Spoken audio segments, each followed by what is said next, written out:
Super Pro.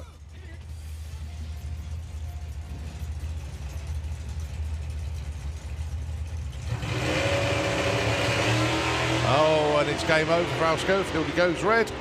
So John Dalrymple will go through. But Al's day's not done yet. You will see him in the Super Comp as well. Look at that for John Dalrymple as well. Not only took the win light, he was perfect. 9:38.2 on a 9:38. Mrs. Dalrymple seems rather overjoyed with that. An 8:93 though for Al Schofield. That'll do him well when he comes to Super Comp.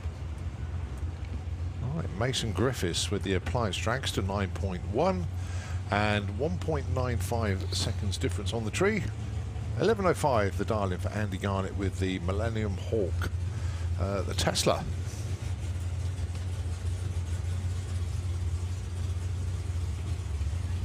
Oh, Andy goes red. So it's a freebie then for Mason. Mason saw that, to be honest. You can see the bottom hole if the opponent goes red on the tree. Off 9, 12, 12. Wow. Good run for Mason though, only 200ths off.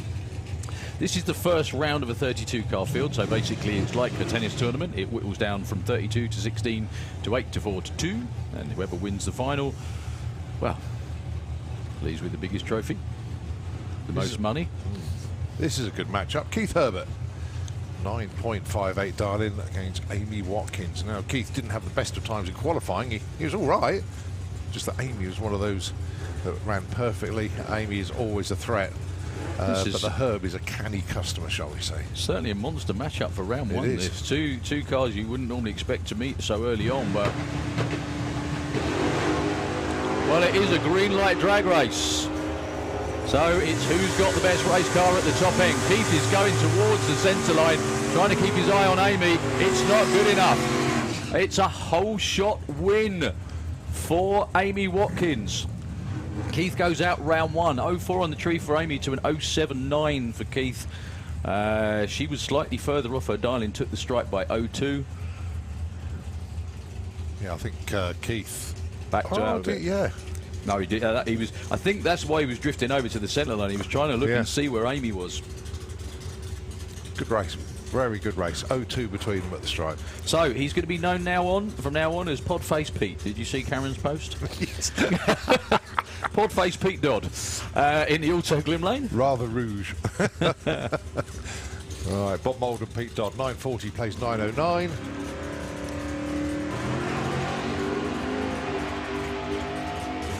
At least he's not red-faced Pete. I think Pete's in front. Pete takes the win but breaks out. Oh, look at Bob's elapsed time. 9:36 at 141 miles an hour. His quickest ever run. But unfortunately, that was a huge breakout for Bob Molden. Double breakout. Yeah, Pete's, just to explain what we're talking about there, if you go too quick, that's what's called a breakout. If both cars do the same thing, i.e. go too quick, it's whoever broke out by the least that moves forward. That's why the win light came on in the Auto Glim Lane. Will Clark and Mark Huxley, the next pair. Will dialing in 9.66, 9.98 for Mark Huxley. Oh. Problems off the line for Mark Huxley, a very characteristic 0.59. All Will Clark has to do is not break out, which he doesn't with a 10.16. No, he's fine. He was 0.3 on the tree as well. Yeah, it looked like some sort of trans brake issue for Mark down there on the line. That's a real big shame because they really worked hard all weekend to get ready, come out racing. So, two different ways of doing the same thing, really. There's Malcolm with the full crossflow in the Kestrel lane. 10.82 is very quick. Wow. Yeah, very quick for them. Nick Mugridge with the 10.18. If you notice, Nick's actually taken the scoop off as well. Yeah. Not sure what difference it makes, but the car seems to like it.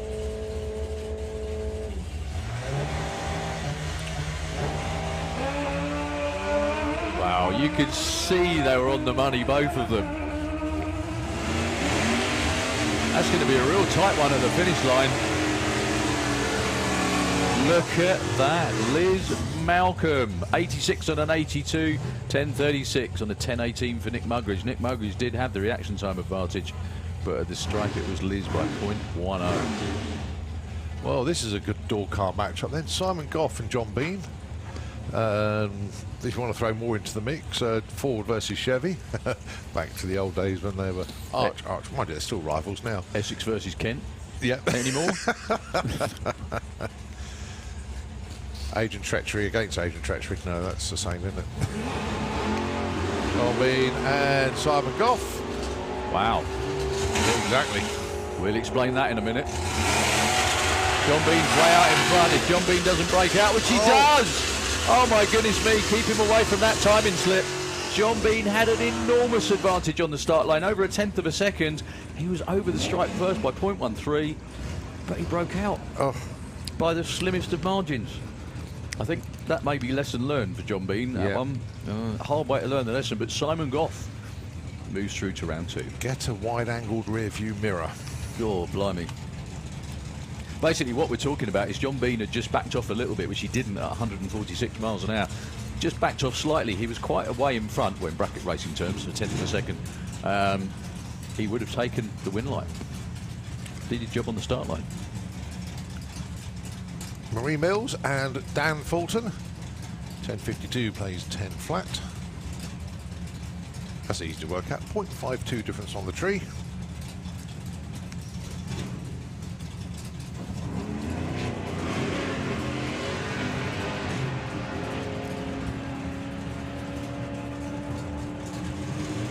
Way out in front. Just needs not to break out. Oh my goodness, you me! Well, it's a bit difficult for Marie to look over her shoulder, to be honest, as she's strapped in, but... another bracket racing lesson learned, I think, that time. Marie had a huge advantage off the start line, nearly 0.2 of a second. She was over the stripe first by 0.31, but she broke out by a mile, over a 10. Good number from Dan Fulton, though. 10.03 on a 10 flat. Last couple of pairs for Pro E.T. John Turner, Dials 990. Wow, there's really not going to be a discernible difference on the tree between these two. Dave Fulton was number 24, John Turner was number 8. They could race each other in gas as well at some stage. They could put them both in there.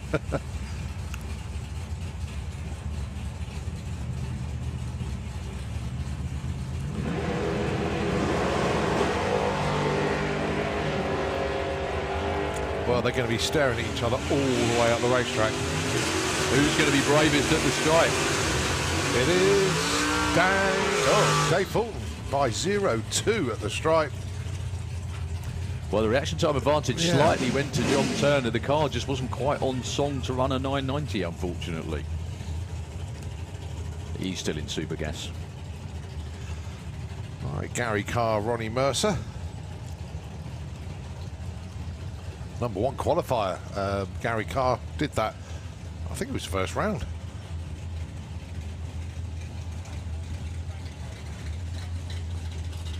No, second round actually, because Pete Walters took the perfect money in Super Pro, so it had to be second round. He went perfect. Darling 8.94, 8.85 for Ronnie. No, not much between these two. 2 8-second door cars.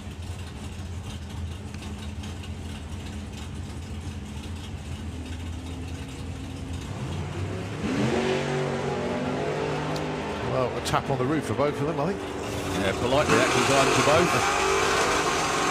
Number 1 qualifier might be going home. He isn't. A 1,000th of a second breakout for Ronnie Mercer when he had a 1/10 of a second at the stripe. Yeah, Gary hit his number bang on, but Ronnie, 2/10 thou. Oh, ouch. And Ronnie Mercer had a 1/10 of a second in the bag off the start line. Oh, dearie me. Right, last pair, and obviously Chris Newson comes in as the alternate. We've still got one more. Guy King's coming round as well. He is the second alternate. Oh, so okay, so he's just coming round to... Okay. Yeah, commiserations to the old timer Alan Medley. He did message us yesterday. He just apologised for holding everything up yesterday. Then, not a problem, mate. Just gutted for you that the engine is expired. Yes. Oh, no.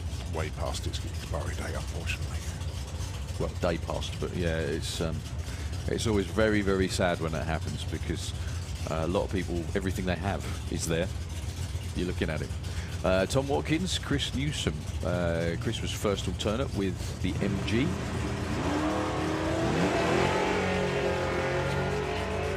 Another green light race. We like those. Closing, closing, closing, closing, closing, and it's a win for Tom Watkins. 11.22 on that 19, darling. He was closer to his dial. Neither were particularly close on either end, actually. 0.16 for Tom on the tree to a 0.11. The win margin just 0.4 at the end. So time trial run, like you said, Carl, just for... Guy King was the second alternate. He came down just in case one of the others broke, so quickest way to get him back to the pits, send him up a quarter mile. Dials at 10, this is where he runs 10.16, isn't it? Let's see what happens. Well, busted transmission, missed the whole day, unfortunately. That's why Guy wasn't really on it this weekend. And there he goes, 10. I told you. 10.16. Why couldn't he done it in qualifying? But there we go. That's racing, isn't it? But well done, Guy, and of course Keith that sets the dial-ins on the car. 10.16 on a 10.16. Treat every run like a test run, and hey presto. Yeah. Okay, so next up is going to be Super Pro E.T. They are in the lanes. They are. The first pairs are going to be coming round shortly. Good morning to everybody on the bank and in the grandstand. Hopefully you can hear us. How you doing? How many, hands up, how many of you been here since Wednesday? How many of those were here last weekend? Yeah, and us as well, absolutely. Well, going home is sort of like, well, home's for quitters really, isn't it, to be honest? I think that's the way it works out. So, yeah, thank you for sticking with us. Hope you had a great time over the last, now 4 days. It's been a while. We had testing Wednesday, Sportsman qualifying Thursday, everything Friday, everything yesterday, and we get to do it one more day today, but it's all about narrowing it down to trophies today, and it's going to be so much fun. So much fun. The time for qualifying and talking is over. The time for widlights is upon us. So next we've got Super Pro. Have you got pairings there, Carl? I have indeed, yep. Pete Walters, #1 qualifier, he does get the bye. Kieran has got Mark Todd. That's quite an interesting one. Kieran, obviously not running the turbo on the car, but he's now, if you like, naturally aspirated, but managed to hit his number yesterday. Mark Todd is just constantly developing the car at the moment on slicks, where he used to run the car in Street Eliminator. Phil Toppin against Lee Darby. I've got a sneaky suspicion that could be just Phil on his own, because I haven't seen Lee this morning. This one's going to be good fun as well. Callum Swinchat with the King's Top Lean Auto, one of the shortest cars here, going against Sid with that'll be awesome. That will. So that would be good. The door cars, it's going to be Thomas Haas and Mark Bailey. Rob Bartlett taking on Jack Brewster. Nick Good and Mark Flavel. And now talk about years of experience between these two. Barry Giles and Steve Johnson. So guys that have been around a while. And then you've got Scott Hauser taking on Rob Brown. Colin Morris taking on one of our foreign visitors, Christoph. Brian Pateman taking on John Tebbenham. Joe Kellett, we know he's got a bye because he would have been up against Andy Hadfield. So Joe is on his own. Good matchup coming up between Billy Gain and Mark Turner, both capable of running their numbers. And then we've got Bob Doyle taking on Dave Smith, Dave Russell taking on Jens Konecki, and Ash Bell taking on Paul Marston. So those are your matchups in Super Pro. And they all appear to be ready to go. Very good morning to Angie and all the turnout crews up the top end. Turn 1, turn 2, and all the way down the bottom. Hope everybody's nice and rested and ready for the final day. Just to remind everybody, the bounty is on Billy Gain's head. Is that right? Yeah, the Super Pro bounty. The #1 off the trailer and 50 quid and the medal obviously went to Pete Walters. #1 qualifier overall also went to Pete Walters. 150 quid and a trophy. The main award is best average dial-in difference in qualifying. We don't know that one, but obviously they probably worked it out now. 400 quid and a big trophy for that one. and then the 50 quid bounty. Super Pro E.T, the sponsors for 2022. JK Farzik Technic, BG Motors, Joe Callett Racing, Harry's Coachwork and Pit Equipment, Pete Walters Race Design, RW Services and Custom Paint, Charles and Hartley Racing, A-Leak Roofing, Garage Thomas Haas, The Bath Bloke, AJS Bodyworks, Rusty Dog Racing, Alders Automotive, HR Racing, Hydro Hose, Ultra Plastics, Good Vibration Motorsports, Team Time is Money. Unfortunately not here this weekend, but I know Tom's been tuned into the coverage. May have made it up over the weekend, but unfortunately Tom and John Atkinson out for a little while. Hauser Racing, Windscreen Wizards, another small F Limited, Solo Precision, Premier Rosettes, Fenny Racing, Copyprint Depot, Swinney and Son, Boost Monkeys, Pragmatis Limited, Plain Racing, and Holly Walters Dental.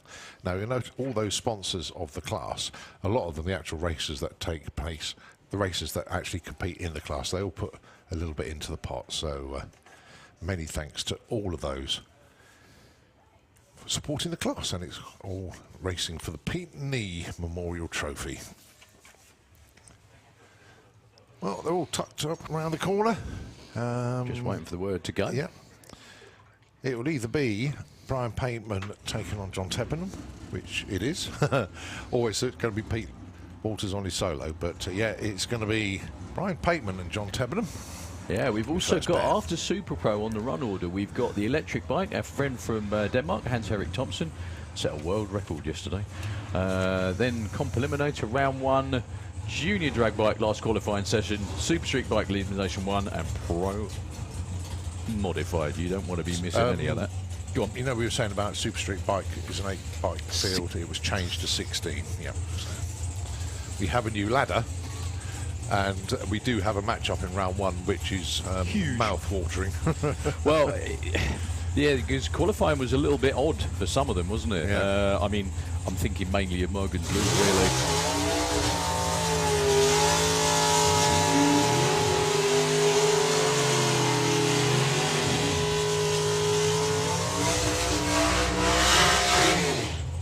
Comp Eliminator into the pairing lanes, please. Comp Eliminator, can we have you into the pairing lanes, please? So JT doing his best to wipe out the start line one more time. It's good to have a chat with Johnny up the top with the Pro Mod. Always does his best to wind up everybody. When Bobby ran 5.95 and he ran 6 flat, he said, no, you got that the wrong way around. I thought it was interesting. Was it you saying it was John's car that the spray bar was frozen? All of those Mike Janis cars when they came around the top end, you know, the one with the 2-hole injectors with the spray bar in them, all of them were frozen when they came around the top end.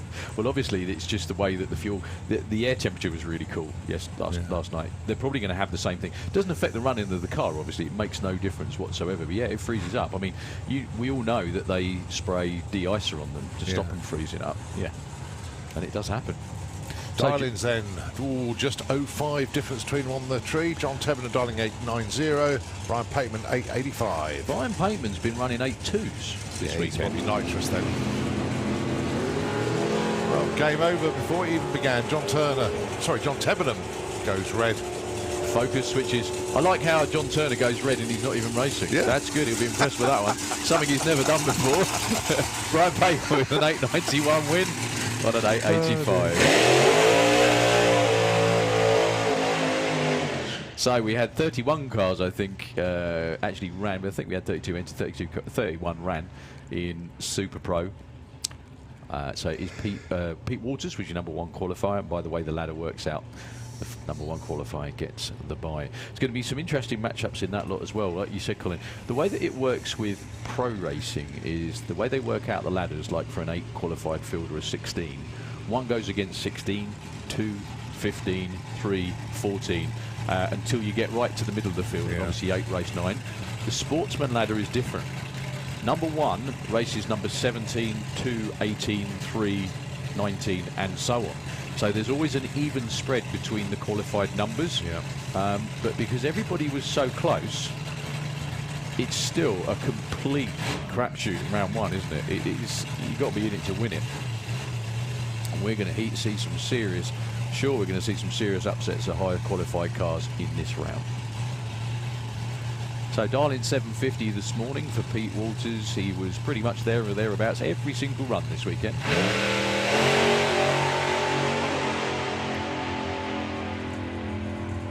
Just as cool and calm as you like, all the way through to 750 with a 3. Bang on. Just a shame to do that on a bye run, because he was 0-3 on the tree and 750 with a 3 on a 750. He's just fired a salvo at everybody else just to remind everybody that why he's number one.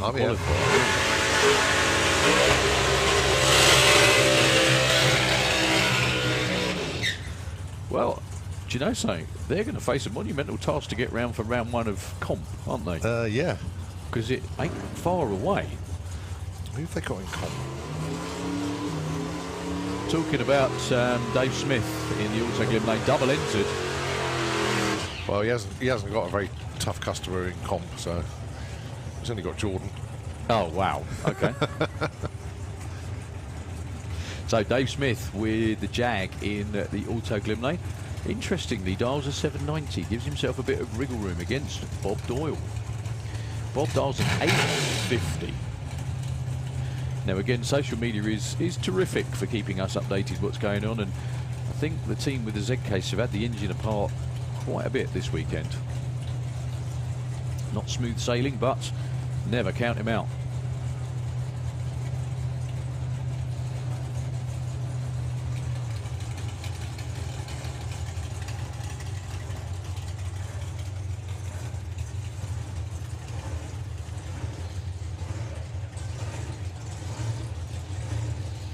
So for power flow exhausts,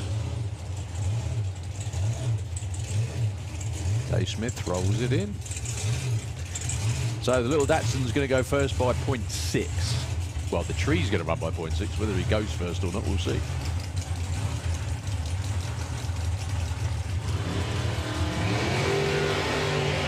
Oh my word. Oh, Dave goes for a little bit of a wander and another bit of a wander. He's still there though. Bob Doyle wins with an 871. Dave Smith nailed the tree with a double 08. But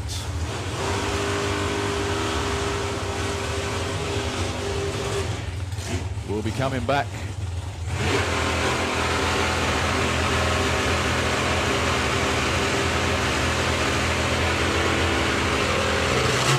Let's see if he can make it. It's exactly 10 o'clock now. Yeah. See when he runs.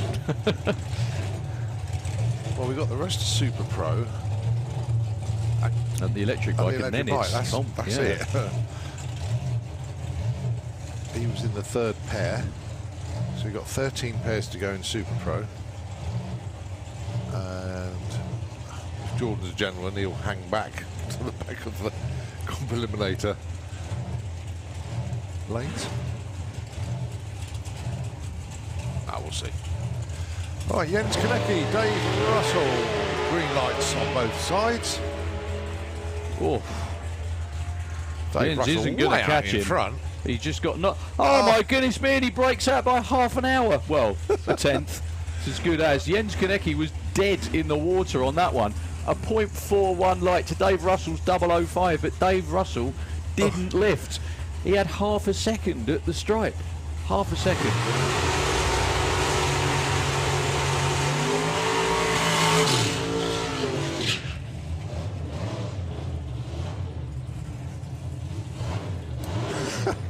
Can't believe he did that. 861, that's a storming run though.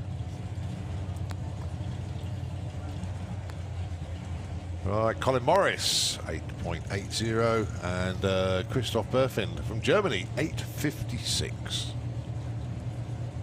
Oh, no, been told to shut off, so, and that's both of them.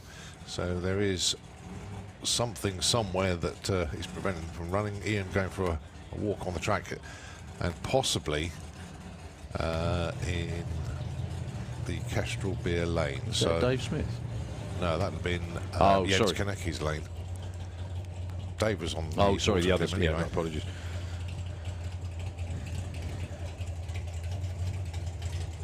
And the reason they do that, as Darryl has explained, the top-end crew, Angie and the gang up there, They will look at each car and bike as it comes around the corner at the top end. If it's dropping fluid or something is not quite right, then they'll radio down to the start line. Start line will check the track, but that's exactly what they're doing at the moment. Also checking the shutdown area as well. Just a little bit of concern there in the Kestrel beer lane. So whilst they're on a tidy up, just to let everybody know that you can get hold of the race program if you didn't pick one up as you came in through the gates this morning.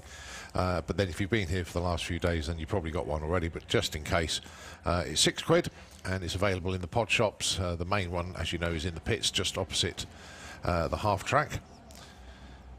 Secondary pod shop is in the catering area just next to us here in the tower, and the third pod shop is up just past Live Action Arena, and it gives you a timetable and a map of the venue to let you know what's going on and where.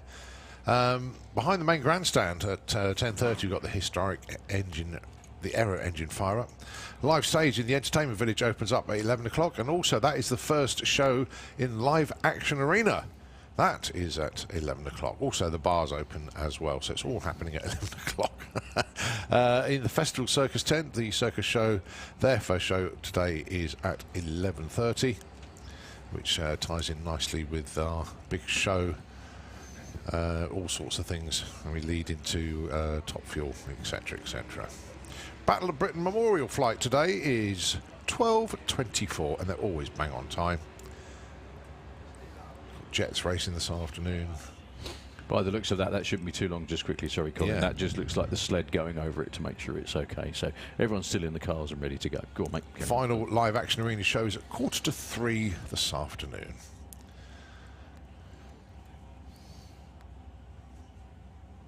Terry Grant, Lee Bowers, Team Maximum Lock, Swamp Thing, and Red Dragon Monster Truck rides all taking place in Live Action Arena. All the information is available in the programme. Also, whilst you're in the pod shop, have you been in the pod shop? The newly refitted pod shop. Very, very smart indeed. All the latest merchandise is in there. The latest 2022 FIA merchandise is in there as well. And a new range of Santa Pod merchandise, new range of Slick Tricks Racing merch is in there as well. Really, really good. Keith openly admits there had been a big supply problem, but managed to find a way around it now. So all the new merchandise is in the shop now. Go and check it out. Some very, very nice stuff in there, actually. So definitely worth taking a look. Okay, going to rest the vocal cords just for a moment. A few messages, maybe tuned from Nitro FM, but we will be back with you when we continue eliminations here at the main event in Super Pro E.T.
Okay, we are back once again with Super Pro E.T.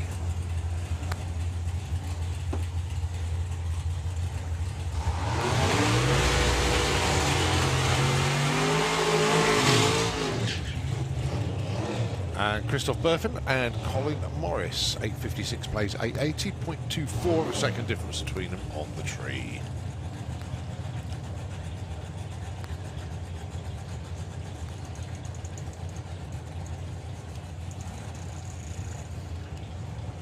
Final call for comp eliminator into pairing lanes, please. Final call for comp.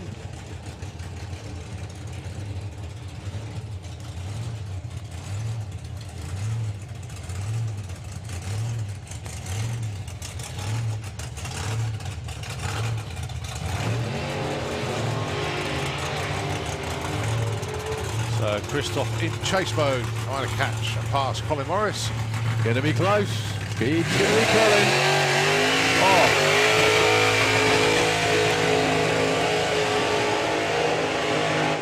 Whole shots win for Colin Morris. 888 and an 80. He was 05 over the stripe. 07 to 0.18 was Christoph's undoing. But so good to see Christoph back, as are a lot of our friends from abroad. Yeah. It's a good shout out. The Wall of Death. Now, right behind the main grandstand, you can just see the top of their show area, marquee. It's only £3 to go and watch that. Wow. So you need to go and check that out. And the reason for that, Ian Blackett has been in touch. They even let Ian Blackett go in there and had to go on his mini rocker BMX. What, around the wall? Ian Blackett, yeah. I know Ian Blackett's a nutter. But now he's tried the Wall of Death.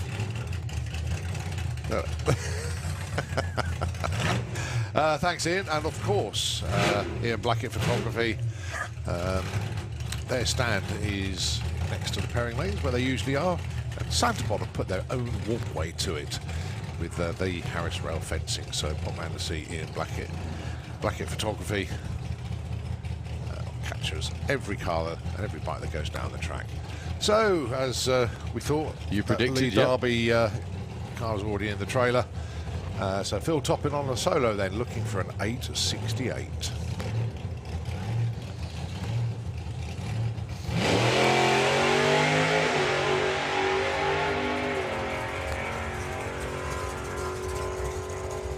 Nice solid run. 867 breakout. That's close. Laura Turbeville's tuned in. A very good morning to you, Laura. It's another one that we would have loved to have had running in Super Pro. Absolutely. I fully understand the situation why Laura isn't racing this year. We do hope she can make it back next year. And of course, Laura, big shout out for my girl, she says. Pushing Leah Cullen, all the rest.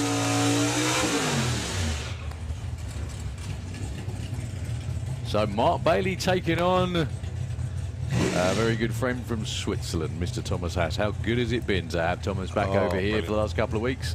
His wife Natalie backing him up. They thoroughly enjoyed their time, I know that.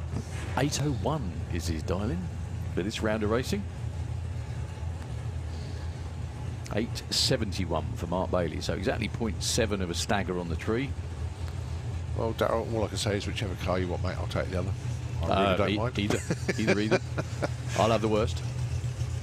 Mark Bailey's pointing left, though. Gonna have to do a little bit of straightening up very shortly after the green.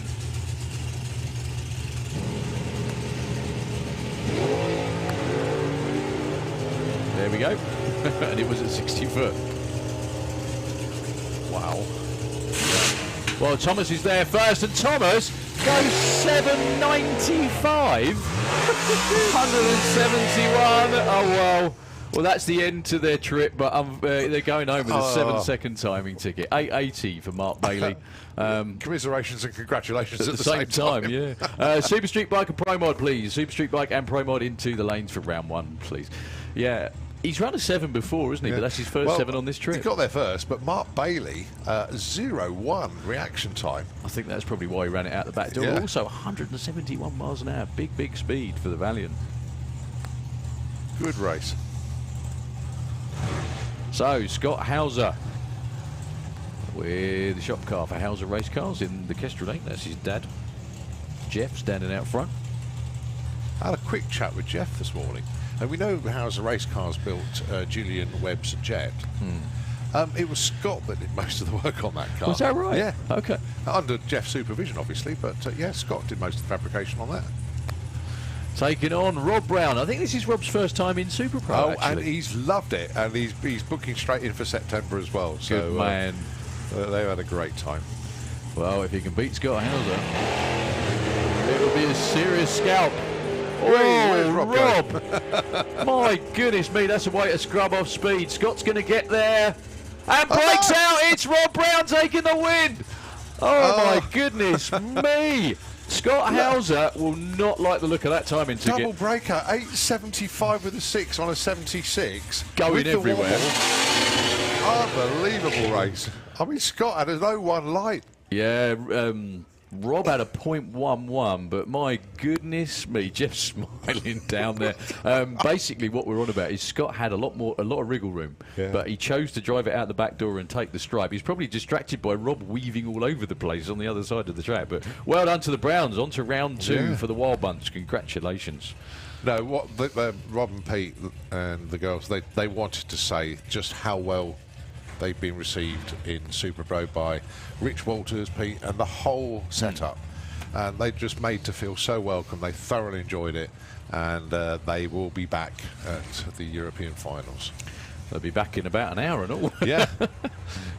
All being well. So, by run, unfortunately, no Mark Todd. Kieran Ashley is looking for an 8.97, gives himself a little bit of wriggle room with the dial-in. He goes 8.95. Wow, he's got a race car. Fantastic. Congratulations to the Browns. That was outstanding. Stick with the well done. turbo setup. It works well. Oh, birthday boy as well. Sorry. Yes, yeah. Kieran's birthday as well. So there you go. There's your birthday present. By run in round 1. And quickest run of the weekend 2.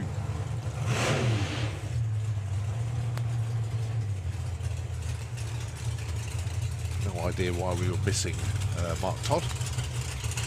Right. Mark Turner could be the bounty hunter. Will he collect?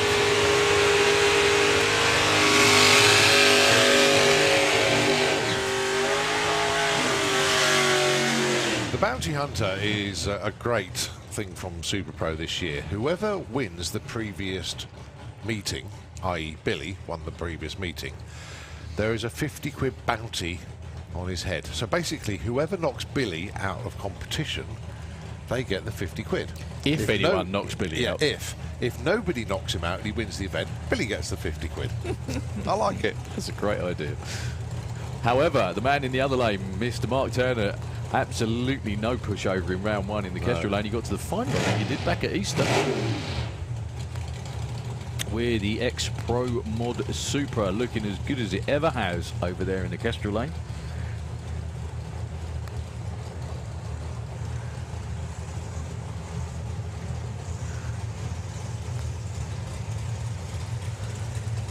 Purges the nitrous. Billy's going to go, well, he's going to get the tree first, but I keep saying go first. It doesn't always work like that, does it? He's going to get the green first by .13.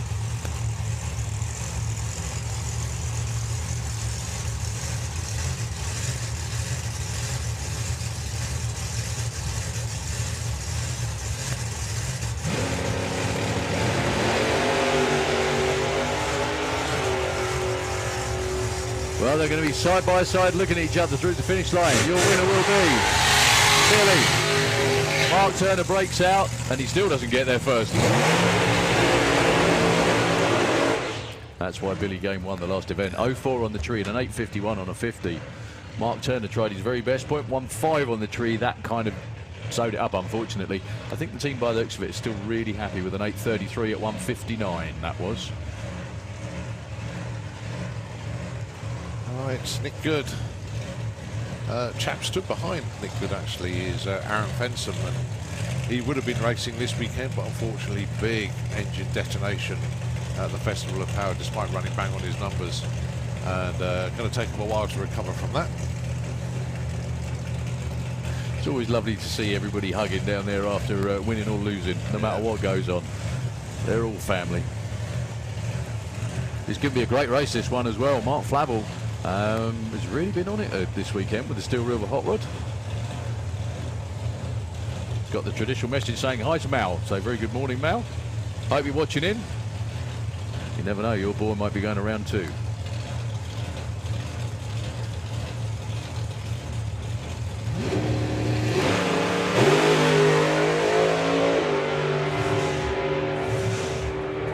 Is Mark going to get there in time? Nope. Let's go 7:07 on a 7 flat at 185 miles an hour.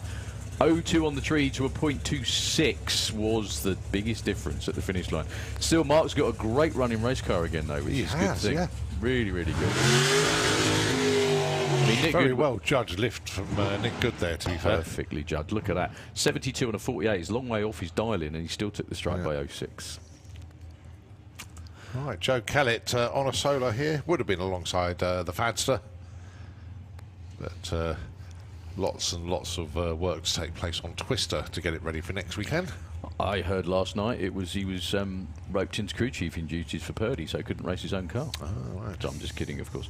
Yeah, he was saying last night that yeah, there's lots of stuff. Like, he's basically going to be running around the country for the next few days, getting everything back together. But he will be back for next weekend at the Nostalgia Nationals.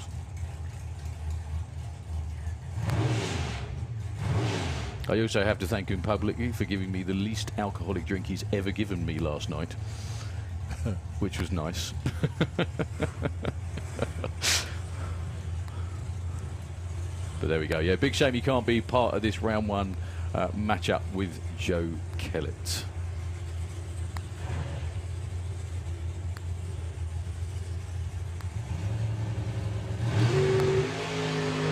My goodness me. You can see that was good, couldn't you? 0-1 on the tree for Joe, looking for 754, goes 749. Well, maybe a good job it was a buy run. Two door cars next, and you couldn't have a more opposite pair if you tried. A tiny, short, upright, square little Anglia taking on, I mean, okay, it's a 68 Firebird, but it's one of the swoopiest bodies you'll ever see.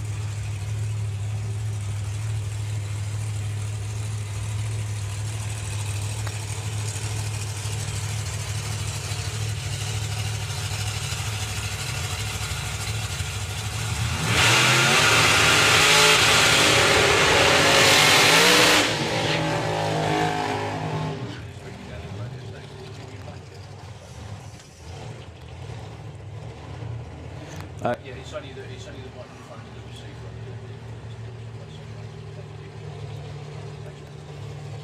So Ron Bartlett then, Rocket Ron, affectionately known as, dialing in 8.20, and Jack Brewster with just mustard 7.38.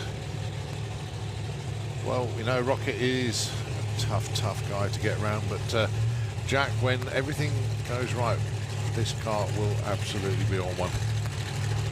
He was on a real good run yesterday, but had a bit of a wiggle at half track or about 330 instead of off the start line. Left nice and straight.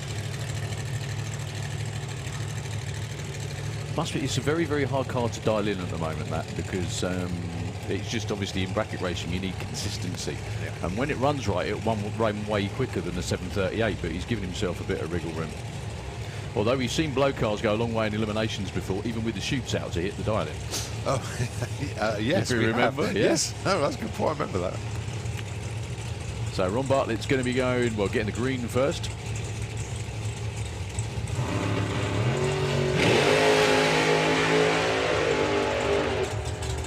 Well, Jack makes a big move for the centre line. Ron's way out in front and backs off to an 8.29 win. Well, Jack's back in the sevens. Still having a weave around about 330 though. Yeah, Ron, uncharacteristic 0.25 on the old record right there.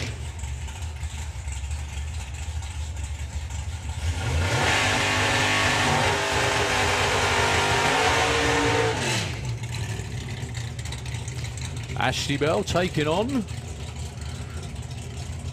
Headmaster Marston.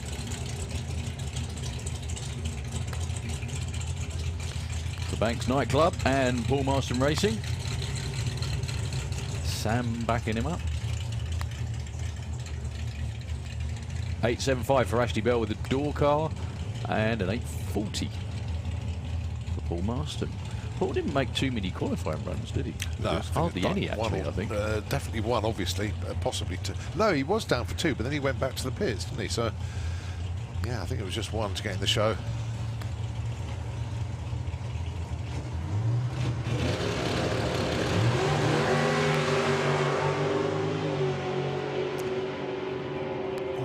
Drawn alongside. There's nothing in this at all. Double breakout. Wow.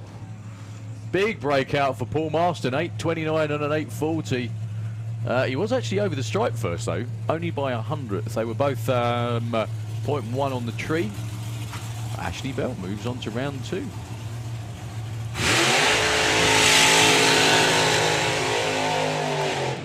$8.78 is the dial-in this time. Yep. Definitely only one car here, otherwise the Voodoo Hemi team would get run over by Sid. Yeah. So yeah, Callum Swinchat going to get a solo here.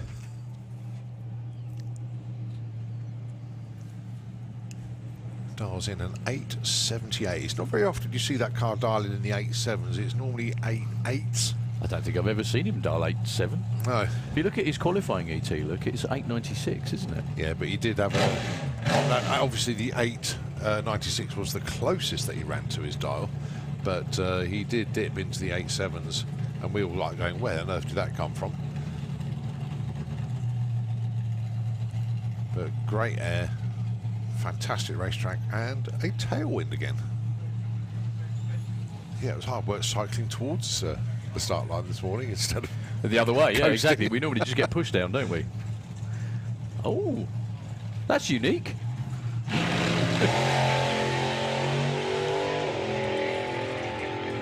Pairings for Super Street Bike round 1. Changed round again.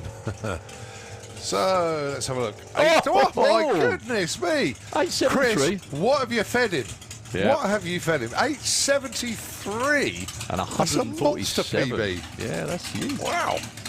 Well, at least he did it on a bi-stroke test run, I guess. Yeah.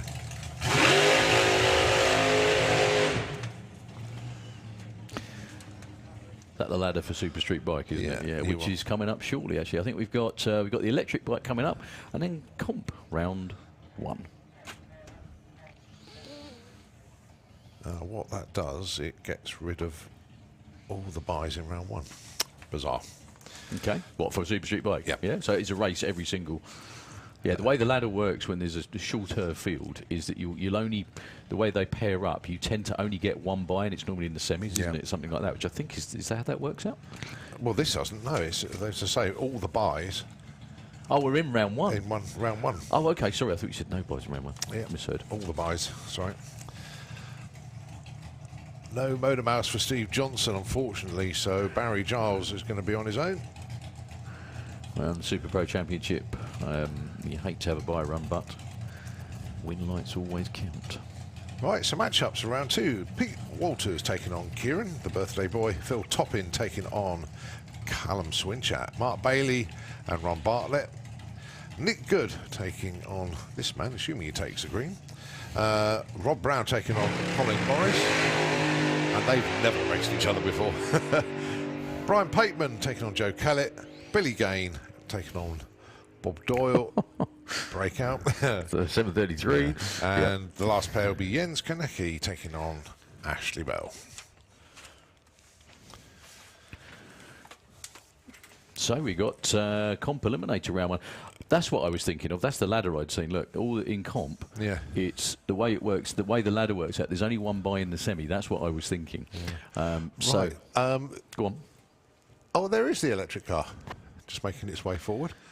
There was me saying, oh, you know, Jordan Payne will hang out at the back of comp. He's actually head of the lanes because we don't know if Dave Smith is going to make it down, obviously, for comp because he just ran in Super Pro, if you remember. There's a good chance. I mean, he ran at 10 o'clock.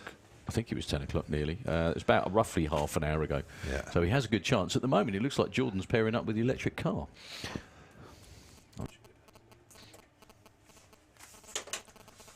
So let's have a look at the stats on the electric car. Jan Lars is the driver. phenomenal performances from that machine. Quarter mile 7.98. It's a class world record, sorry. 4.89 to the eighth, and it has a best 60 foot of 108. So that'll be coming around next. In the meantime, the Gluebird is out there just putting some extra grip down. So Nitro FM, we're going to take the airwaves just for a moment, but when we come back, we continue with eliminations with Comp Eliminator, but just before that, Jan Lars with the TCX electric car. So Nitro FM, the airwaves are yours.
Okay, so we are back once again here at the main event. It's Sunday, it's race day, but before we get into Comp Eliminator, we have the TCX coming round. This is Jan Lars with the electric car. Could be a very quiet burnout. It's going to be a squealy burnout, isn't it? There he goes. Why don't they call an electric car Squealy Gonzales? Ooh. How long had you thought about that one for? But 2 seconds, and Really? it tells, doesn't it, really? It shows, doesn't it? But yeah, because all you can hear is the tyre squeal. So Jan Lars, I think his quickest run is in the low 8s, but he hasn't taken it all the way through the finish line. Yeah, so well, far this his weekend. world record is 7:98. And that was set back in 2018, but then obviously everything else got in the way since then. Well, this is the first time he's been here with the car. Obviously, the bike's been here before. So let's see what he can do this time round. So the numbers he's looking for will be anything in the 7s would be lovely. Strong launch. Nice looking run. Well, backs off before the finish line and gets to shoot out one more time. Goes 9:32, only 100 miles an hour. 115 to 60 foot, though, is pretty damn good for the electric car. Round 1 comp up next. Oh, and it's a heads-up Supermod race to start with.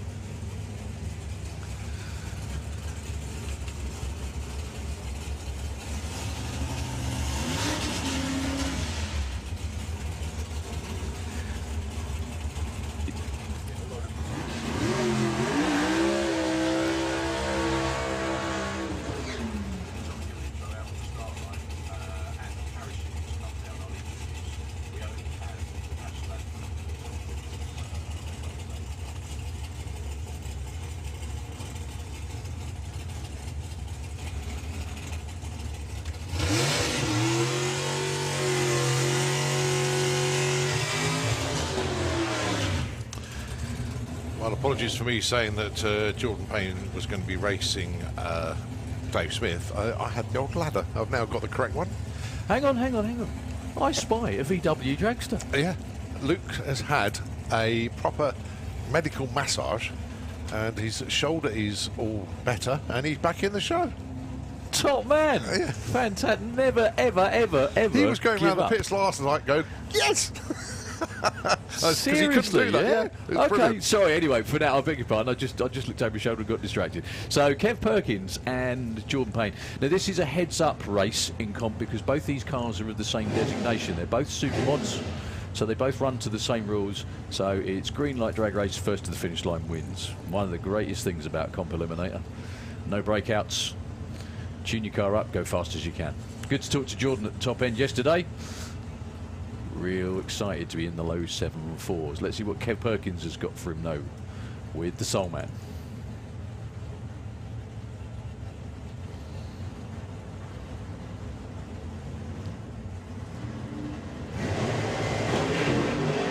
Well, that one's almost over before they move. Jordan with a stellar 0.2 light, Kev with an 0.26, and that'll be the end of that.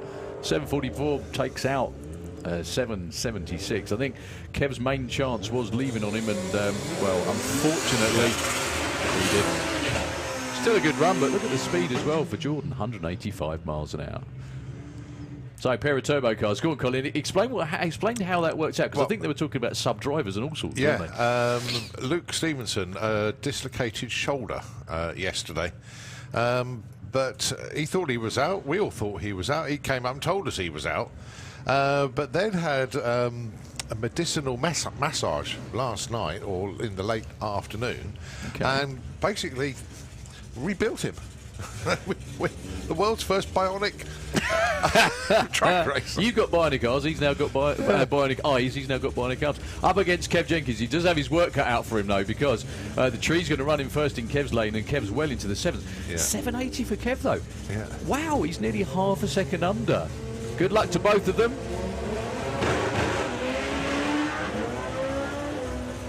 Oh, look at Kev, very close to the wall. Still going to a 734. Oh. Wow, 186 miles an hour for the little Escort, his quickest and fastest run ever. Luke bows out with 11.50. Terrific effort, guys. Well done. But problems on the run. I thought Kev was a bit polite on the tree, but, you know. Ooh. Oh, that's just made things very interesting. Well, the thing is, Kev now is nearly half a second under his index, which makes it really competitive. And going against Jordan Payne in the next round. Who's that's about the going to be same. a race. Cropper race, that one. Right, Nick Williams and Simon Crowley. Nick has an 11.40 index to work to. Simon Crowley 9.2. Simon Crowley can go quicker than his index. That would be good. He does actually have the potential to do it. We had all the front-wheel drive cars here last weekend, running down into, or some of them running down into the 8s. So it's very possible. Obviously, you just have to get the combination right. So Nick's going to go first by a couple of seconds. And I know we keep mentioning this, but it is first to the finish line wins. Good news, Dave Smith's made it for round 1.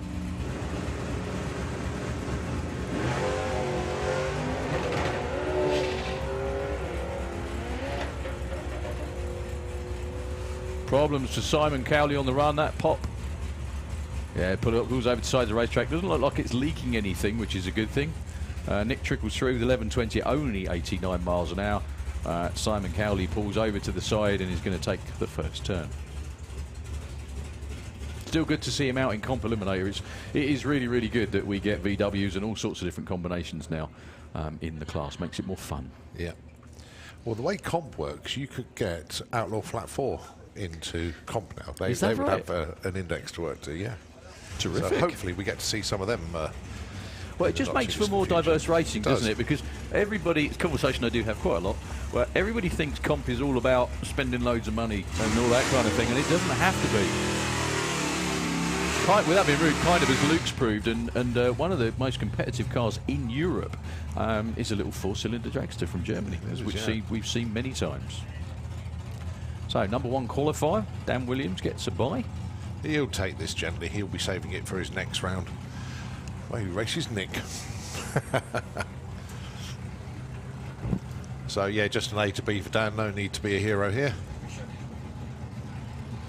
Put a bigger jacket on.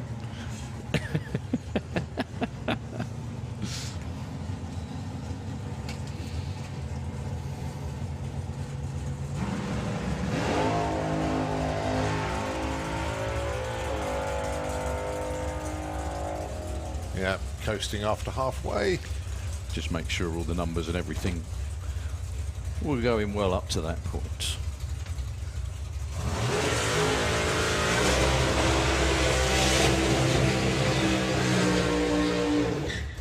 So it's exactly 40 minutes since he was here last time. Dave Smith with the Jag. He was out here for round 1 in Pro E.T. Unfortunately lost that race, and he's going to be here for this one against, is it Spence? It is Spence. Yeah, he's under the tower just awaiting to do his burnout.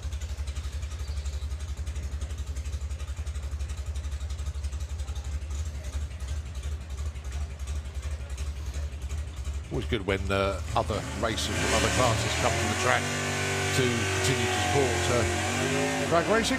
And one person that's done that, we gave him a shout out a couple of days ago, it was his birthday, but Chris Wynn from Sportsman E.T. He's here today. Welcome back, Chris. Look forward to seeing you at your next meeting, which I believe is Summer Nationals. So Chris Wynn up on the banking towards the top end. Enjoy your day, buddy. Enjoy your day. He was so surprised to hear his call out for his birthday. Really? 2 days. Yeah, real surprise. So we just thought we'd do it again. Why not? Well done, Chris. So Dave Smith's index for A Altered is 7:45. He hasn't been as quick as that yet, but hopes to get there soon. Just what Kev Jenkins has been doing, isn't it? Just chipping away at it. It's Pete Dodd with his sun protection for today. Scaring children everywhere, yeah? Podface Pete, told you. We need T-shirts.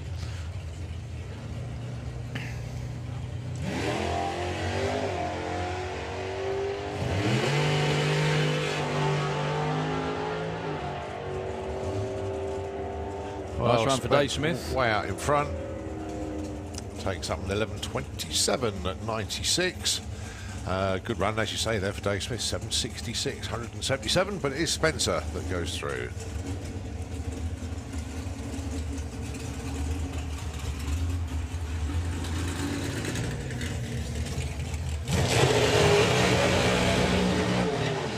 So Robin Orthodox, who looks like being on a bye, unfortunately. Yeah, it would have been racing Chris. But we know Chris has had awful problems this weekend. He had a real good weekend last weekend at Dorset. He just hasn't made it down the track this weekend. I spy a rather good matchup in round 2. Yeah, Spencer and Robin. And Jordan and Kev.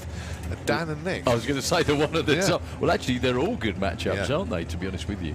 But yeah, that one was the one I was really thinking of. The 2 Williams boys. Yeah, I think I know who's going to win that, and that's just purely on outright performance. Dan is just on a different playing field to Nick at the moment. Don't let Nick anywhere near the car. Playing with the tyre pressures, that kind of thing. Well, Dan is the tuner. Okay, maybe not then. But yeah, I mean, well, having said that, he's tuned Nick's car to perfection this weekend as well. So let's see then, Chris Orthodox, who a spectator, as Robin brings the Chaos Brothers altered up to the lane. I'm good at that.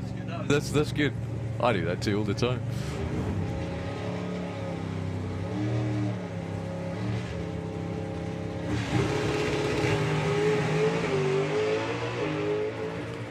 Little bit of bounce, but nothing major. 106 to 60, and he clicks it before the finish line. Still goes 797, 170. Did sound like he was short shifting a little bit there as well, actually, not taking it all the way to the top of the rev range. Super Street Bike round 1. Then we have Pro Mod. Yeah.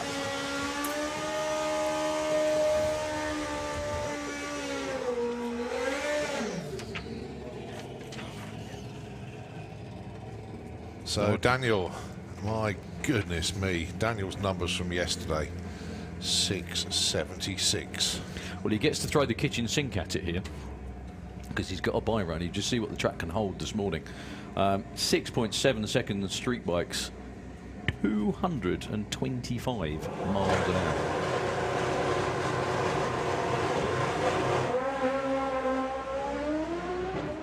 Slightly quicker to 60 foot than yesterday. This might be even better. 690 only 196 miles an hour. Thing is, though, it's one thing running records in qualifying. It's another thing actually winning. And I think it was back at Easter he took the record, but he didn't get the event win. Yeah.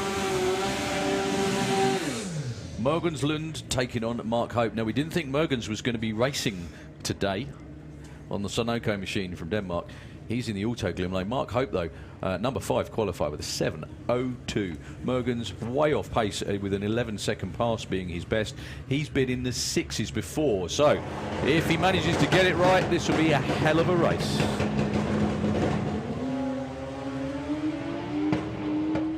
Problems again for Morgans. Mark is way off in the distance too. A 7.11 at 2.03. Well, it's so good to see Morgans back here again after such a long break, but just not having a weekend like that at all. That was horrible.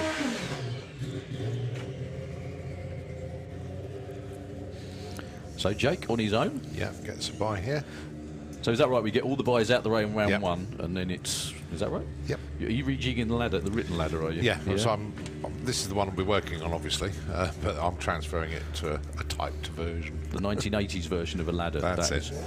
Oh, no, beg your pardon. Jake just breaking the beams. That's all he needs to do. Wants to save the equipment for later on.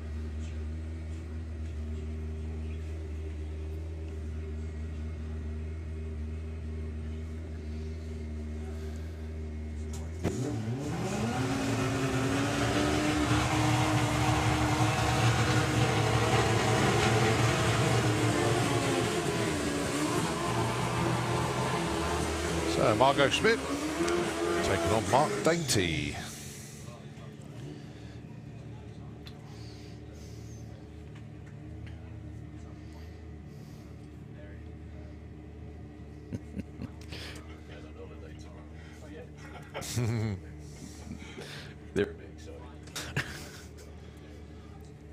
So Margot Schmidt was, well, she didn't actually qualify if it was an 8-bike field, but she got to race today. So hope it all goes well. Both of these 2 7-second machines. Mark Dainty only made one kind of good run.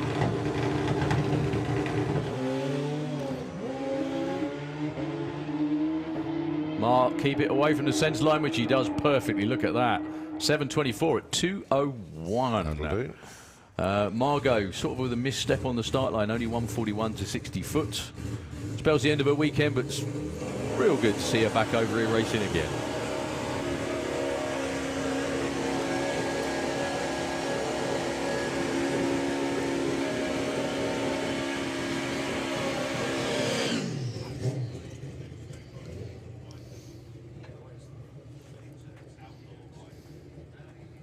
Right. No Steve Mead, unfortunately, so Gary Bowe on a solo here.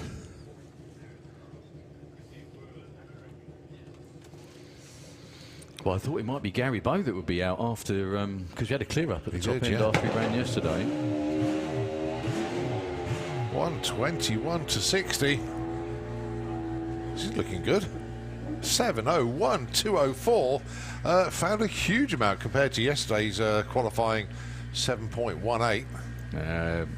Both Brad. Yeah, just doing a quick check of the racetrack. He drifted over the centre line after the finish line, which doesn't matter. Dave Bowe looks happy with that one. Track crew just doing their quick check down there. Looks all right. Yep, Ian says bring him on.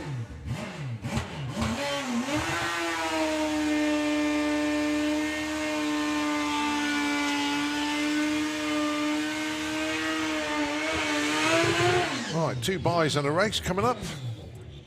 This is Steve Venables. Another man with the potential to set records. He has done many times before. 6:88 in qualifying, only good for number 3. He went 220, was it 2? 2:23, I think he went. And that was on a run where he had to get off the throttle.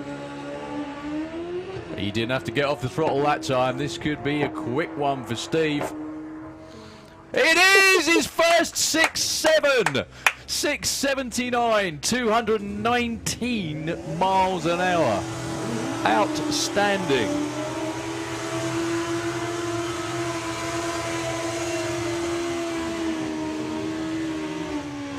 So Steve Wood gets to play on race day, as does Al Morrison Jr., I think that is.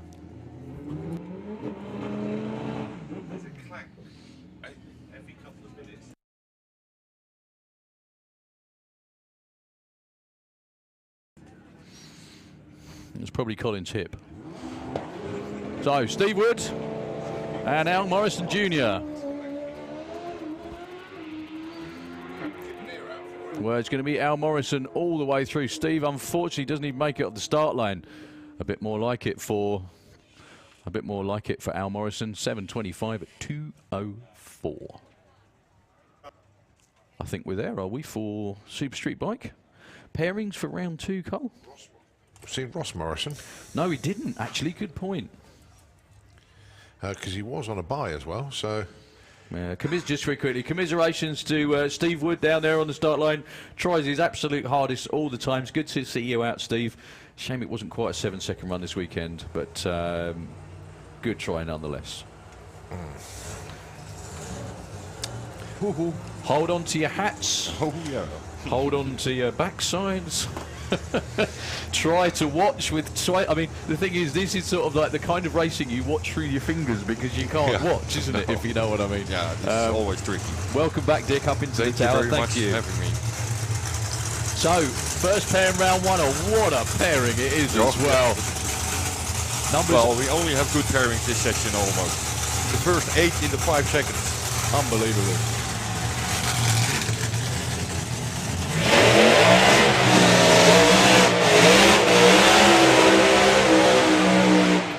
Well, JT burns out miles out of the racing line. That probably won't make much difference. But anyway, these are our 8 and 9 qualifiers.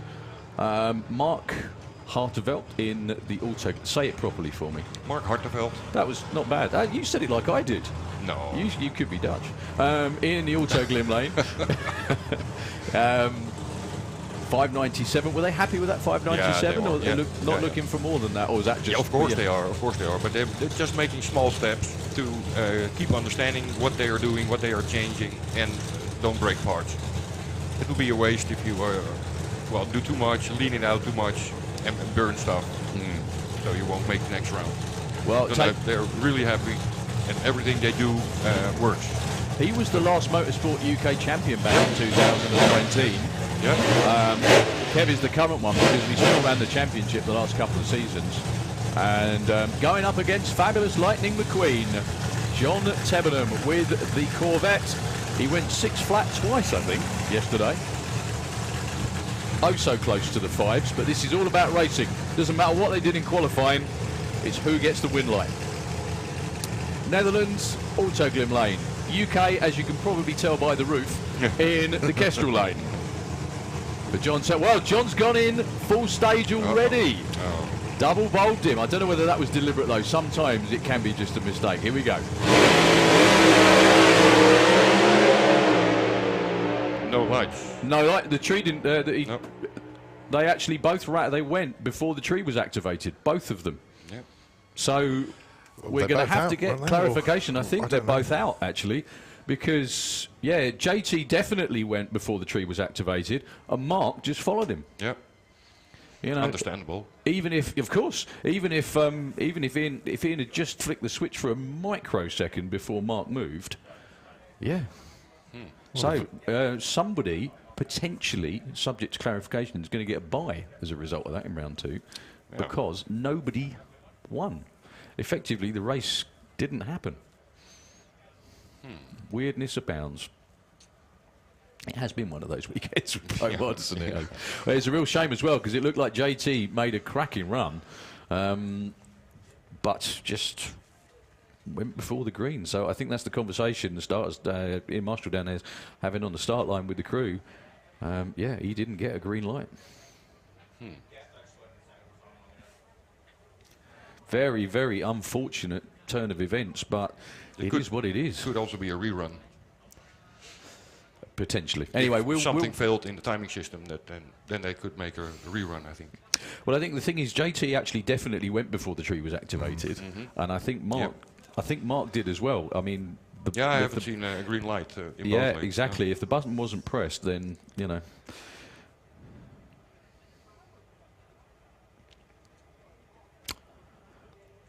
Well, the good thing is we've got officials up here. We've got Ian down on the start line, and we've got replays as well. So they're discussing what to do and what they will do. Well, thumbs up, but it's not a thumbs up necessarily a winning one. So we just have to wait and see how that one shook out as we fire the next pair. Well, if they get a rerun, then they will have not so much cooldown time. None, virtually, you know. And the next one is coming up pretty quick. The thing is, though, on it. Well, go on. I was just saying, it's gutted. Obviously, we didn't get any numbers because they both looked awesome runs. Yeah, absolutely. Well, Mark flicked it up really early. Yeah. John didn't. John drove it out. John drove it out the back door, and nobody had any tyre shake either, which makes it even more annoying, I think, probably. Okay, next pair. What a storming pair this one's going to be as well. 2 5-second race cars under the tower.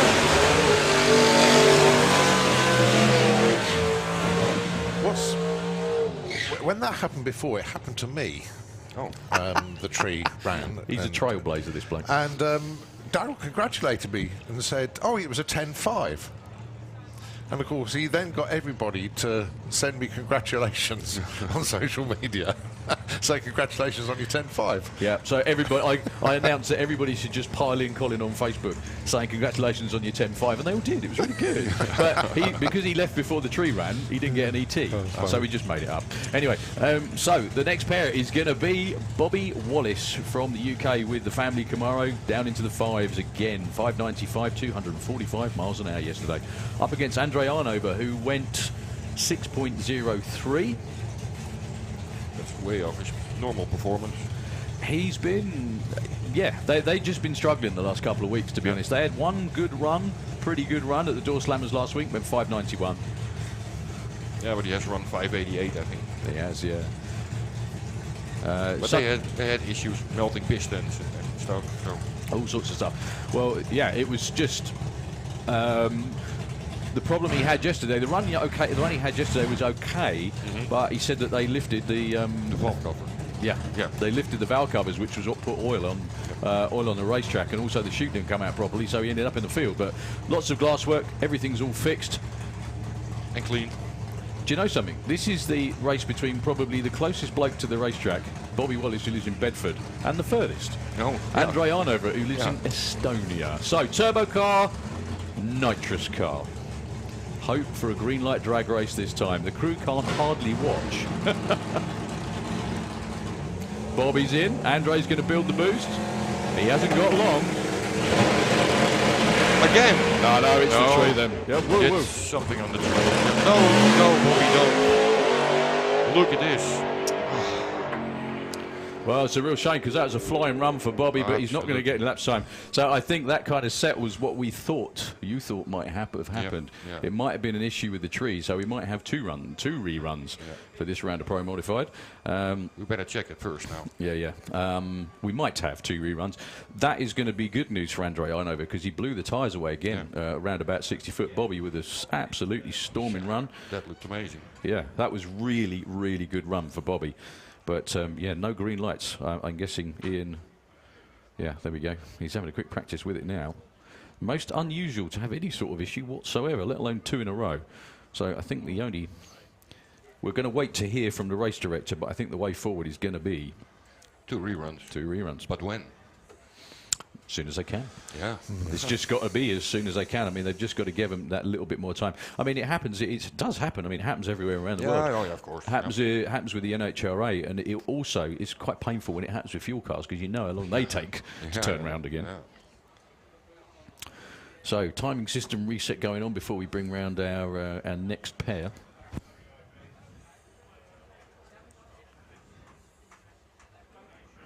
Shame for the Wallace family, though, because that was a stonking run. Well, the team from Estonia off to collect Andrei Arnover will be potentially pleased that the tree didn't run. Because they get another stab at it.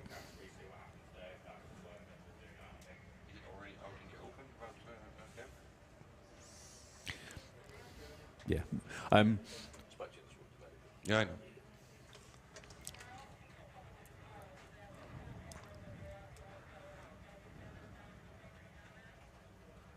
So apologies for the slight silence. We're just kind of, we can only say what we see. We make no decisions about what happens, of course.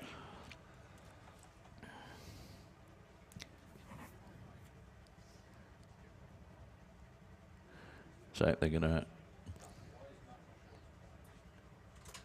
Still not working. Yeah, it's bizarre.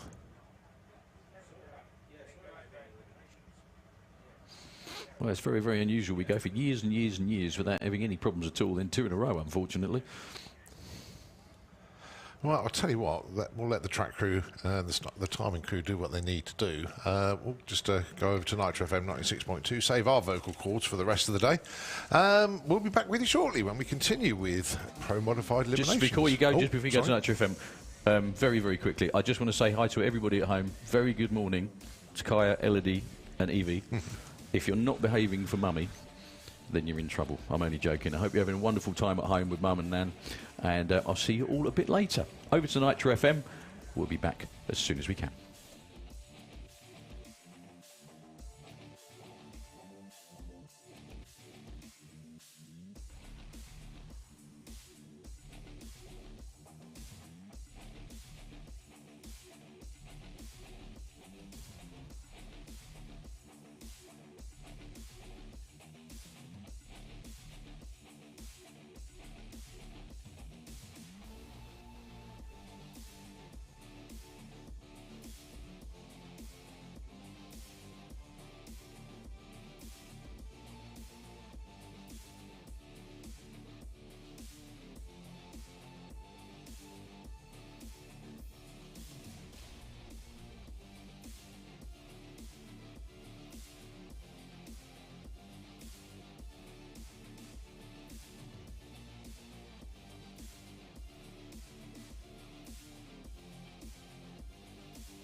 Well, whatever got into the system there and started to create a bit of havoc has been eradicated. So we are back with Pro Modified round number 1. It's going to be Andy Robinson coming around the corner, taking on Jean de Le Mans. And hopefully a working timing system again now. Yep. Well, we saw the final test down on the start line, which was good. Any official news Not for yet. the other two? I will, as soon as we know, Yeah. we will let everybody know.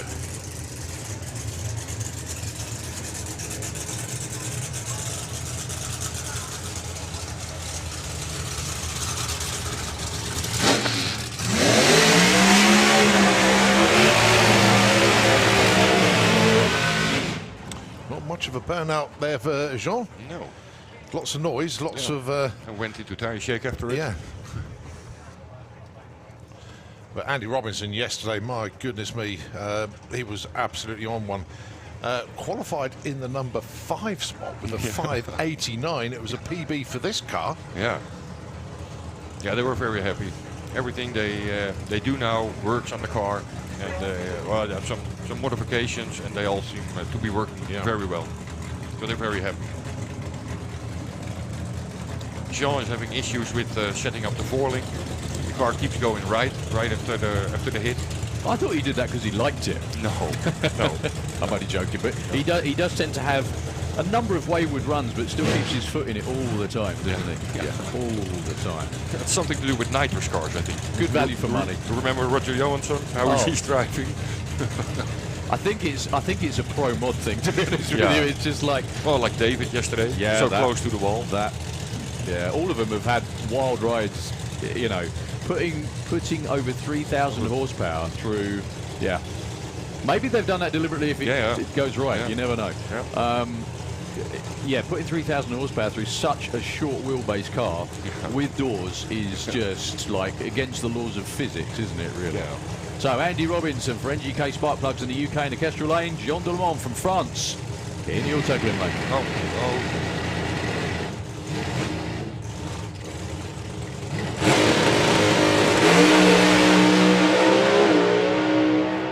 Jean with a big wiggle. Andy is long gone.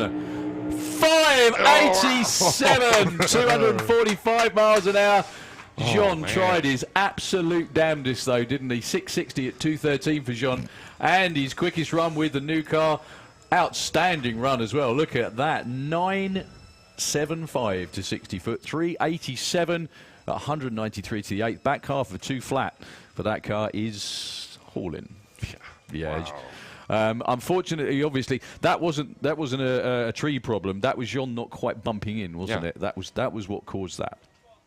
But still, well, the terrific run. The adjustments worked on Jean's car.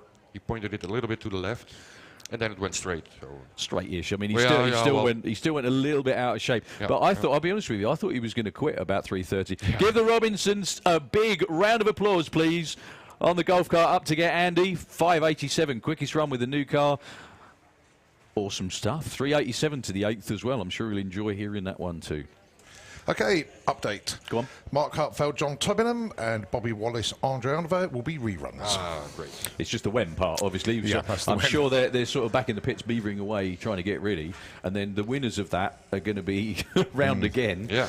Fill it up and go back to the station. Exactly that, yeah. Just don't run it too hard. I think that's the way to do it, isn't it? Oh, not running too hard. That's the one. Yeah, right. Something like that, anyway. So the next pair, by the looks of it, is going to be Michel Turenne in the Autoglim Lane, and going to be taking on Cole. Oh, sorry. Sorry, mate. It's all right. Sorry, I'm just making the other notes there. Taking on Kev Slyfield. Yep. Well, that'll be one hell of a race. Those two duked it out numerous times before. I think they were both in the final at Easter. Was that right, Colin? If you remember, can you remember? Because Michel Turenne won. Yeah. Yep. And I think it was Kev that he beat in the final. I think it was Kev. Could be, yeah, Michel is not really happy with how the car responds at the moment. So yesterday he changed the whole, also the 4-link settings and some other stuff in the engine and the clutch. So hopefully it turns out right. Fingers crossed. He had some contacts with Adam Lambert in the US about setting it up. So hopefully it all works.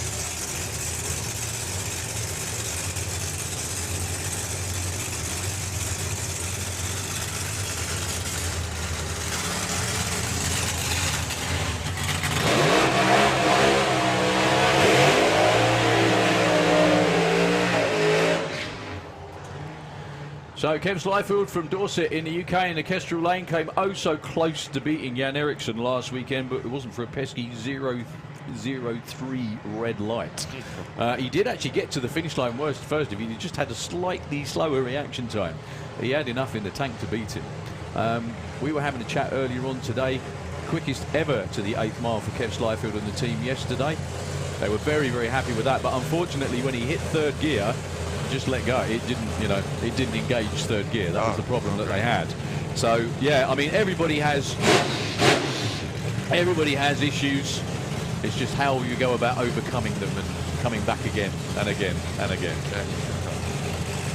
Never give up. Keep trying. Absolutely. So Michelle ran quite a few 5-second runs back at Easter and won the event.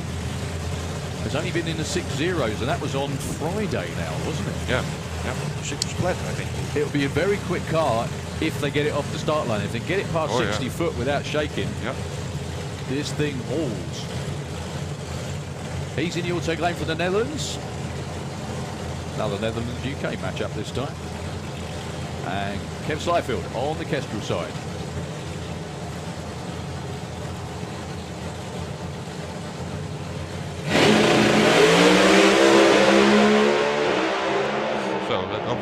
Didn't work. Oh, Kev! Problems at the top end again. Michel nearly ran him down.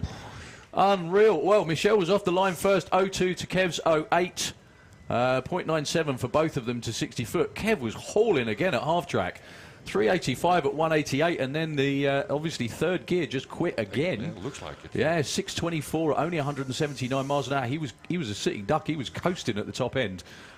Michel, though, was trying his damnedest to run him down, but unfortunately it is a round 1 loss for the Pro Dutch team. Yeah, well, the settings from the forelink didn't really help. The car jumped to the left almost. Yeah, I mean, he was bang on it on the tree. Yeah. Absolutely on form. So Kev Slyfield will move through. Loads of work to do. Bruno's coming round. Who's Bruno supposed to be racing? John Webster. Ah. We know John's out, obviously.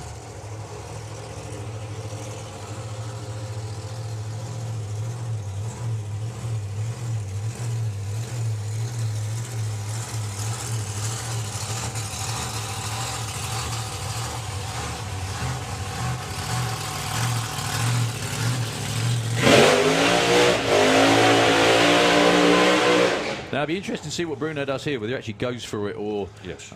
You think? Of course. No, but I mean, just runs it like past 60 because he now knows what he's got. Anyway. Yeah, maybe the 8, but I think he will keep it down. All in. Yeah. Good. He also knows who's he got in round 2. Well, that's a start. Andy Robinson. Oh, is that right? Yeah. Again? 2 weeks in a row. This is not round 1 this time, anyway. Just want to say a very good morning to the Collier family, excuse me. Jerry and Sharon up there watching at home, and Sky and Scott on the banking. Hope you're enjoying yourselves. I think it's Scott that was... I'm not sure it was Scott that was posting the videos from Mark Smith and Louis Davis, actually, because it was a similar type camera, wasn't it? But anyway, Scott and Sky, hope you're having a great time. We are, obviously. Yeah. No, it's okay. It's all right. It's not a bad way to spend a Sunday morning, is it, really? Yeah, I know there are a lot of Dutch people watching the live stream, so hello everybody, my buddies from the pooling team. That is a and very... of course, Yvonne. Very high wheelie bar setting for Bruno. He was really shocked yesterday when I told him it was a 588. Yeah, maybe he saw David's wheel stand yesterday. He said, I want to have that too. It's not cool though, because it's not good for... Well, it is cool. It's good for cool points. It looks cool. Yeah, it looks good. Good job. He had a buy. Well, he would have pedalled it, wouldn't he? Nothing wrong with that, though. 0.94 to 60 foot, and again, maybe that was why he shook. Commiserations to John Webster, just to say, his quickest run ever yesterday. He said that they're just really trying hard to develop the car, but unfortunately, he pushed head gasket out, torched the head, and it did a bit of damage to the block as well. He said they got spare heads, they could have fixed that, but they couldn't fix the block, unfortunately. Yeah, that's too bad.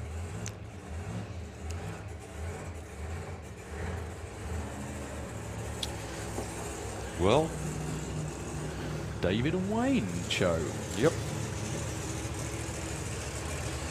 Winner of this one gets Kev Slyfield in round 2. So we've got 3 more pairs to go. Well, 5 if you include the 2 that we've got to rerun. So that's a good point. I doubt there'll be round on the back though. That's the only thing. Yeah.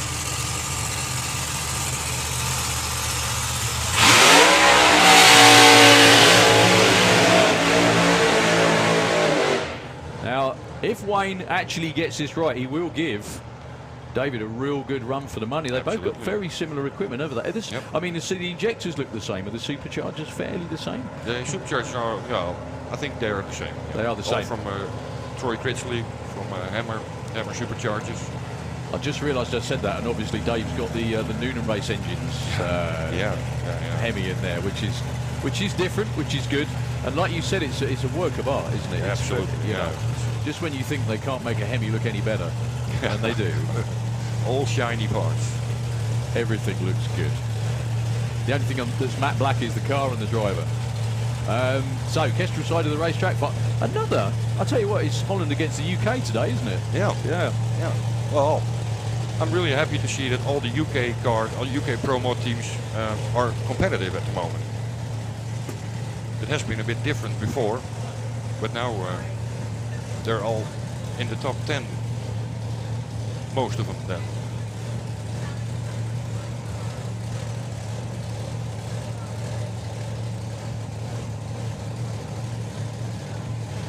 Okay, so Wayne Nicholson in the Auto Glim lane, the Lucky Devil, and of course Dave Vector, number 3 qualifier with a 5.88.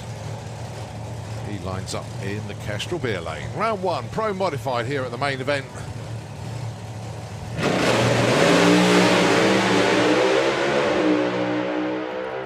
Well, good looking runs for both of them, but it is going to be David at the stripe, 5.92. Well, and look at Wayne, 6.18 for Wayne Nicholson. Whoa, that's a big difference. Big change from yesterday. But David again very close to the wall, but he kept it in. 97, 60 foot. Yeah. 389 at the 8. Wow. Yeah, PB speed for Wayne as well, actually. Always good to let people know that. 234.96, but it is David Vector that goes through. But again, pulling over towards the left and having to steer it away from the wall. Well, the wheelie was a little less than yesterday, luckily. That doesn't help. Well, the good thing is he's now got something to tune from as well. As has Wayne, obviously. Unfortunately, he's loading it up and going home, but, you know, it is what it is. I love that. Bruno and Andy again. So, 2 more pairs.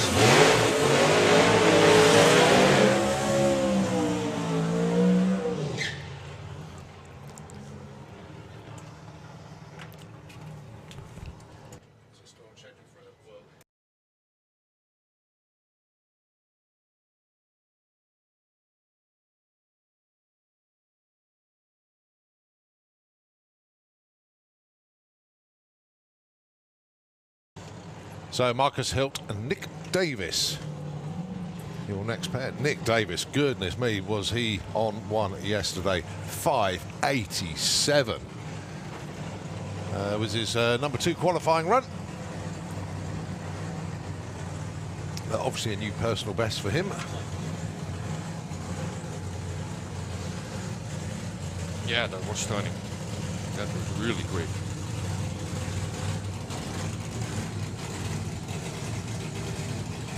Marcus is still struggling. Whether it's Marcus himself or the car, we don't know, but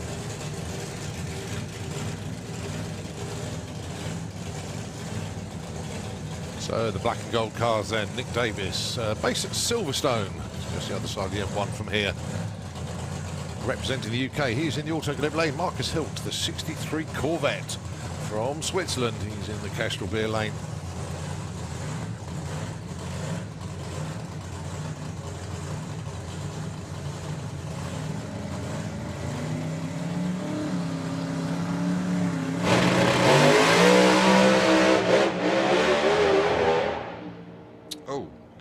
There's a blower belt. 5.92 for Nick Davis at 247. But Marcus Hill was trying there. He had a 0-1 reaction as well, but has We spotted there, well, Dick certainly spotted it, blower belt going eventually there for Marcus, and you just heard the revs really climb as well. Yeah, a lot of pedaling, and the blower belts don't like that. No. One more pair to go. The new European record holder, Jan Eriksson and Norbert Kuno, who didn't have a really good weekend so far. Qualified with a 10.5. But Jan Eriksson, I mean, my goodness me, I should think the reverberations around Europe and especially in Scandinavia with that 5.72. Boy, oh boy. Well, congratulations to Nick Davis' team, to Rob, and of course the rest of the gang. Oh, I'm going to give 1320 Mini a shout out as well, because that's where the lads at the back of that car hanging out there.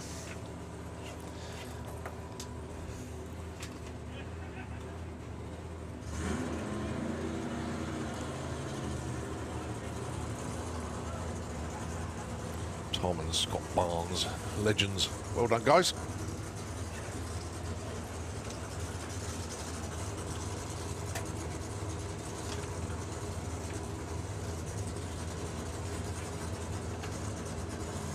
Well, we're in a bizarre situation where Jan Eriksson and Norbert Kuno, the last pair to go, but we don't know who they're going to face in round 2, because obviously we have got 2 reruns to do. Yeah. Mark Hartfeld and John Tevenham will be having another go, as will Bobby Wallace and Andre Oliver.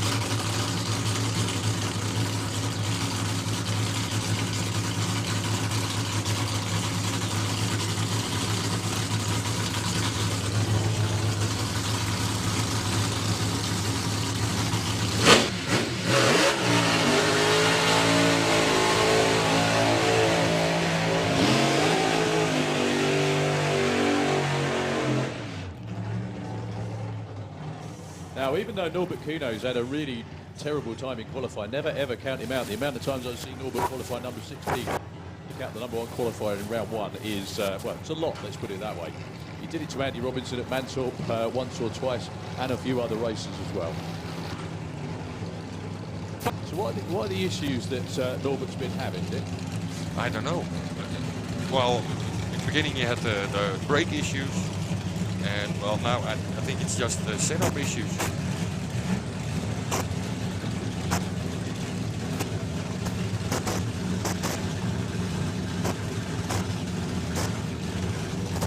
It will be a big task to beat Jan Eriksson, but you have to give it all to try it. Yeah. Well, Jan Eriksson did say to us just this morning that 570 was absolutely on the limit. He's setting the European record. It should be, to be honest. Yeah. Yeah, well, he was a bit surprised himself. It was a quick run, but he didn't notice that it was a 72.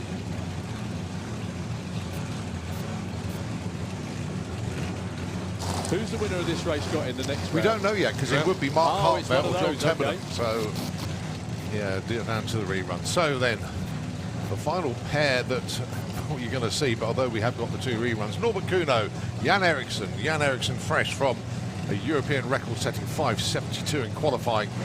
Has he got any more in the tank? We'll find out in a moment.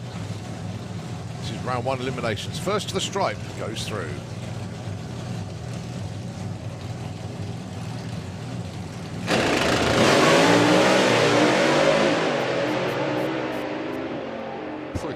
It was a wild one. 579 at 247. And we say it like it's a daily thing. Well, that's a sub 2 second back half again. 380 to the 8th. He's got a 370 bracket car going on up there. That's, sorry, 570 bracket car. Congratulations, gentlemen.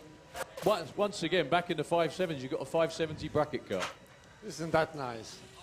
Well, it's not nice for us because we're English and you're Swedish. I'm only joking. I'm just kidding. It's great for you guys, isn't it? Did you think you'd be in the 70s so much? No. We know the car is capable for running fast, but well, the track is good and people is nice. The weather's nice too. Yeah, and the car runs very good. Certainly does. Thank you very much. We'll see you in round 2. That's Jan Eriksson's crew, everybody. Right, okay, just a couple of moments.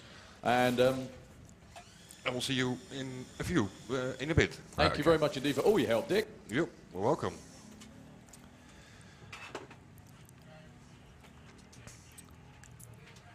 Right, slight pause, and That's all right. We're not far away, actually, from... We are just going to pause for a couple of moments. So, the track crew are making sure everything's okay. We've got fuel funny cars down here underneath the tower ready to go.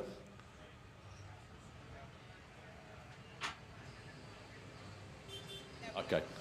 Yeah, no problem at all. So we just got.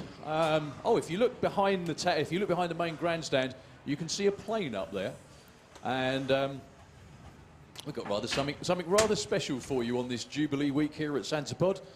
While the track crew get everything ready, we shouldn't be too long at all.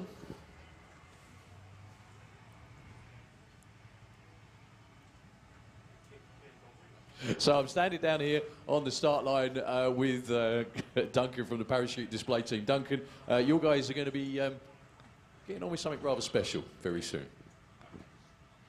Yes, I are. Thank you very much. Hello, everyone. Oh, let's try that again. Hello, everybody. That's better. Yeah, my name's Duncan Murray. I'm from the Jump Dogs parachute display team. The aircraft has just flown over. It's going to do a couple of little things it needs to do before the guys can get out and do the display nice and safely. So at the minute, it's going to run in around about 1,000 feet. And then at that point, the jump master will look at the aircraft, make sure everything's safe. He'll drop a couple of what's called wind drift indicators. So don't worry, that's not like a dummy falling out the aircraft or anything like that, or one of the guys. It's just two little crepes of paper. They're going to signify where the parachutes need to get out in order to land on the drop zone. We've got 3 dedicated drop zones today. One in front of the stand here, we can see the lovely red smoke. Another one just behind. So 2 of our guys hopefully will land here and 3 on the other side. But most of the show will actually happen just above this place here where I'm standing, right at the front of the track. So this is roughly where the guys are going to be getting out of the aircraft and doing the show. Now, as a team, we set up 3 years ago, and we specialise in what's called canopy formation work.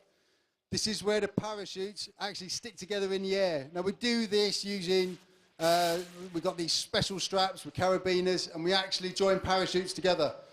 It's the most dangerous thing you can do with parachuting. If you ever say you're going to stick parachutes together, people often look at you with a bit of a dazzled look.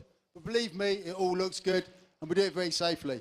So, as you can see now, the aircraft is on its wood drift indicator run.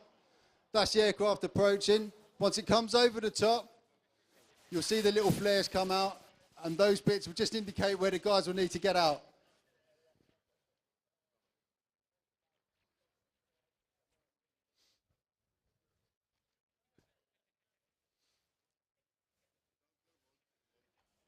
So, as I mentioned, this is the wood drift indicator run. So the jump master at this point, he'll make sure that all the guys' kit is all ready and ready to go. All their equipment's ready. As they fly over the top here, he'll release the little wind drift indicators. You can see blue smoke in the corner at the bottom of the track. That is to indicate the second drop zone. So as he comes over the top, they'll be released around about now, and that will indicate where they need to drop. Once he's done that, the aircraft will then quickly hurry up to the drop zone, up to the jumping altitude, which today with the skies as they are, blessedly, we should get 5,000 feet.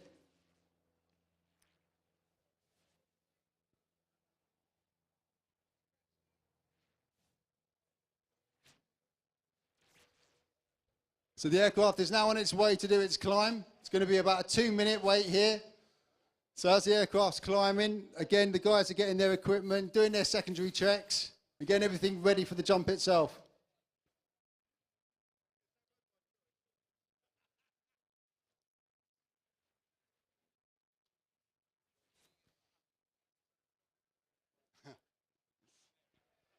You can see the wind drift indicators here to the bottom of the track. It's a yellow and red paper.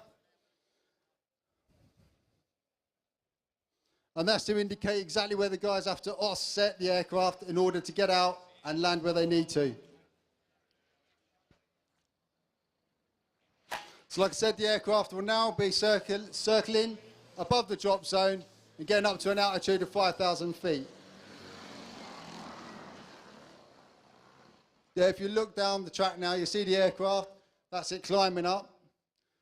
Once it gets to its altitude, it's going to do the same running as it did before. And then the guy should be getting out the aircraft right above where I'm standing.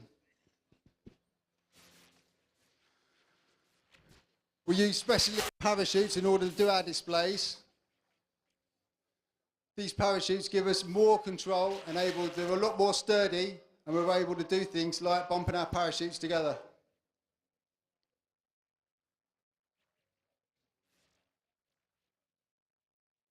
So we've got 5 guys jumping today, varying experiences. We've got one guy with over 250 displays, one of the most experienced parachutists doing displays in this country. The team was actually set up by former Red Devils. I myself am a former Red Devils parachutist, and we set the team up 3 years ago. The team's completely self-funded. It's not for profit. The reason why we all do the parachuting is because we absolutely love it. Love getting out. So yeah, so the guys jumping today, we've got Ed and Biff. They'll be doing canopy formation work, and I'll explain about that once they get out the aircraft. Jez, again with over 5,000 jumps, and he'll be jumping the Union Jack canopy. We've got Mark, he's our team scientist,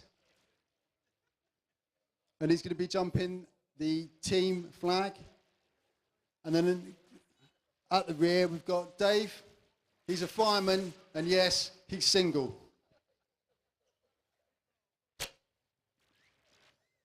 There was one whistle. Was that all? Is that all he's going to get? He's good looking. He is good looking. He's a good looking fireman. Bless him.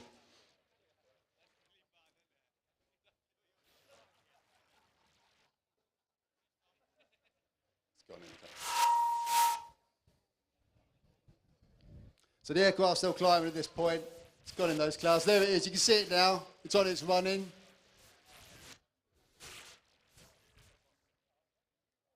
Now, believe it or not, that is just 5,000 feet. The canopies we use and the parachutes we use, they are specialists, and so you won't see any free fall. The guys will actually hop and pop, which means as soon as they leave the aircraft, you'll see the parachutes deploy. The red, white and black, there should be 5 of them.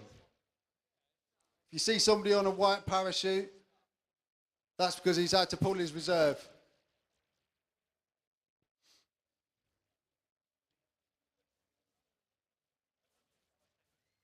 So you can see the plane there, it's doing some little corrections in the air. That will come from the jump master himself.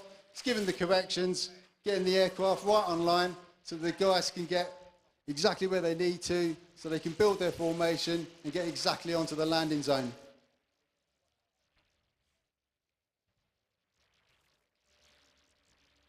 Okay guys, we're now about 10-20 seconds out from the max that's in the aircraft.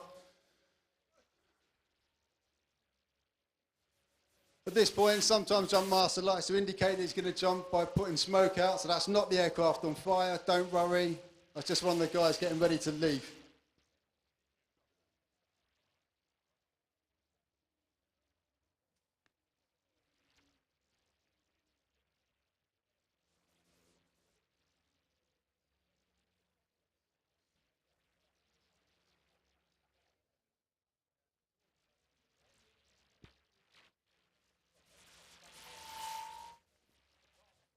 Believe me, ladies and gentlemen, it doesn't matter how many times you do this, you still get a little bit nervous at this point.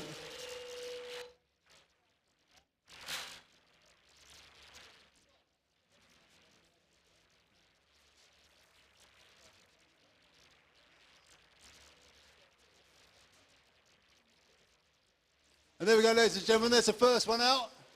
Second, third, fourth, and fifth, and there we go. So that's all the guys out safely. Yep, all their parachutes have deployed, none on a white canopy. So that means all parachutes have deployed safely. So 2 guys will be joining parachute. So there you go, there's 2 parachutes already together in the air there. That's Ed and Biff, they're our most experienced canopy formation pilots. So what they'll do now is the top guy, they'll actually come down the parachute lines. It's a bit hairy when you're up there and it's a bit windy, canopy's bouncing all over the place. And what they'll do is they'll actually join up, they'll connect together, and you'll see both parachutes will actually then fly side by side.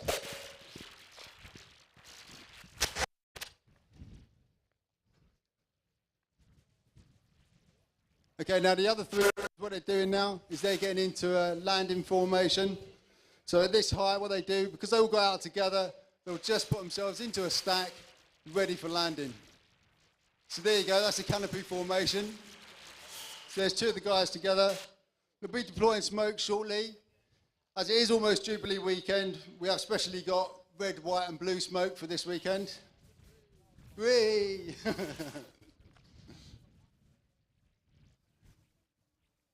Okay, so what you see there, so the parachutes themselves, when they're together like this, when they're flying in a straight line, they don't increase speed, but what you can do is actually pull the parachute slightly apart and accelerate towards the ground. Parachutes at this stage can get up to 70 miles an hour. So there we go, there's a red and blue smoke popped on the canopy formation there. So what they'll do is they'll come over the top of the drop zone.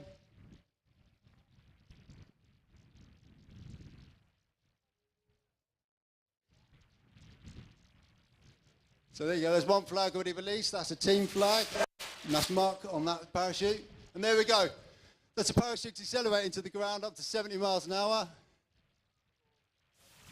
It's the most dangerous part, there we go, and then they split. Once they split, they'll then form a landing pattern. The guy on the bottom will form a landing pattern, the guys will then get into landing formation. So there's the Union Jack flag at the top there, he's the last guy going to be coming in.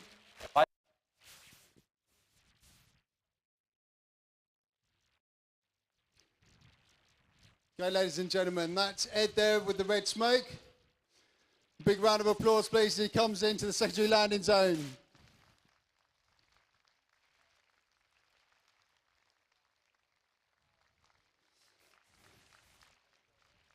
And there's Biff coming in, hotly followed by Dave. Big round of applause for our next 2 parachutists, please.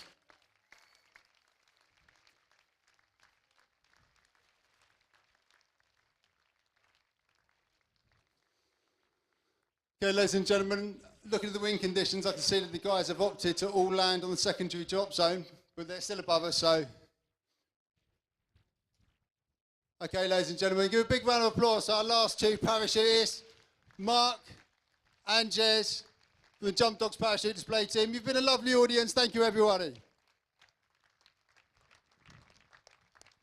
Well, I'm sure we'd all like to give a big Santa Bud thank you very much indeed to Duncan and team. One more time, please. Round of applause for Duncan down here on the start line and the Jump Dogs Display Team. Thank you very much indeed, sir.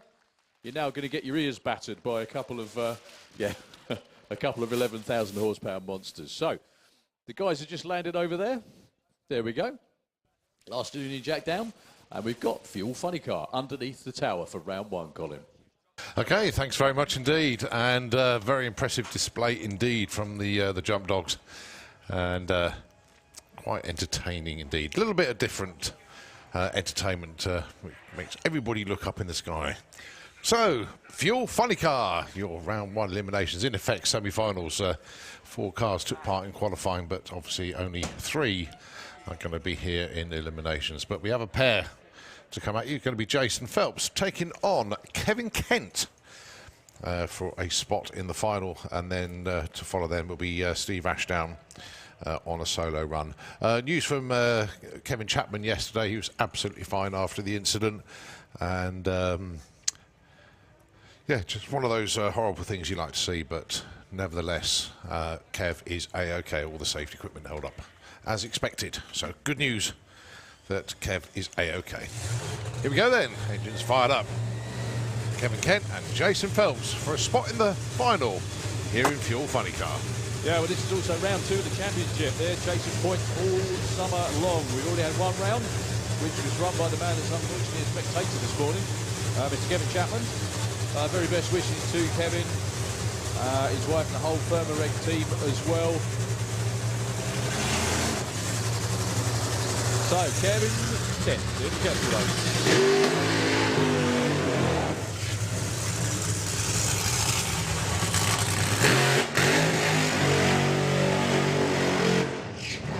One big throttle stop on Jason. Very big. I've just had a shower. Deary me. Okay, so racing over 1,000.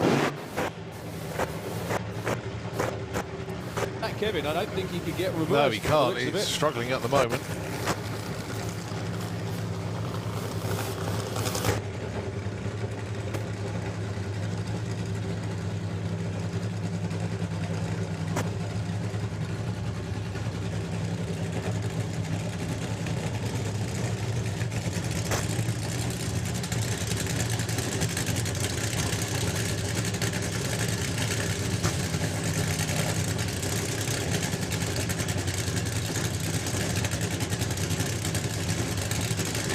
I'm going to have to take it forward and clear the track.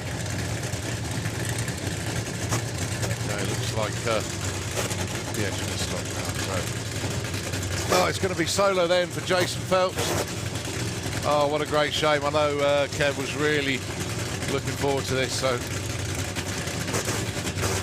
going to leave Kev inside the car. The rest of the team hop over the wall, and then obviously as soon as Jason Phelps done his run, then Kev will exit the car. So for a spot in the final then, Jason Phelps with Mark and Jackie Hawkins Gladiator. Hawk Racing funny car.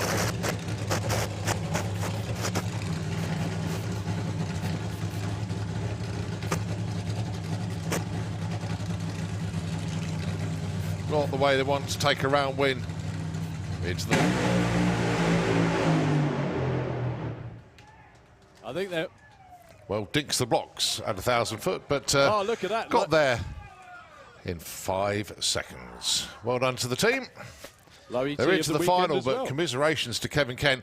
Please give a very warm Santa Pod cheer when Kev pops out the hatch on the car, unless he's staying in there. He's going to hide, I think. Well, that's such a great shame for Kev. But that car not necessarily going to reverse, it's stuck. Ah, that's a big shame for Kevin. That's what the throttle rack was for, to alert the crew that he needed a bit of help, unfortunately. But still, for Jason, quickest run in a long while, actually. That was outstandingly good. What were the numbers, Colin? Oh, Kev, let's just give everybody, Kevin Kent, a huge round of applause. Unfortunate that he couldn't make the run there, but I know he's going to be gutted about that. Frustrated, gutted, you name it, everything. But yeah, numbers for Jason, 0.93 to 60 foot. He was 3.6 at the 8th at 180 miles an hour. And as we know, dink the blocks at 1,000 foot, 499, 156.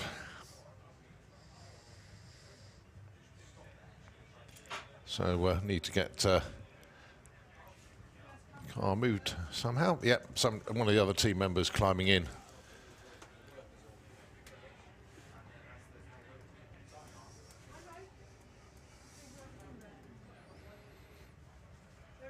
Yeah, car now actually moving, so we can now move Kevin Kent's car.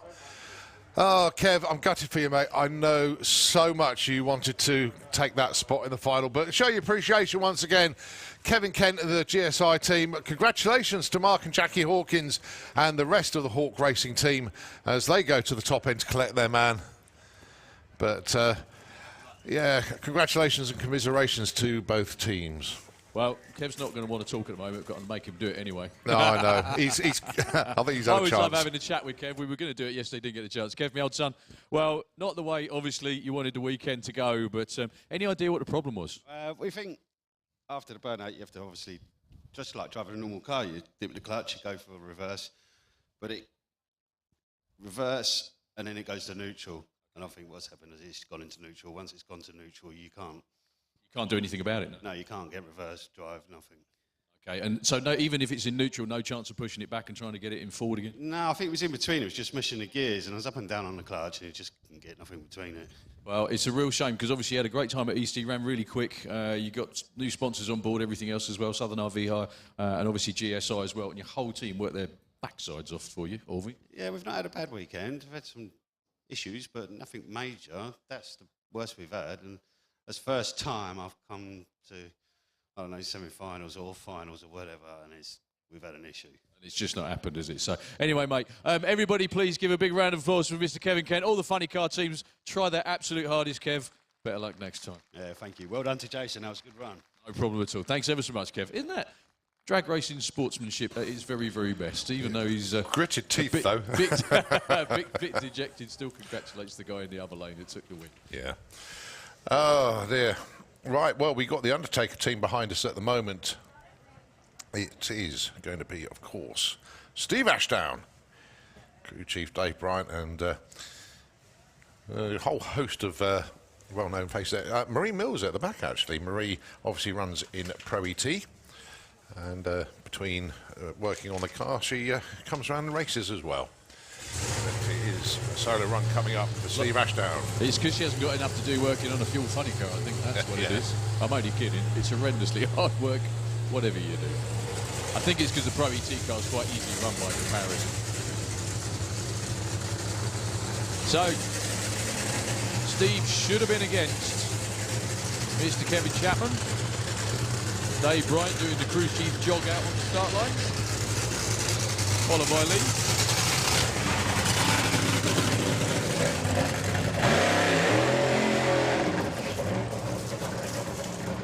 So not sure how far Steve is going to run it this time. That was a pretty good looking run for Jason Phelps.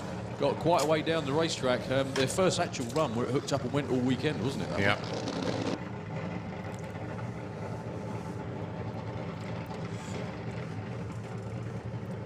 But Steve does have to come back and actually take the green. So whether it's a launch, whether it's 3:30, we shall see. We know who the... Yeah.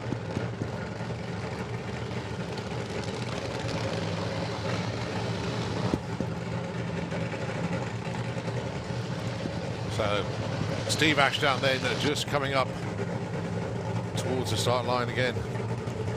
Being reversed back by Dave Bryant. Dave Bryant, my goodness me, he's had many, many years experience. As a lot of these guys, actually. Lee Webb down there, had a chat with him the other night.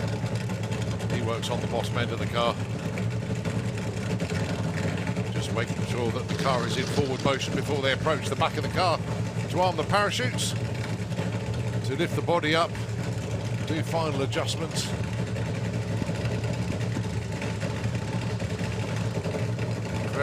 Very little they can actually do.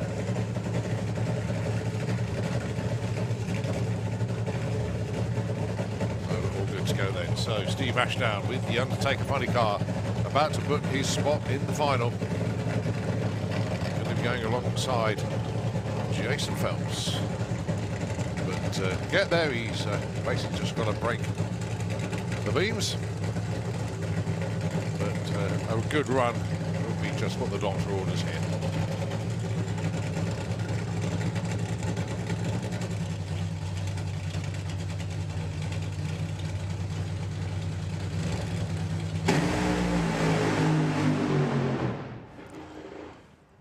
Well, took it to 3:30, but the car was drifting towards the wall on the right-hand side, so discretion the better part of Valor there, just lifted off the gas.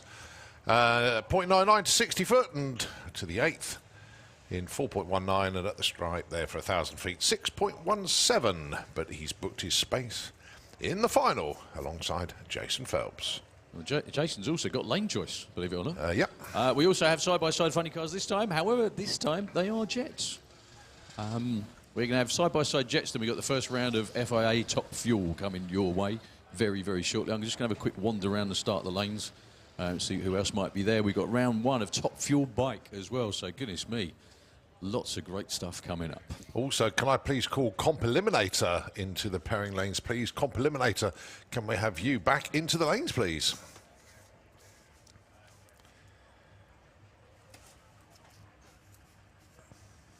So Fire Force 3 taking on Firestorm. Had some great races from them yesterday. Congratulations to the Undertaker team as they make their way back up to the top end to pick up Steve Ashdown. They're in the final.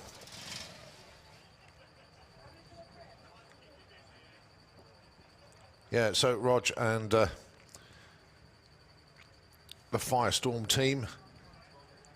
Oh, so many things going on. Unfortunately, there's Kevin Kent's car being towed back to the pits for a frustrating day for them. Well, the 1,000-foot blocks stay in place because that's what distance the jets are racing to, isn't it? Coincidentally, yeah, and top fuel, which follows. So. Exactly that. It was actually really, really nice yesterday to be at the top end and manage to have a chat with Roger Goring. I'm not kidding, you know. Almost all, if not all, of the UK jet car pilots are from Yorkshire. So It just seems to be wired that way, I think. It's where we breed them, isn't it? Something like that, yeah. Scary thought, that, actually. Yeah. But yeah, anyway, so it is Martin with Fire Force number 3 in the Auto Glim lane. It is Roger with Firestorm. And when you see them pull forward, I mentioned this a few times this weekend, but you can see that Martin sits off to the left-hand side of the jet and Roger sits right in front of it. And Roger's got a little hatch right in front of his face where he actually gets up and stands up in front of it. It's a rather odd sight up the top end. What, Rog, or the way he gets out? Oh, both. To be honest, no, it's definitely the way he gets out. It's really weird to see someone stand up out the windscreen of a jet funny car. Something we're not quite used to. So they're just waiting the signal to fire them up. And also we've got Pro Mod Reruns as well coming down as quick as they can. Got so much to come. The pairings and the classes and everything are just jaw-dropping. Obviously, the reruns of Pro Modified, I mean, they're 4 super quick cars. And here we go then. The Jets now starting up beneath us.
Also, as you look down on the start line, you can see there's a cameraman standing in the middle.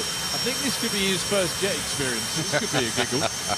Especially standing in the middle, because there is nowhere to hide. Do you remember that one from a couple of years ago with a TV cameraman?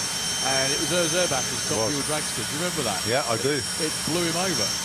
Makes you wonder if this is his first rodeo. I think that's what they call it, isn't it? It's about to be his first flame show. Yeah. Trial by fire, I think is what it's known.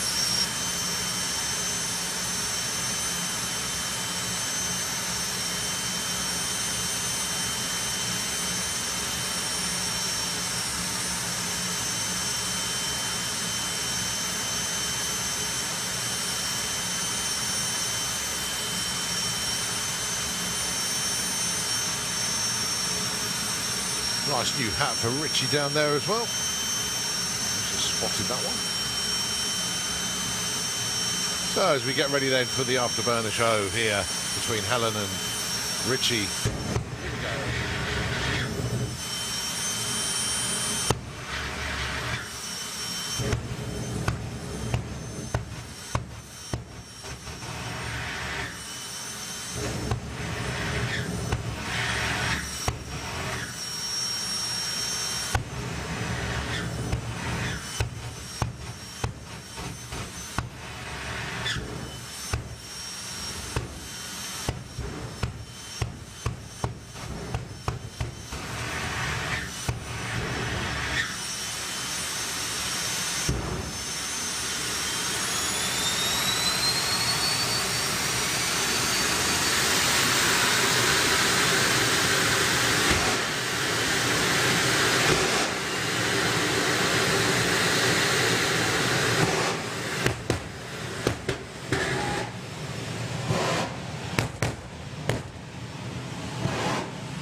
So here we go then, the two jets going to be racing to 1,000 foot. Roger with Firestorm. Is he going to take this one, or is he going to be Martin with Fire Force 3?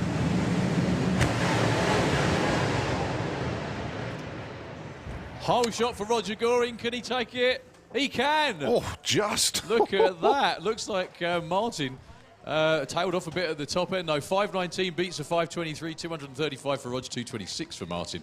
But I think that's Roger's first win of the weekend, isn't it? Yeah. And there was a whole shot as well. You can see, obviously, you can see the numbers on the top of the board. He had a 10th of a second on the tree. And, yeah, they'll be very, very happy. I know it's only a match race, but it is a race. Yeah, there's still a lot of pride and a lot of banter between the teams.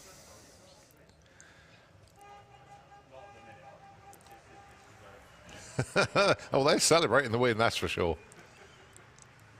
And deservedly so. Anytime you beat one of the most successful jet cars on the planet, it's always worth it.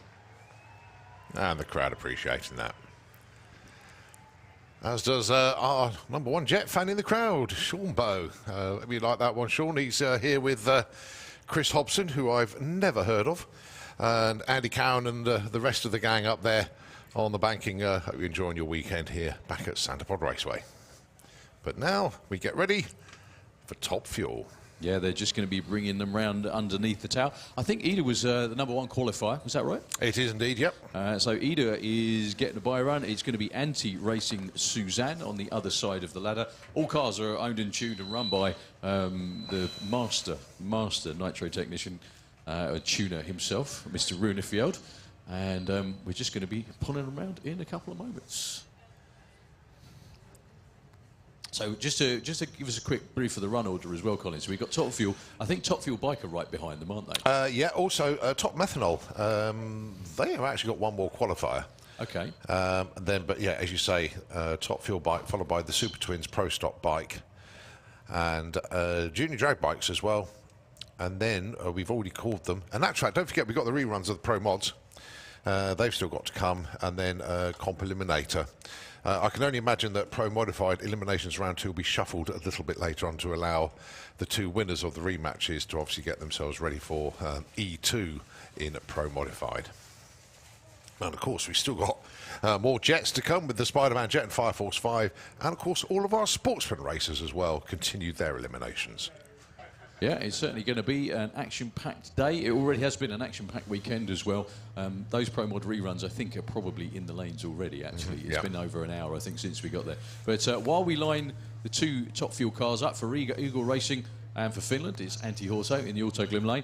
And going to be taking on Suzanne Callan for Slictrix Racing, Santa Pod Raceway and Draper Tools. Down here on the start line with the CEO of Trackback Racing, Keith Bartlett. Keith, obviously great to be back at the main event again and have fuel cars aplenty. Yeah, I mean, as I said yesterday to everybody, it's a big disappointment we've not got more fuel cars. People are struggling for parts. Everyone knows what the supply chains are around the world in various business sectors. Ours is no exception.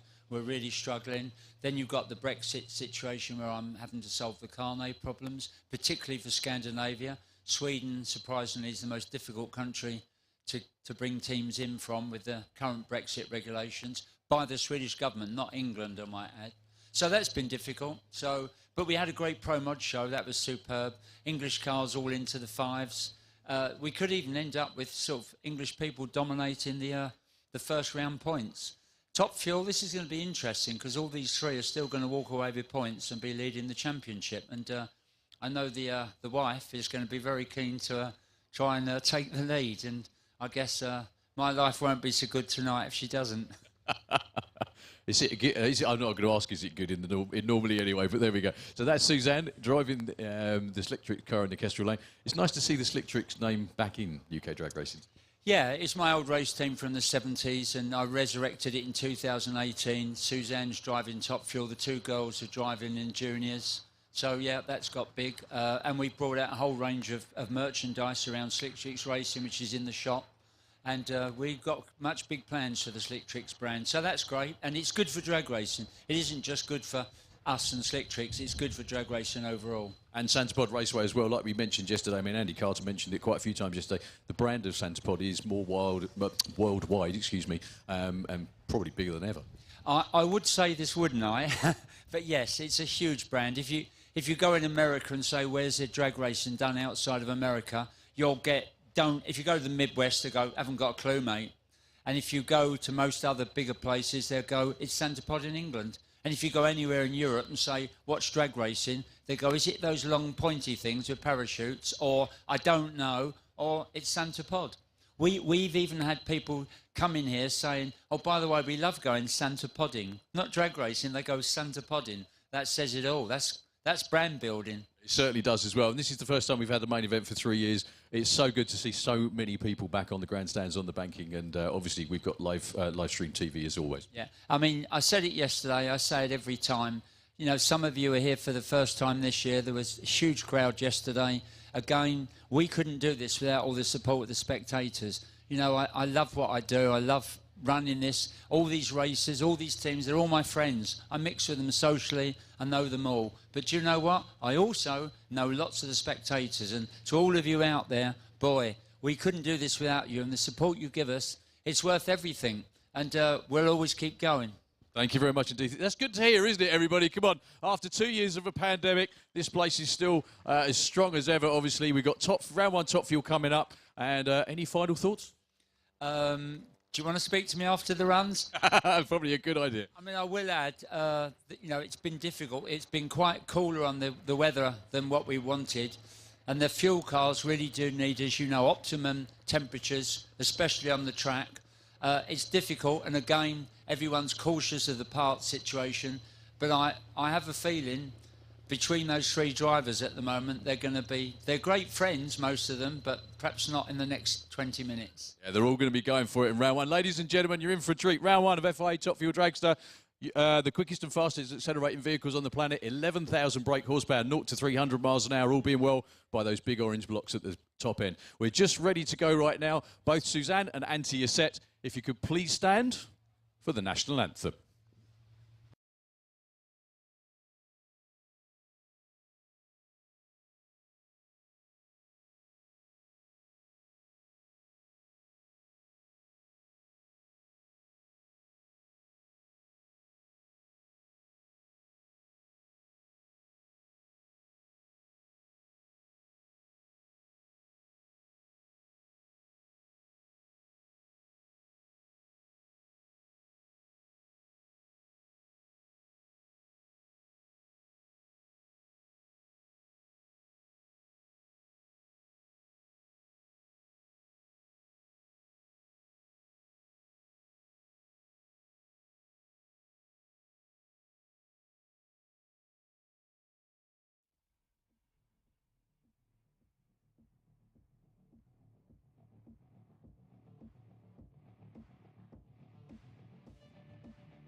As the national anthem plays and it reaches the end, the fuel cars fire up behind us.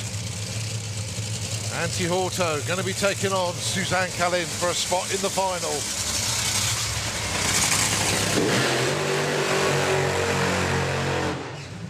Orchestrated side-by-side burnouts. And a nitro shower for me. Not that I'm ever going to complain about that. No. Kids just wonder what the smell is when I go home. You'll be drag racing again, Dan. Yeah. So, Suzanne Kalin in the Kestrel lane. Like I said, for Slick Tricks Racing and Santa Pod Raceway, going to be taking on Antti Horto. Suzanne from Sweden, Antti is from Finland. Driving the Eagle Racing Top Fuel car. Now, nobody made a clean run in qualifying, but this is about getting there first. They both made some pretty good runs in qualifying. Antti is deadly quick on the tree. Suzanne's not too shabby either. This is also the first FIA Top Fuel race for 2.5 years, if not more, actually, I think, since the final 2019.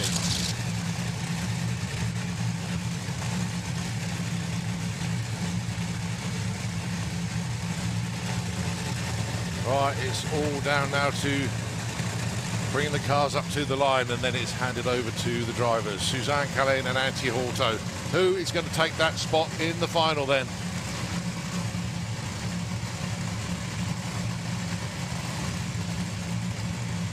Both in pre-stage. Hold on tight, as you know what's about to come. Here we go. It's Antti Horto. Look at the numbers. 380 at 318. That is what they've been trying to do for the last 2 days. I think they're rather overjoyed, to be honest with you. That almost matches the European E.T. record as well. 318 miles an hour. And as always, I say this every single time, the bloke that made it happen is standing over there with his hands in his pockets. Just watching. He was standing at the back watching, yeah. He's happy with that. Good one. Nice run, Runa. Excellent stuff. Suzanne got a little bit out of shape and shipped the tyres a couple of 100 feet out, but 3.80, 318 miles an hour for Antti Horto. Absolutely outstanding. How about some short numbers then? 0.85 for 60 foot. At the 8th, 305 at 282 miles an hour. Respect. 380 at 318 at the stripe. Suzanne was also 0.85 to 60, 383 at the 8th, but was off the throttle by then, 133. 579 at the stripe. Raise the roof, please, for both of those teams. Going up to get their drivers at the top end. That is Antti Horto's quickest and fastest ever run over 1,000 foot. What were the reaction times like as well, dare I ask? Antti 0.13, Suzanne 0.15. So pretty damn close, to be honest with you. It was all about who had the better race car after that. So congratulations to Antti Horto. That's the run he's been waiting for some time, I think, actually. Yeah. OK, so underneath the tower now in the Auto Glim lane for Mstrand.ax and Cinderella from the island of Åland. It is Ida Zetterström, with all of her fans looking in from around the world. Ida, did you actually see the vlog that she posted before the weekend? Oh, you didn't get a chance to watch it. No, it was really cool. It was all about travelling over here and the testing and everything that the team go through to get it all ready. They've been given the thumbs up to fire up. Well, Runa knows the track will take a 380 and just did. What's Ida going to do this time round? Well, we're still waiting and hoping for a 3.7 at some stage at Europe. It'd be lovely if it took place here at Santa Pod Raceway. Well, the funny thing is, I don't want to say this out loud, but I'm going to anyway. When Ida ran back at Easter, she was 400ths quicker than that to the 8th mile. Exactly. Yeah. So then the pesky blowout decided it didn't want to play anymore. Company. Well, yeah, the thing is, that was a mid 370 all day long, that was. But anyway, Runa Field is absolutely the man when it comes to tuning these things. So Ida brings it forward. It'll be interesting to see whether she goes for a full run or just a launch to make sure everything's okay.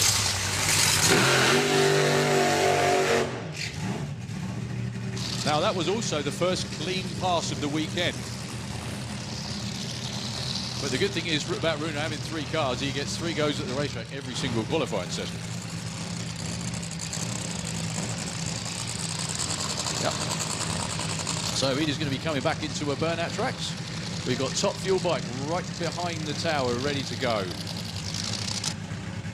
FIM Super Street Bike into the pairing lanes now, please. Super Street Bike, can we have you into the lanes, please? So Ida used to be a nice shy retiring Super Street Bike rider before this, would you believe? She likes going fast, is this young lady. Very successful in Super Street Bike as well. She went 680s on the bike. She's been 380s over 1,000 foot in the Top Fuel car.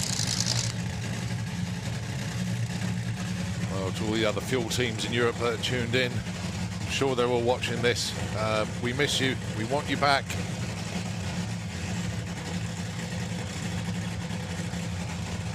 But here comes Ida. So Runa actually making the last adjustments on Ida's car as she goes into stage. Already in pre-stage.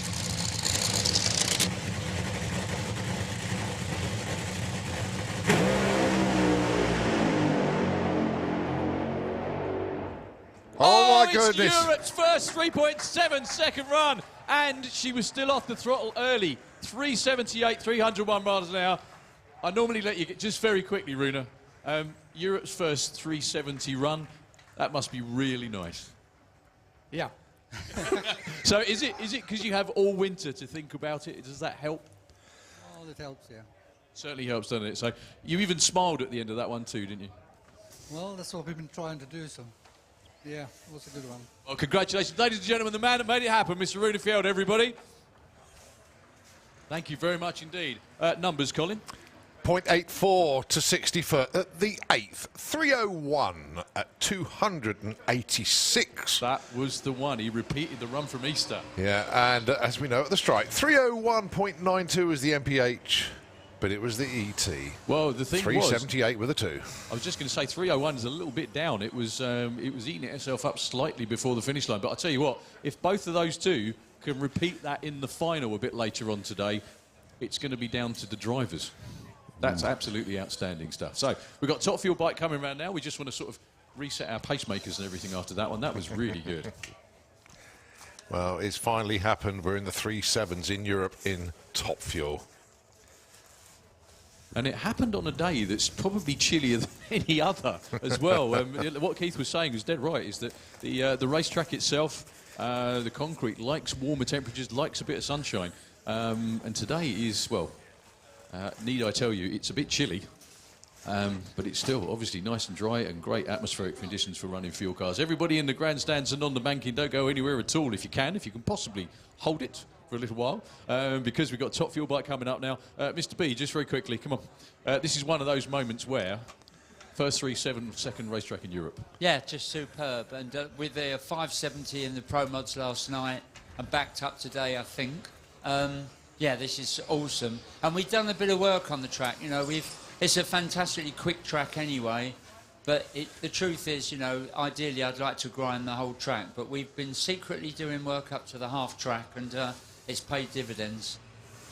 Oh, it certainly has indeed. I was going to say, do you really need to grind it anymore? I mean, that was pretty outstanding. Yeah, it was really outstanding. You know, I'm not sure Suzanne's going to think it's outstanding, but I mean, she tried to drive through it to begin with, but then it just shook and that was it. So she left equally, so they were all on one. Well, her time will come. I mean, all those cars are pretty much even, aren't they? If you ask her, she'll definitely say her time's coming, but they are even. But you know that it can just be slight adjust, as you know, just things just not quite got right in the setup on one day against the other, and you drop a couple of hundreds and you're history. Really, really good to see. Obviously, like you said earlier, we've only got 3 cars here this weekend, but boy, what a show. Runa really is the man. I mean, he doesn't like being interviewed, obviously, but it's got to be said. European drag racing would be so poor without him. Oh no, it's absolutely crucial. I'm very lucky because he's next. I've got him on site all the time. It's like a home team, the whole 3 cars. So that's really good. But that was, I think, that just shows you where we're at. You know, and I always say to people, come along and see 300-mile-an-hour 3-second runs. Everyone out there, they've just seen it. They're proper runs. That was a lot more like it, wasn't it, anyway? So we hope everybody comes back towards the end of the year and obviously into next year too. Obviously, it is a money and everything else thing as well, and a travel thing. But I think that will probably spur them on to think, actually, that looks fun. Yeah, I think so. I'm already looking much better for the finals. I think we could see a lot of the Swedes here.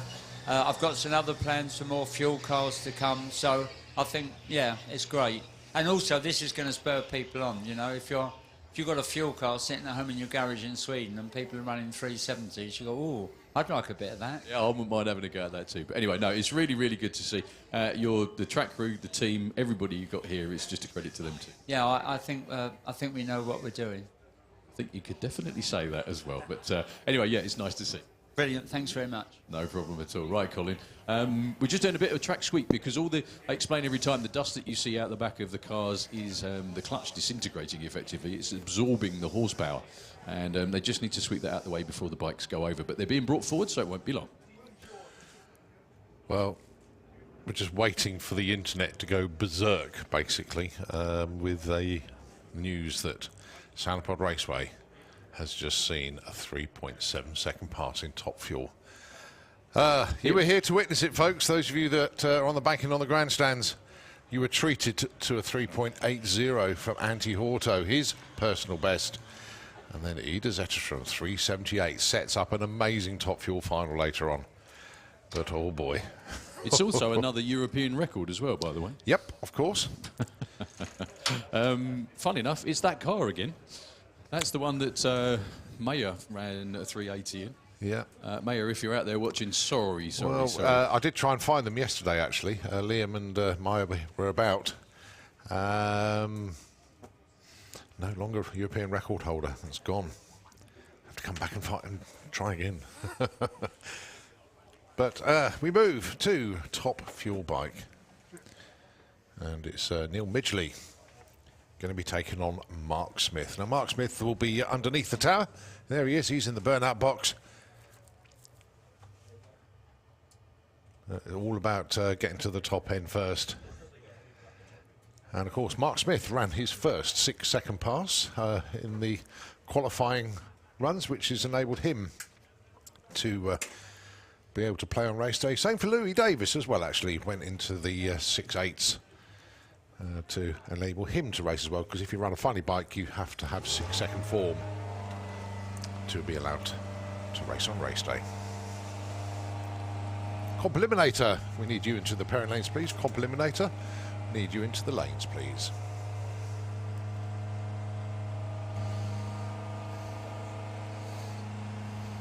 So you run it on pump gas or methanol to start the fuel bike? It's normal petrol, pump gas. Yeah. Just to get it ticking over. It's actually amazing it runs, because it's just on a tiny little, when you think of the amount of fuel, nitro that goes into these bikes, it's just a tiny little squirt fuel, squirt bottle.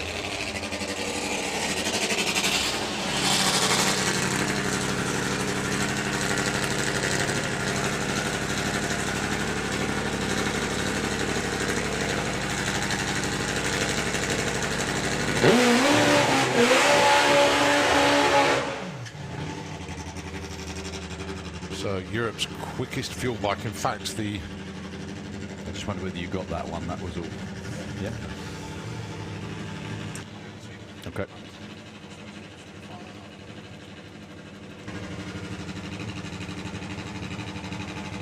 Well, eventually Mark Smith will do his burnout. Obviously, Neil Midgley has a much lengthier process of getting his bike ready for a run. As we say, Europe's quickest fuel bike in the world's second quickest. Only Larry McBride has been quicker. But this is eliminations, folks. Neil Midgley qualified with a 6.63, but has been in the fives on this machine. Mark Smith, 6.80. His first venture into the 6-second zone. I've just come back here and looked at the screen for the last run. Oh, I took a photo of it. Oh, flipping heck, that is unbelievable. Yeah. Quickest run ever on this racetrack. So Mark Smith and Neil Midgley. Now Midjo has everything to take this, but he's got to get there first.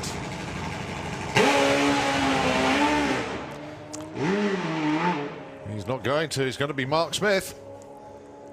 6.78. Yeah. Well done to them, a new PB. Well,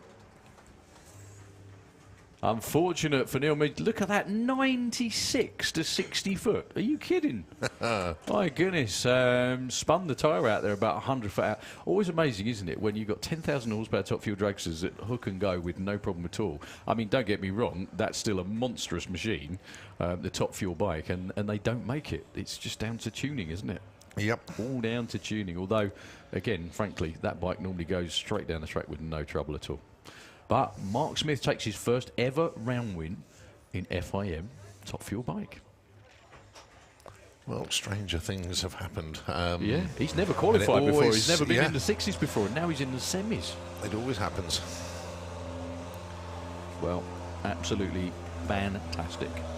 All right, next up, René van der Berg should have been alongside Al Smith. I think Al was there. He's down there. He's underneath the tower. Oh, it's only because I can see you and I can see Andy standing out Andy front. down there.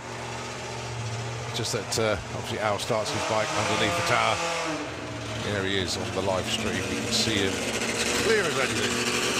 Yep, they haven't had their normal. They haven't had their normal clockwork. Well, it's never a clockwork weekend, is it? They've had a lot of hard work with the triple. The Rocket. If you're wondering why Al is holding back, Al doesn't do a burnout across the start line where René does. He'll be there shortly.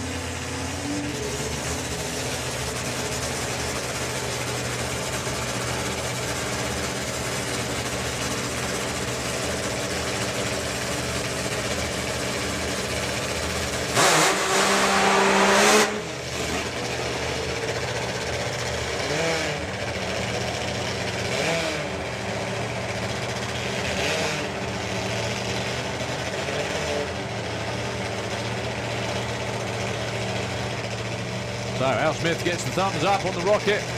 3 cylinders Kestrel Lane, 4 cylinders Auto Glim Lane, UK in the Kestrel Lane, and the Netherlands again. UK and Netherlands again. Round 1 soft fuel bike.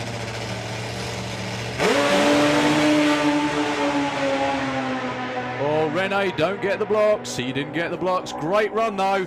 Into the 6-1s for Rene, 6.919, 223. If he doinked the blocks and went over the centre line, the win would have gone to Al Smith. But unfortunately for the team, he cracked the throttle off the start line and just didn't go anywhere. What a shame. Really hoping for big things this weekend they were. They got a new ignition system on the bike and they were hoping that was going to cure a lot of problems they were having. And, well, just one of those things. All right, next up for Warp Speed, it's Stu Crane. And it is Louis Davies on the Wicked Wench. Actually, don't forget, Louis' bike used to be a Warp Speed bike. Is that right? Yeah. Okay. Well, that video, I watched that over and over again, you know, the one, the side-by-side one. Especially the reaction was... well, it was only to be expected, wasn't it? But it was just the whole, you know, elation about all of it. So there's going to be 2 funny bikes in the semi-finals at least. Which will be the other one? Louis Davis, Kestrel Lane. Stu Crane went 6.33 in qualifying. Oh, but he goes red, it's Goose wins! 6.92 for Goose, 6.36 at 2.12 for Stu Crane, but he went red by a big margin as well. It's Louis in the semis. Who's he going to be racing? Rene. Wow. Well, there's a lot of checking to do because obviously there's a big... Actually, there's still smoke going on down the top end there for Stu Crane. Hopefully he's A-OK. The track crew doing their regular checks up there. But another 6-second run for Louis Davis, 186 miles an hour. But most importantly for him, it was on a green light. Yep. Well, both have gone round the corner, so it's just the track. But Louis Davis, 6.92, his second 6-second pass. So does that back up Stu Crane's earlier 6.33 for the record? I think it could do. I mean, even though it's on a red light, it doesn't matter. Yeah. Well, it must do. It's within 1%, but I don't know what it is with backup runs now. So, do we need backup runs anymore? Well, we do. We do in the cars, but not in the. Oh, no, we don't in the cars. No. If you run it, you own it. Good stuff. Okay. So we've got a little bit of checking to do up at the top end. The next pair would be Rikard Gustafsson down here, who used to have the title of the Europe's quickest funny bike, which has now gone to Stu Crane. Although, to be completely fair to Rikard, he did it quite a long time ago now, quite a few years ago. Everyone else has sort of progressed. Give Al Smith and the team a cheer, please, everybody. Not what they wanted to do. Yeah, I like that. I saw that too. You did say it right. Yeah.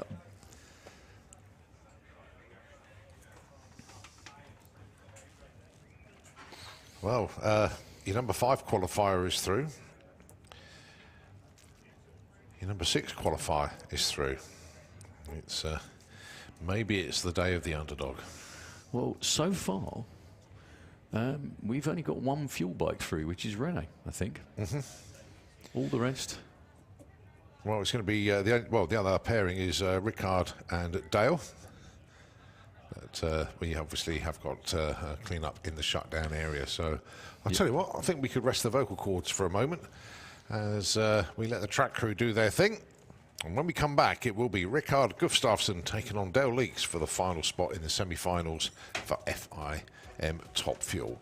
So Nitro FM 96.2, the airwaves are yours.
Okay, so it is the last pair in FIM Top Fuel Bike. Rickard Gustafsson,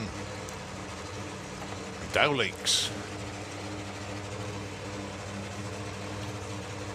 Mark Smith awaits the winner of this.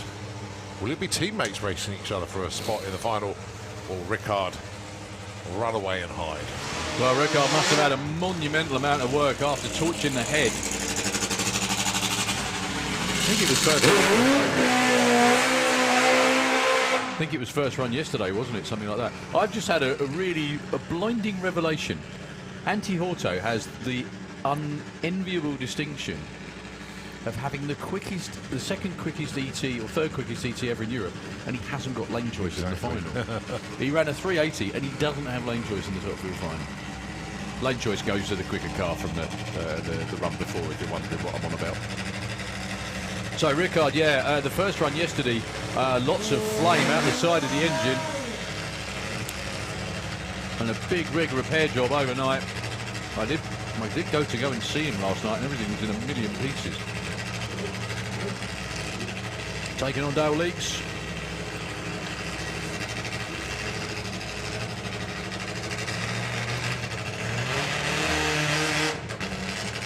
Now, if Rickard runs to form, Dale could well be toast. However, how this first round's gone so far, who knows? Dale Leaks' quickest run of the weekend was an 8.2. He's been in the 6s before, but not with this combination.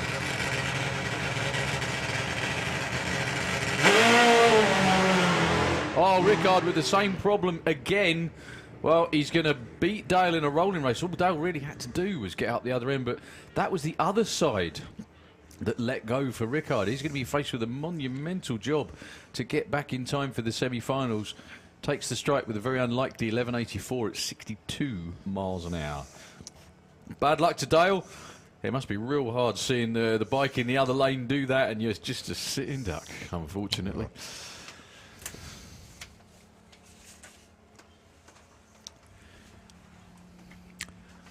Junior Dragster, you should be in the lanes, please. Can we have Junior Dragster, please? You should be there. Oh, bad luck, Dale. Bad luck next time, mate. Well, there you go.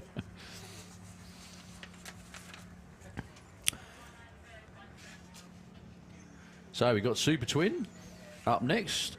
Just doing a quick track check after that run by Rickard. Are you sorting run orders, or are you sorting now? Yeah, no, obviously, but when we start, I put all the ladders into order, and then they go and jumble things up sometimes. So just making sure that everything is where it should be. But it is Super Twin that's up next. Martin Haas has a bye into the final, and then it's Chris Van Nimmen taking on Samu for the other final berth. Well, I can't see Chris Van there, so it will be Samu on a bye by the looks of it, and yeah, unfortunately Martin on a bye. That's a big shame for Dale, especially to see Rickard take the win with only an 11-second run. It's all right, it's not too serious out there by the looks of it. It's just going to be a quick drag of the sled. Go on, Colin, tell us what's happening. Yeah, just to give everybody an update. Behind the main grandstand in about 15 minutes' time, the Dangerous Steve show. Ooh, scary stuff. 1:30 in the Festival Circus tent, they got the circus show. At 2 o'clock, we got the historic Aero engine fire-up again behind the main grandstand. In an hour's time, the Live Action Arena, the final show from them this weekend. But also, don't forget, you've got the Wall of Death that's running all day long, and it's just £3 to go and have a look at that. Worth checking out. So the Wall of Death, if you just go behind the main grandstand, keep going, and before you get into the main pits of all of our race teams, you'll see the Wall of Death. And worth checking that one out. I don't want to spoil anything. I know the name's Wall of Death, but they must be okay because they do the show again, don't they? Yeah, otherwise but no, they've got other people coming in to do it. Oh, great. Yeah, it's not this like it's not like kamikaze runs, but you know what I mean. It's dangerous stuff in there.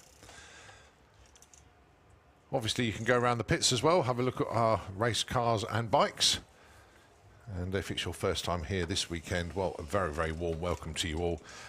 You don't have to spend all your time on the banking. Pop round in the pits and go and have a look at some of the machinery. And visit the pod shops as well. We've got 3 of them.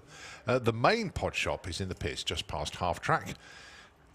The second pod shop is in the catering area, and if you go and get your lunch, you'll find the second pod shop there. And the third one is just past Live Action Arena, and you can get hold of the latest FIA merchandise, latest Santa Pod goodies. The Slick Tricks racing range is in there as well, so definitely worth checking out to see all the latest stuff that we've got here. And of course, to get here these days and to get your tickets, you'll have to go on santapod.com and to book your tickets, and just keep visiting the website for updates on events. And of course, you can book tickets for future events as well. So lots coming up. There's the Nostalgia Nationals next weekend, back how it used to be. Weekend after, it's the BMW show on the 12th of June. The Retro show is on the 19th of June. Fast Show Reloaded, the 26th of June. And then the crazy month of July, STP Summer Nationals, the next time you see all of our sportsman racers in the National Championship going for it once again. And then one of our favourites, Dragstalgia, how it used to be, 8th to the 10th of July. The Ford show is on the 17th of July. And then one of the biggest events at Santa Pod, which is Bug Jam, and it's the 35th edition. 22nd through to the 24th of July. And then to wrap up the month of July, it's the Mopar Nationals, the 29th to the 31st of July. All the details are on santapod.com. We know you've all visited that site because you're all here. If it's your first time, if it's your 10th time, or if you've been coming up here 40 or 50 years, we really do appreciate you coming to see us this weekend. The first round of the FIA and FIM European Championships, and we are almost back to normal. We're just missing a lot of races due to parts shortages and logistical problems getting across Europe. The thing is, there's actually a worldwide part shortage. It's not just us. No, it's not just us. I mean, you know, when teams in the States are having trouble getting hold of stuff, then yeah, it's tough. Just on that subject of how long this place has been here and how many times you've been here. When was the first time you came? 1978. 2 years more younger than you. I think it was 1976 for me. I was 4. Yeah, but I was 13, so I'm a late. I was late bloomer. No, I think I was definitely 4, or maybe 5, 76 or 77, something like that. Anyway, and yeah, the place. I think the only thing that hasn't changed is the location. I think everything else. Oh, maybe the tower, because this tower was originally built, I think, in the 70s, wasn't it? Yeah, well, it had the end bit, but it didn't have the stuff across where we are now. The whole bridge. Anyway, we'll stop padding. Go on. I know. Thank you. You did, well, neither of us did, but I remember the first time standing on the banking. Never in a million years, let alone however many years since then, that I thought I would be sat up here talking about drag racing instead of being a little kid on the spectator banking going, cool! I think the thing is, we'd still be over there, wouldn't we? Yes, yeah, we would, definitely. I'd still be here watching, I'd still be here sitting in the grandstands instead of up here, annoying your rear rolls. So I think we've only got a couple more passes with the tractor, and we'll be on. But, you know, it's a very knowledgeable crowd out there. You know, we do try as best as we can to keep up to date on social media and who's here, and there's quite a lot of racers that are here that race in other classes that aren't eligible to race at this event. There's a lot of them here this weekend, so a special shout out to you lot. There's a lot of them tuned into the internet, and I'm going to put out a shout out to somebody that hopefully still tuned in. He was when Top Fuel were running. Lewis Bloom, a stat guy, formerly with the NHRA. He's moved to Europe now lives in Germany. And we're still waiting and hoping that Lewis comes to see us one day, because he would be more than welcome. He's almost up to your level on knowledge, I think, Darren. But no, Lewis Bloom, stat guy and all-round good bloke. And I met him for the very first time at the Texas Motorplex, and so welcoming, such a nice guy.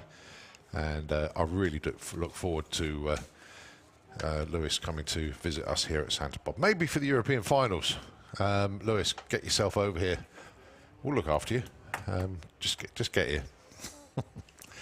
Also, there's a whole host of what we call mega fans that are here this weekend. I've already mentioned them once, but I'm going to mention them again.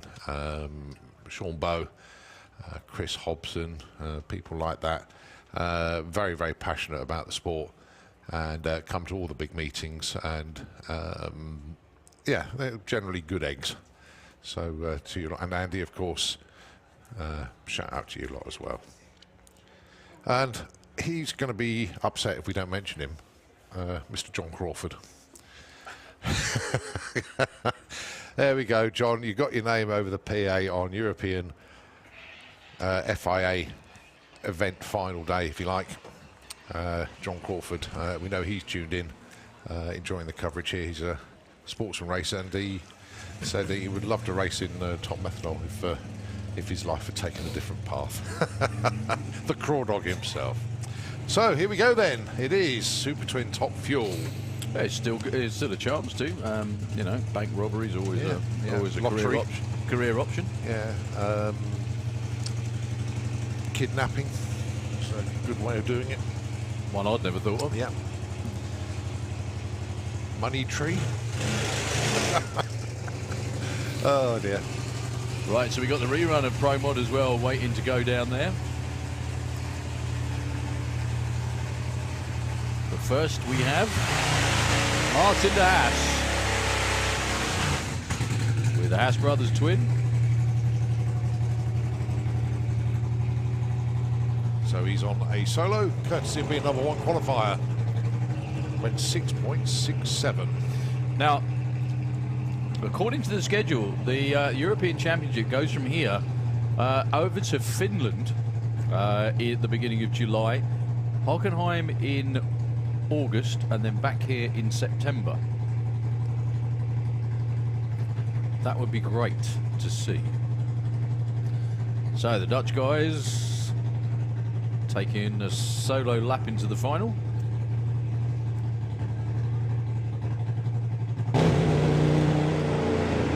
If you notice, his stage is actually with the bike leaning over. Just misses the blocks and goes 671 at 2:08. One of the things that's very unique about that, again, I got to hang out at the top end for a little while, and what they do is there's various different ways of cooling the clutch on these bikes, because they get really, really hot. And a lot of teams go up the top end and they have like water sprayers, like garden sprayers that they spray to cool everything down. What the Haas boys do is they've got all the tools in the tow thing. They take it apart up there. Oh right. Hang it out to cool, then give it back to the pits.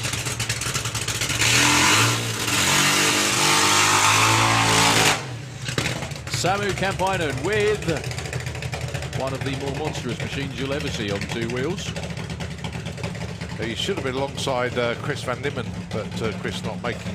Well, Chris's team are down there watching, unfortunately, which means that they've had issues in qualifying. Well, don't forget he licensed this weekend and went 7:25 in qualifying. This machine you're looking at here was the world's first 5-second V-twin. If it hooks and goes, it will be monumental. It's also the first weekend Samu's ridden it, to be completely fair.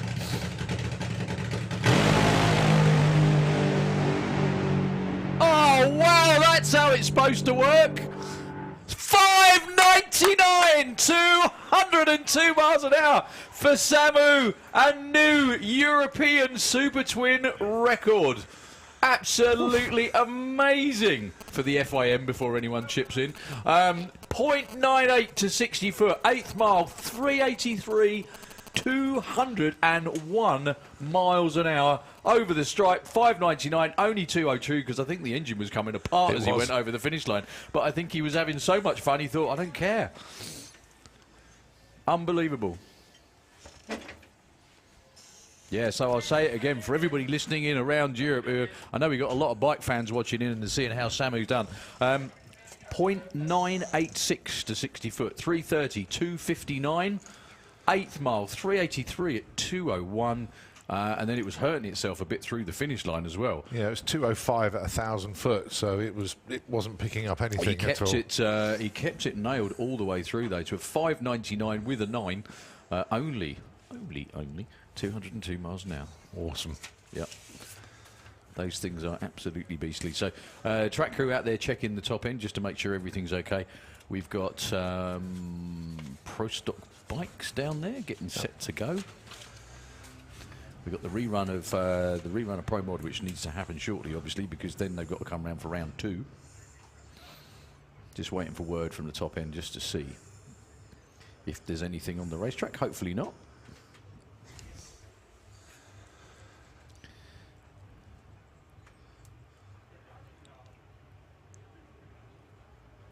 Well, one thing that, when we were on a break a moment ago, had a quick chat with Simon Groves from Eurodrags, and I said, your update at the end of the day is going to be quite interesting.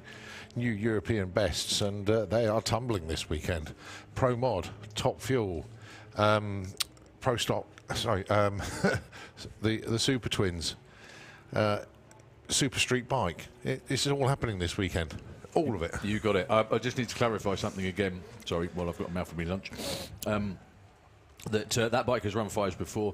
Obviously, Yaska's been quicker as well. However, those were not at FIM events. That's what I meant. Yeah. FIM European record. That's what that is. 5.99 with a 9. Do you know the other thing that's quite unique about that is that nobody in the US has been in the 5s on a twin, and now 3 European riders have been there. 3. Unbelievable. Pro Mod reruns from round 1. Can we have Super Comp into the pairing lanes, please? Super Comp, can we have you into the lanes, please? Now, the only thing is, this has kind of changed the schedule a bit, because this should have been when we should have been running round 2 of Pro Mod. So we've got to have these 2 races. They've got to go back and get ready, whoever wins, for the semis.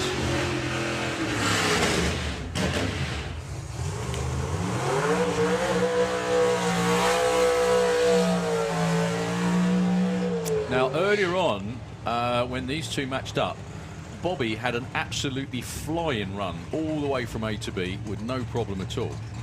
Andre Arnover spun the tyres like 100 foot out and went completely sideways. Even though they didn't get elapsed times, they've got the data from that run so that they might know what to change for this rerun. That's the difference. I can't imagine the Wallace family have changed anything at all, actually. I'm sure they would have liked the numbers just to know what it ran, but I'm pretty sure they'll have that from the computer, won't they? They'll have the trace and see what that was like compared to the other run from yesterday. So Bobby Wallace from the UK in the Kestrel Lane went 5.95 to qualify number 7. Andre Arnover went 6.03 on his best run to qualify number 10. This car has been down into the 580s. He went 5.91 last week at the Door Slammers. Been here for 2 weekends in a row. So all being well, this time it'll be a race. We've got the other pairing just waiting round at the back of the tower with Mark and JT.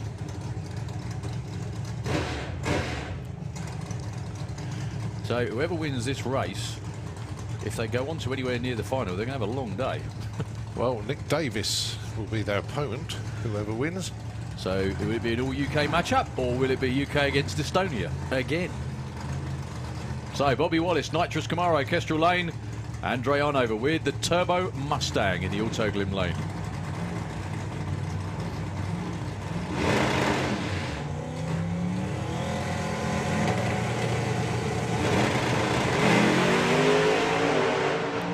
Well, Andre actually got the jump off the start line and goes 5.96 at a huge 249 miles an hour to take the round win.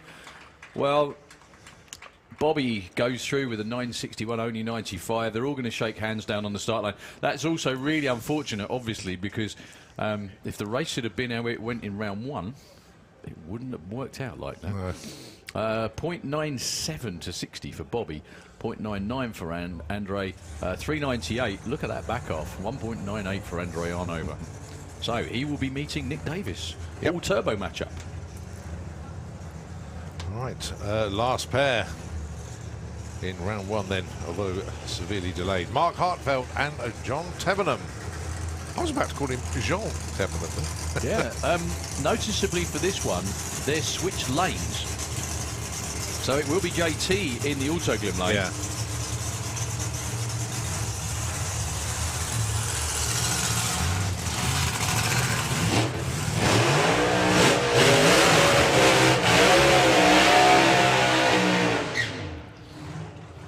thinks he's in a pop. He does, doesn't he? Again, both of these two had a shot at the racetrack earlier. Now, what was weird was Bobby made it down no problem at all earlier on. That time, didn't. JT was the one that made it all the way down last time. Mark Hartvelt didn't. We just have to see how this one plays out.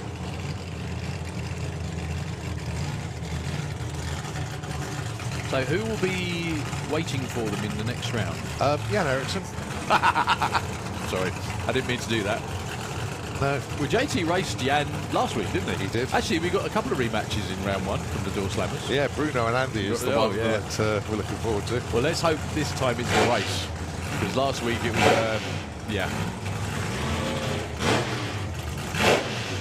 So, heads up drag race first to the finish line wins. Mark Hartvelt has the slight edge from qualifying with a 5.97. JT, though, I did say to JT up the top end, he was the only one that made 4 runs A to B, no problem.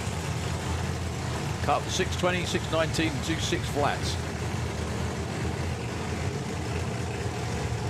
It's Luke Robinson that does the tune on this car. Luke's down here on the start line.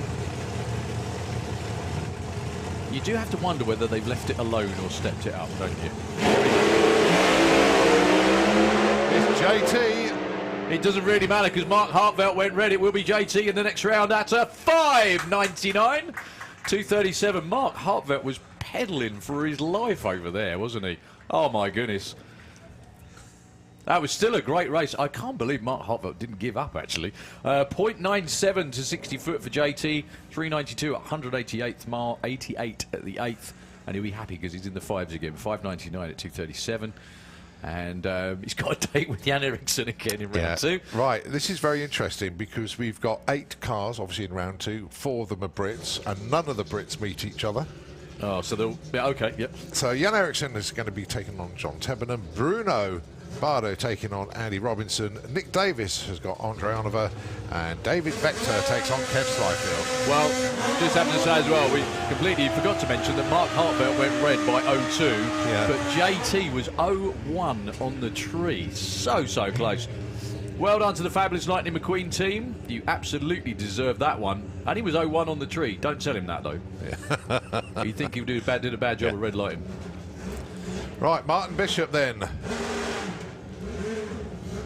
Going alongside David Simon. Whoever wins this gets a bye into the final. It's Maurice Bertrand, actually. Is it? Yeah. Well, on the screen it says.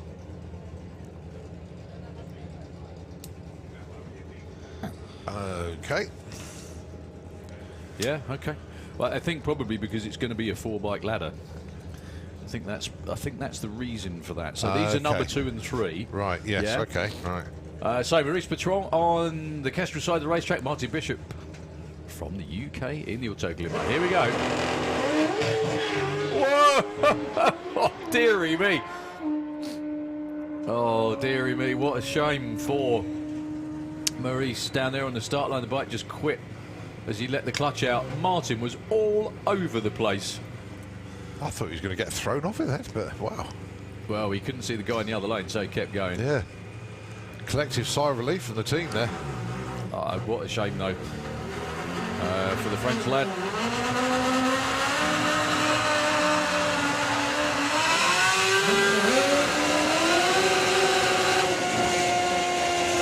We've also got the electric bike coming up. We've got round 2 Super Street. We've got Comp Eliminator and loads more good stuff coming your way. Once again, a very, very quick hello at home to Evie, Kaya and Elodie. I'll see you all later. And hope you're behaving for Mum and Nanny, which I know you will be. I hope you will be. So Martin Newbury, Kestrel Lane, and Aswin Noble. Auto Glimmer, yeah. 5-bike ladder. So obviously somebody. How did that work? Well, then? David Simon obviously not here because it's a 4-bike ladder now. Okay. So Martin Newbury. What's number 1 qualifier, excuse me. He's on the Kestrel lane. Went 7.09 in qualifying. Aswin was number 4 with a 9.07.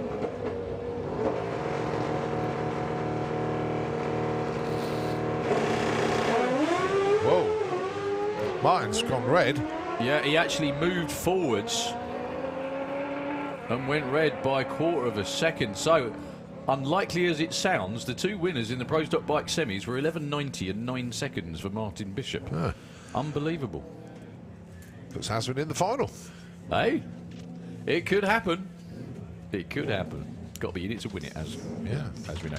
So, junior drag bike, round 1.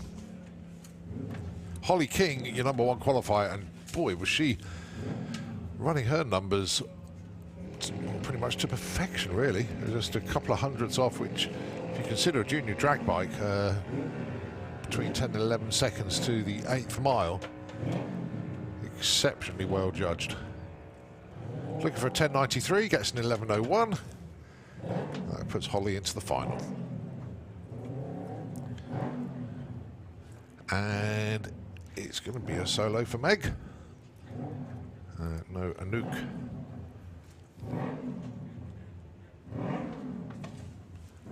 So Meg dialing in an 8 flat.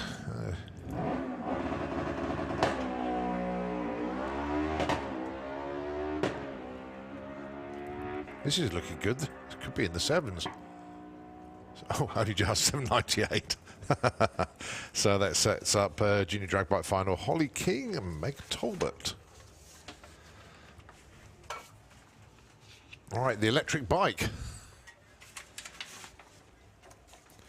Well, we know they were trying 100% power yesterday on their final run, having already gone 6.619 at 2:06 to set a new world record for anything electrically powered down a 1/4 mile. Not bike, but anything electrically powered. And that wasn't on full power. They turned it up all the way and basically overpowered the track. So are they going to try the same trick again or just take a little bit out of it? But either way, their target is to beat their own world record of 6.619 at 2:06. Well, they took over 1/10 of a second off their best ET. Yeah, certainly did. Also got a lovely, lovely tailwind. Yeah, you're overtaken by your own burnout smoke. There you go. It looks for all the world like a top fuel bike. Obviously, it isn't. Although it does have a very similar power output, doesn't it, when you look at it? So Hans Henrik lining it up exactly where he wants to be.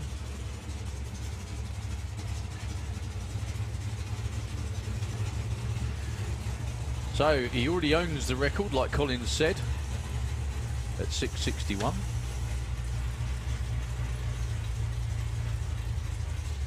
At 206 from yesterday. It's always incredible what a great bunch of engineers drag racers are, because small team from Denmark, pretty much self-funded, but with a lot of knowledge and a lot of smart thinking going on, have set world records again this weekend. So here we go. Good luck to Hans Henrik. Let's see what we can do this time round. Can he dip into the 6.5s? Gets himself set.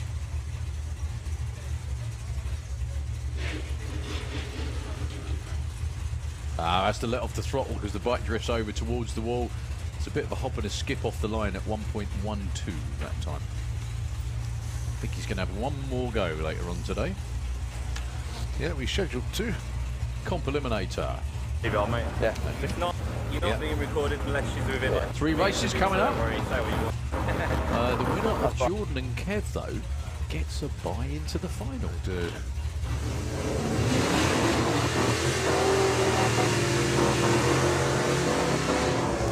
That was one thing, that's one quirk of the ladder, because obviously Dan Williams has got to race his brother here, and he's got to race again in the semis if he wins, and a race again in the final.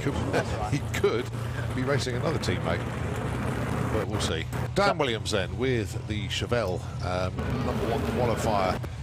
He hasn't been anywhere else this year. Only 4 comp, 6, no, 8. The 2 crew chiefs there, Law and... You okay? Get the dial in.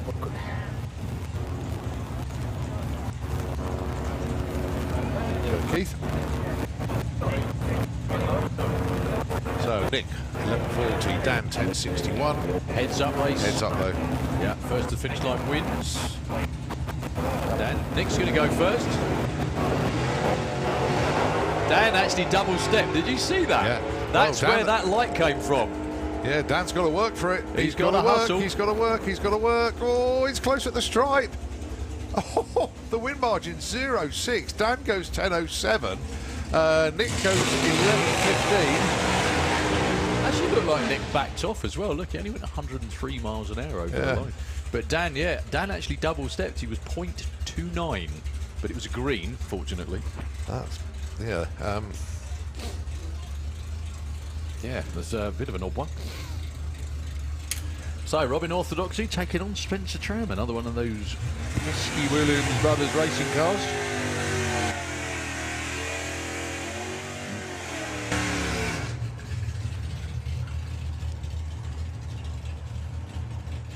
So it's going to be Spence with the Camaro going first with an 11.55 index. 4 seconds. Robin Orthodoxy's got to wait 4 long. How far do you reckon the Camaro's going to be down the racetrack? I reckon about 3:30. Way past 3:30. Yeah. Well, about 3:30, I think. Spencer's car will be 7 at the 8th. Now, they're both a very similar distance under their index, so this could be fun. It will be fun.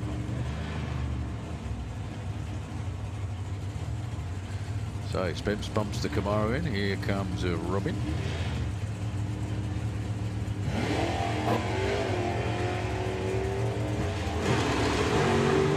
He was past 3:30. Unfortunately, Robin was a bit polite on the tree. It's going to be Spence. Oh, look at the number for Robin, though. 6.92. Wow. Oh, he's going to be gutted when he sees the reaction time, though. I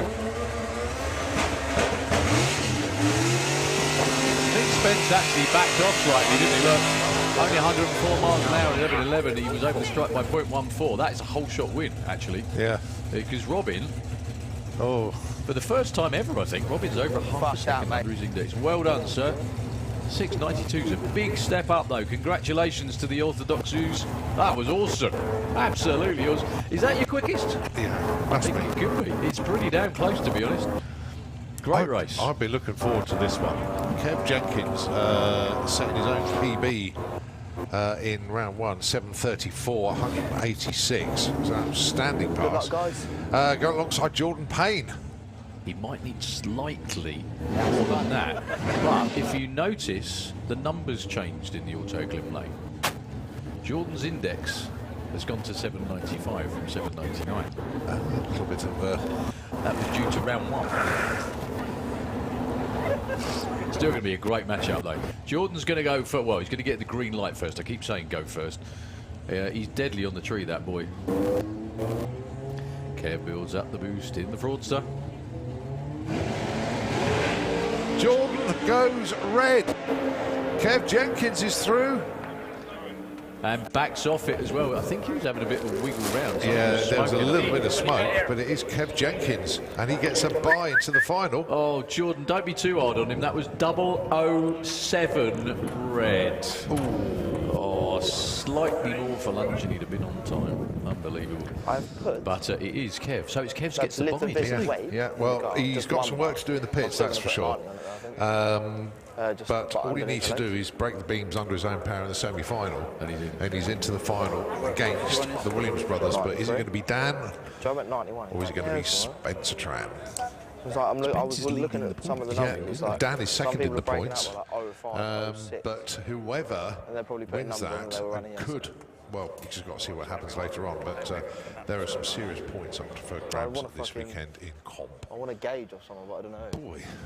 Right, Super Street. Go on ET slips to yesterday's first runs. Sit down. You want to go yesterday's seconds? They just say, we went 93 on the second. Go on day. Yeah, exactly. Right, Super Street Bike then. Eliminations round number 2. I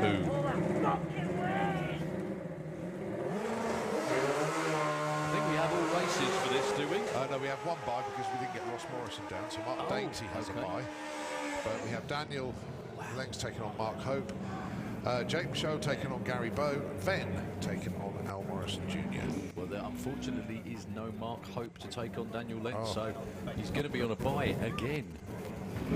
Is that right? Yeah. Just the way it shakes out. What a shame for the hopes.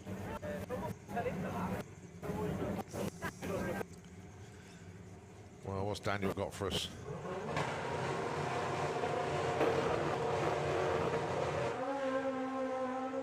$125 to 60. Eighth is Look at that 454. bike take off. 674. Another new European record for Super Street Bike. 674. 224 miles an hour. Outstanding. Could we have Street Eliminator into the lanes, please? Street Eliminator into the lanes. So that shouldn't have been a buy run. Unfortunately, Mark Hope didn't make it for that one. Well, Mark Dainty yesterday went from the agony of potentially not qualifying to now having a freebie into the semi-finals. Just the way it's worked out.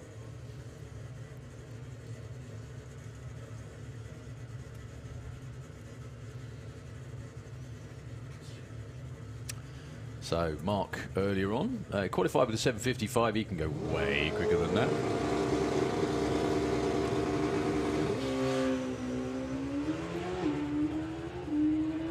Whoop. Oh, no, that fell over afterwards. Oh, 7:14 at 198. Yeah, he was past that. He didn't knock it over. I think that was the exhaust, actually, that might have even blown that over. I do apologise. Daniel hasn't got a buy in the semis. He's going to be racing Mark Dainty. Oh, he's going to be very smart. Okay, that sets up that semi-final then. Yeah. Just got to put the block back in place. Someone's having a jog out there. Round about half track. Don't tell people what you do and all that. You can gauge off other people and... Yeah, just quickly, thanks to Jerry Collier for the message. Yeah, that was with Scott's camera, that video. It was, on, yeah. Amazing bit of kit. It really is. It's such a cool piece of kit. I mean, I've been watching the videos, the onboard videos that Scott Collier's had on his bike, and they've been absolutely awesome. So, Gary Bow. Take it on Jake. Welcome, Jake. Well, he's been in the 6.8s this weekend. Can he get into the 6.7s? Can he do it on the bike that he built himself? Wow. It depends how much he wants to stand on it, I think, isn't it? Yeah. Really. Well, let's not forget, Gary went 7.0 in round one. It's a 6-second bike as well, It both is, yeah. lanes. So, Jake Michelle, Kestrel Lane. Gary Bow, Auto Glim Lane. Gary Bow goes red. It will be Jake in the semis. 118 to 60, 450 at 169. He's off the throttle. He's off the throttle. And so's Gary through the finish line. Rolls over at 7:22 at 162. I don't know whether Jake saw that and lifted or something happened. It was only just red. Look, 005. Another one of those real close ones. Just going to be checking out in the Auto Glim Lane to see if there's anything after Gary Bow. Amazing, isn't it? 7:52, only 130 miles an hour. How does that... There's no other super street bike that runs 1.160 foot. How does that boy do it? It's amazing, isn't it? Because they all have the same tyre, they all have the same contact patch, yet nobody else can do that. Looks good. Al Morrison Jr. taking on the newest member of the 6.7 second club in Super Street Bike.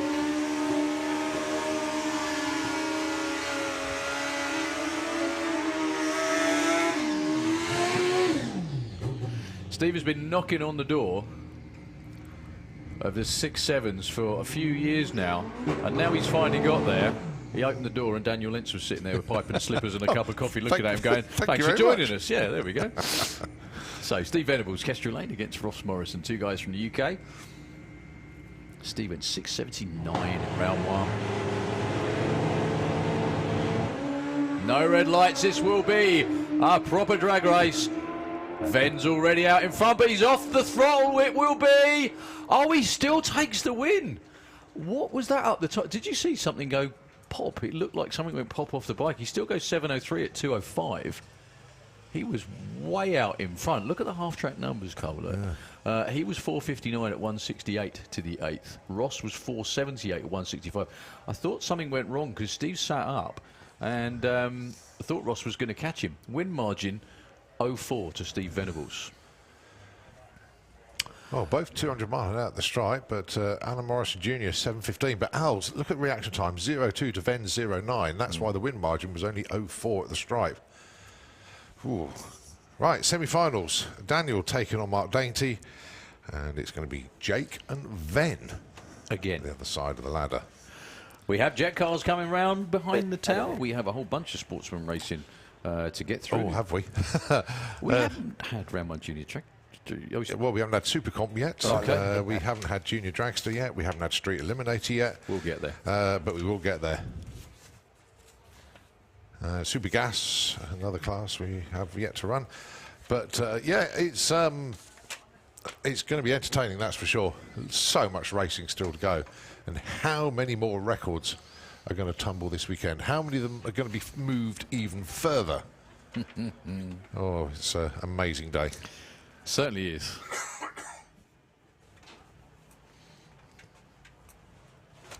It's the Spider-Man jet. I had a bit of found out some information on this one this morning. As we know, Martin Hill has had a huge amount of input in this, but the chassis and the jet, the dragster was built by Hauser Race Cars, literally just up the road. And I said, "Oh, Jeff, nice to have your build skills and everything in this one." He said, "No, Scott built it." So it's Scott Hauser that basically built this car under guidance with Dad Jeff as well, but Scott Hauser has done most of the fabrication work on this car. Obviously a lot of design clues taken from Martin Hill's jet car, but bearing in mind that Martin's car has been around quite a few years now, there was no point doing a carbon copy of it. Things have progressed and changed over the years. So a few design tweaks, a few different approaches. Even though the cars look very, very similar, there are some different approaches. If you look at the bodywork, you've got those little front wings on Spider-Man jet, which you don't have on Fire Force 5. Don't have any wings on Fire Force 5. No, no. And then, there's a few other little tweaks in there as well. But beautiful car, incredible colour scheme. And I'll tell you what, the driver ain't bad either. You got it. I do like one of the real nice trick pieces on there. I love the wheels. All done and machined by Graham Sykes. If you've ever seen anything Graham does, it's always absolutely immaculate. Have you seen his steam-powered bike? I've never seen it in person, but I've seen pictures. It's just an absolute engineering work of art, and obviously that carries over to everything that Graham does. And yeah, the wheels on this are just gorgeous.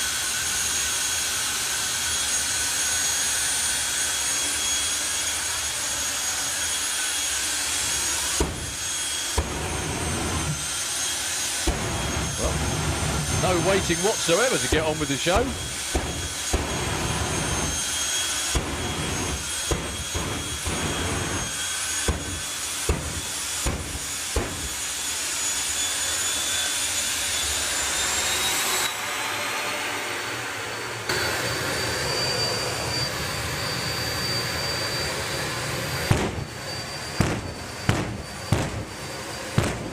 So I think on his run yesterday, he went 6-0 and he clicked it way before the finish line, didn't he? Yeah. I think they put this computer over here, so I deliberately have to walk over behind the jet. Have you noticed that? Yeah. So Julian Webb bringing Spider-Man up to the start line. Lovely. It won't be long before he's in the 5 second zone. But don't forget, this is his first big show event ever with this car.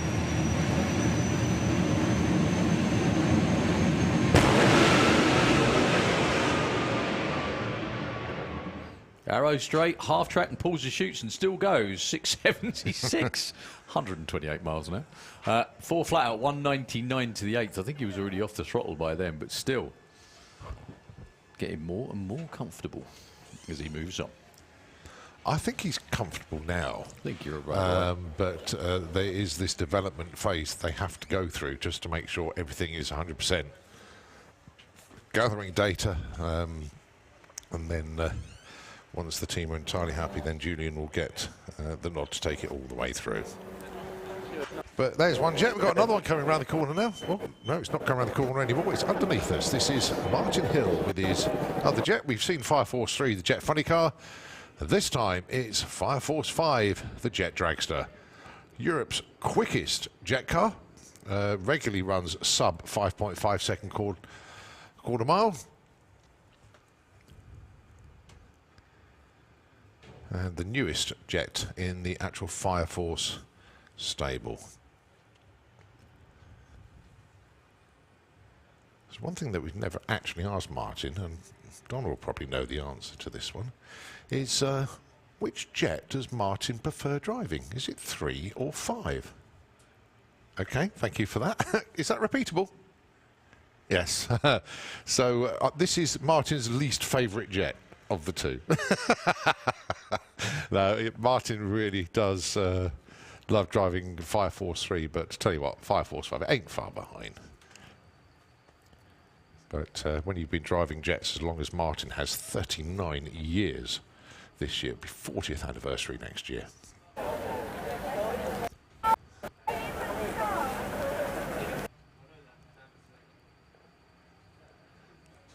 You moving in, Julian? Looks like you got your world's belongings there, mate. Oh dear. Julian Hunt, one of our photographers here. Looks like he's got his whole world with him there.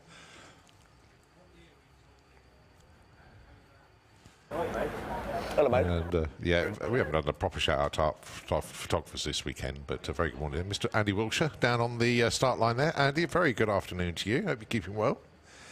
And of course, Blackett Photography are here as well. Ian's got his studio with Paula just next to the pairing lanes, and got their own fencing this weekend, so people can walk around safely to the studio there. So if you want photographs here now of any of the cars or bikes that have run down the quarter mile this weekend, pop round to Blackett Photography. They are next to the pairing lanes, and just follow the BP sign and you will find your way there.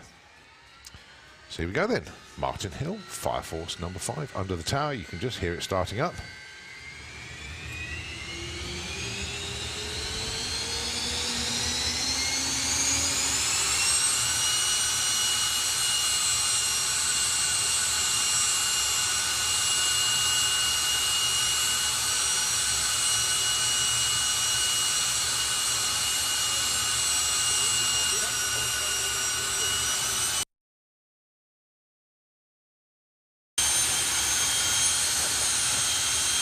So Richie out front sporting the new headgear. Actually, it's right cool. Or hot. He's got these shoes.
Afterburner paint hot show has done.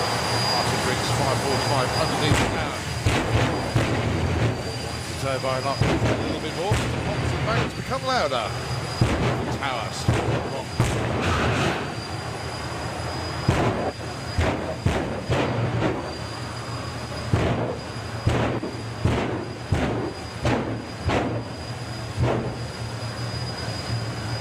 Okay, so Martin is in position. Needs to roll forward into stage. There he goes.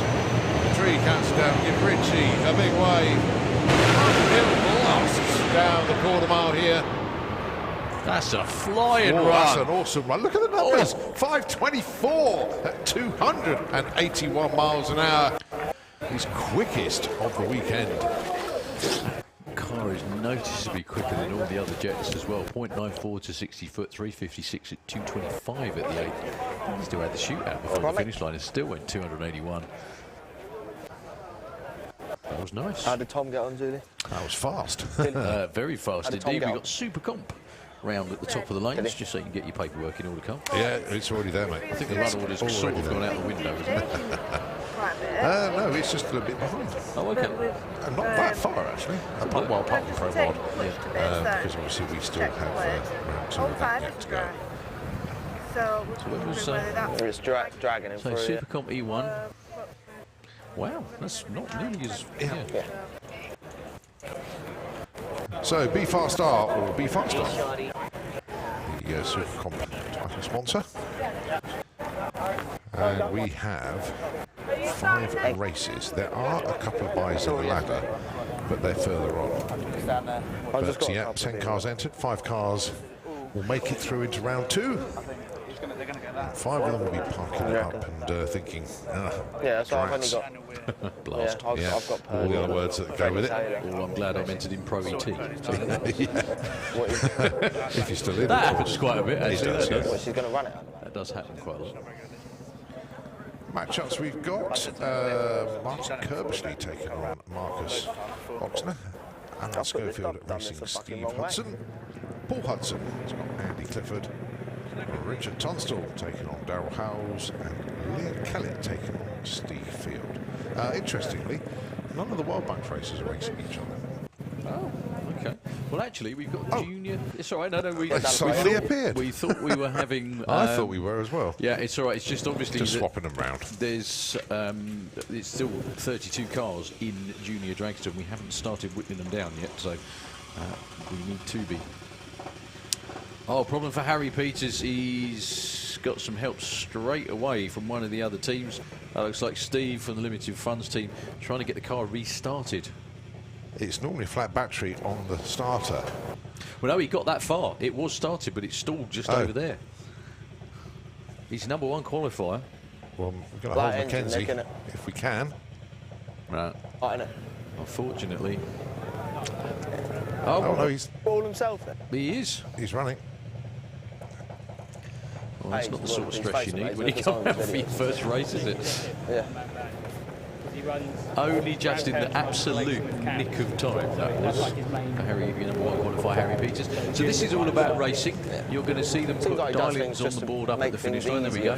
8.92 for the rough diamond car in the Crystal Lane for Harry Peters. And for Mackenzie Love, who was the winner back at Easter. That's what you get for qualifying #1. A date with them. The winner from Easter. 8.30 for him. So it's a staggered start. First at the finish line wins, but the finish line. A lot of people run about in the States. 8th mile half track for the juniors. Yeah, quite a few of them now. All the fourth cars have it. Yeah. Fourth kids have it. Well, he pretty much has a monopoly of Division 7. So Harry Peters rolls it in. This is our first race of the day in junior. Yeah. Well, we can see the reaction times now. They can't. They can't see them on the board anyway. Harry's out in front. Harry's still out in front.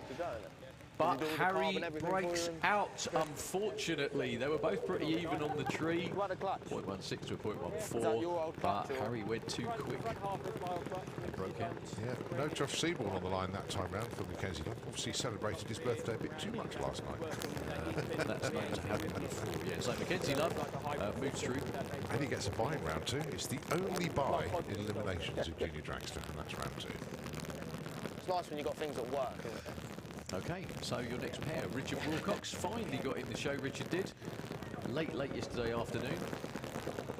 The carburettor and engine issues did Richard, but finally got there. Going alongside Ada Cassisi. 819 plays 984. Ada will be going first.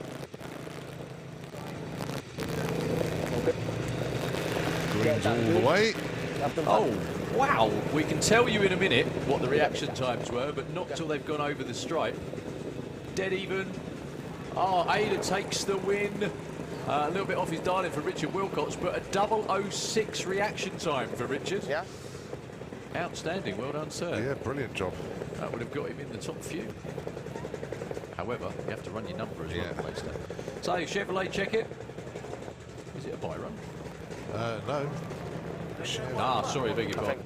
It's going to be Daniel Weir, should be, yeah. Says there he is. 8:02 the dial in for Daniel. Shev's number on the top score was there, 8:92. Just going to say hi to Emma and Letty. Hopefully Letty is feeling a lot better after falling over last night. Either way, push him for a breakout or something. Get drunk at the party as well, did she? Sorry?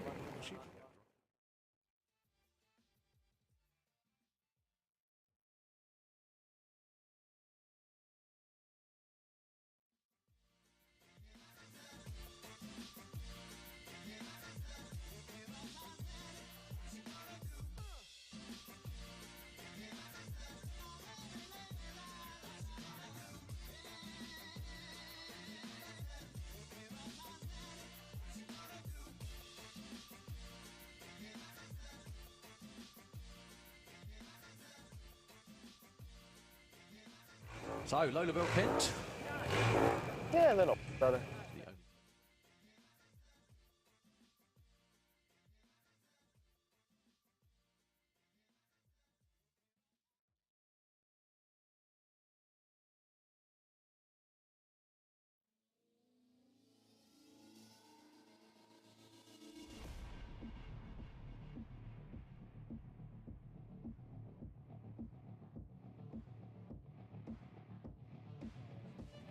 Even the old car was fucking beyond my attention span. One that Luke's got.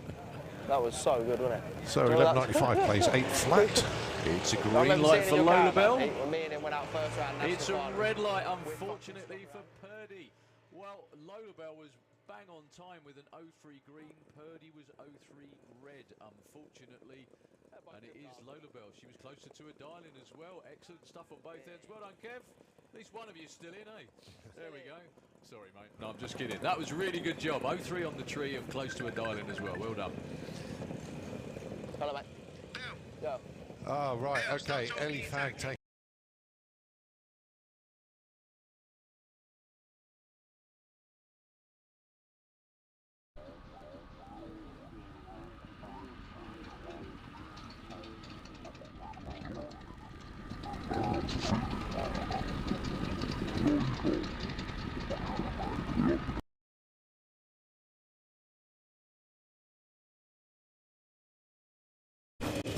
Finley goes 08 on the tree. They can hear me on the web. And into round on the Facebook Live. Huh? It's not. Should I... Tell me a 1 or a 2 because I might change it then, okay? Right, next up then, Harley Coulsell. It's fun. I don't know why they can hear me on the web. Huh? Ellie Mae Brown. Just start saying some random stuff. Mystique. I don't know, do I? The dial-in's end. Oh, it's only 200ths of a second between them. 1 or 2. Ellie is on 8 flat. Harley Coulsell 7.98. Hardly anything between. Huh? No, I don't care. Do you know what anyone's run yet? Do you know what anyone's running? So I can have a look here. No, Brad's doing it. Yeah, that won't. Well, it might be noticeable on the tree. Thanks, mate. Well, you're so welcome. Well, the red was noticeable. Ellie Mae Brown goes red, so it's going to be Harley Coulsell. Only 1/100th of a second. That was oh so close. Look at their on their dial-ins as well. Impressive. Yeah. Yeah. Okay, so they see them get ready. They've done some little bit of reviews. Right, Freddie Taylor and Jessica Bishop. One more of them. Let's get him, Jackson. Darling's close to these two as well. 7.94 for Jess. 7.90 flat for Freddie.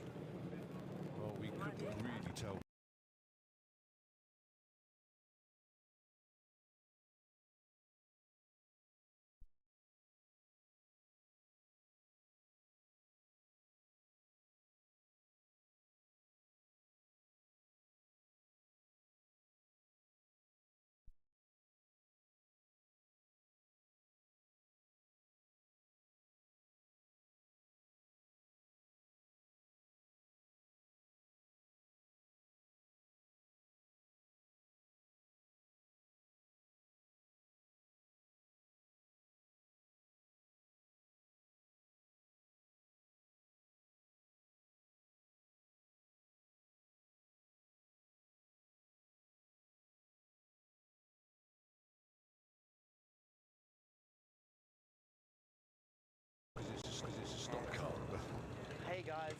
call.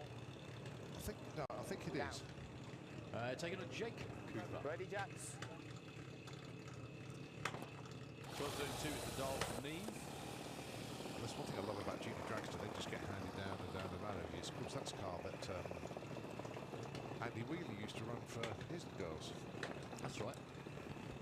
Page and Bell. Yeah, there's always a good resale value on Junior Dragsters, and always will be. Are you sure? Look at the difference on the tree. We'll be able to spot the difference here. 12:32 for Neve, 8:93 for Jake.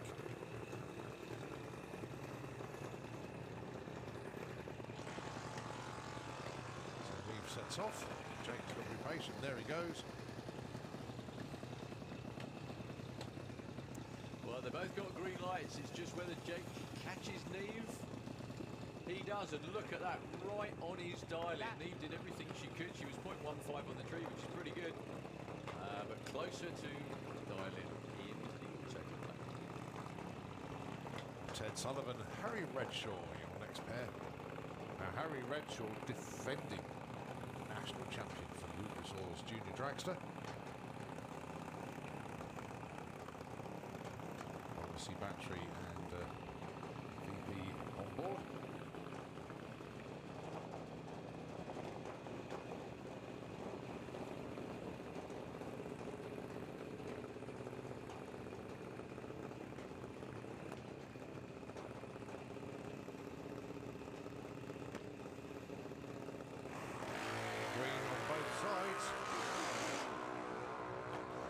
That's the reason he wears the number 1. It is. Is Harry going to get there? He is, but he breaks out by 0.003 of a second. Well, if he had his reaction time to his ET, it would have been perfect around. He was 007 on the tree. But unfortunately, just that bit too quick. So, Castro takes the win. Takes the win, sorry. He did have a bit of wriggle room as well. Yeah, well done to Ted Sullivan there. He's through to round 2. So Luke Mugridge in the Velocidragster in the Kestrel. That's right, he's an awesome name. Velocidragster. If you were a kid, you'd want a Velocidragster. Have a Velocidragster, big dad. So taking on one of them. taking on Jacqueline Bartlett. There can be only one though.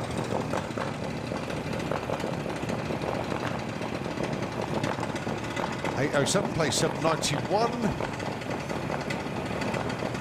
Luke will be going 0.8 first.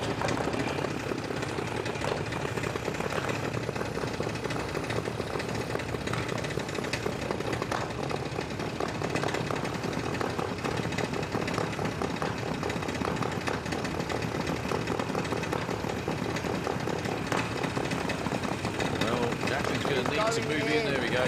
Just.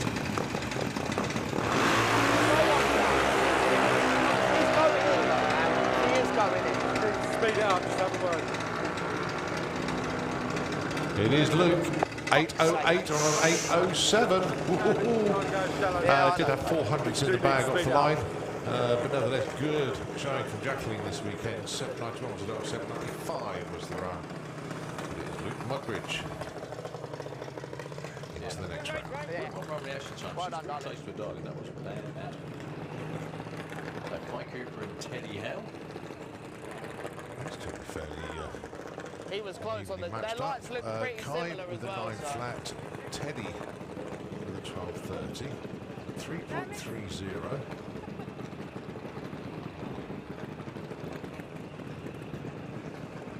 Joe, she went 90, 95. I just remembered that when I say fairly close, I thought Kai was still junior stock, but he's not junior modified.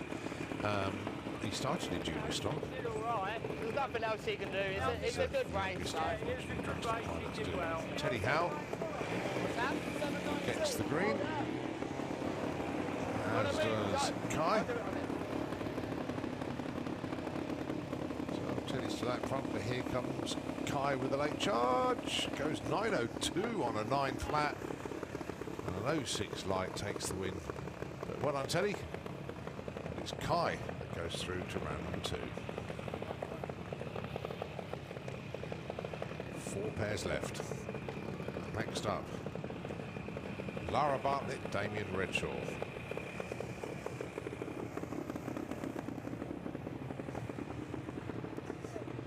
qualified in the number 3 spot with a 005. And that is her reaction time. It's Damien Redshaw. Not too shabby, 0-2. It's all about racing now. Darlin's in, 7.91 for Lara, but leaving first will be Damien. 9 flat.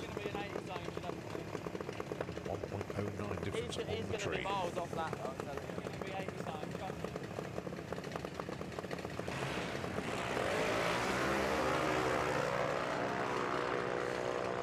Pretty much nothing in it off the line.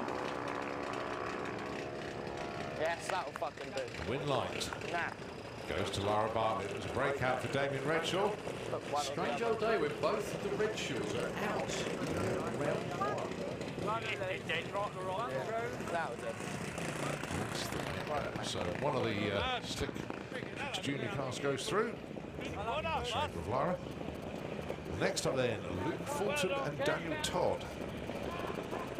Luke Fulton dialing in 8.15. He's got to be very patient as Daniel Todd will be leaving first with a 12.42.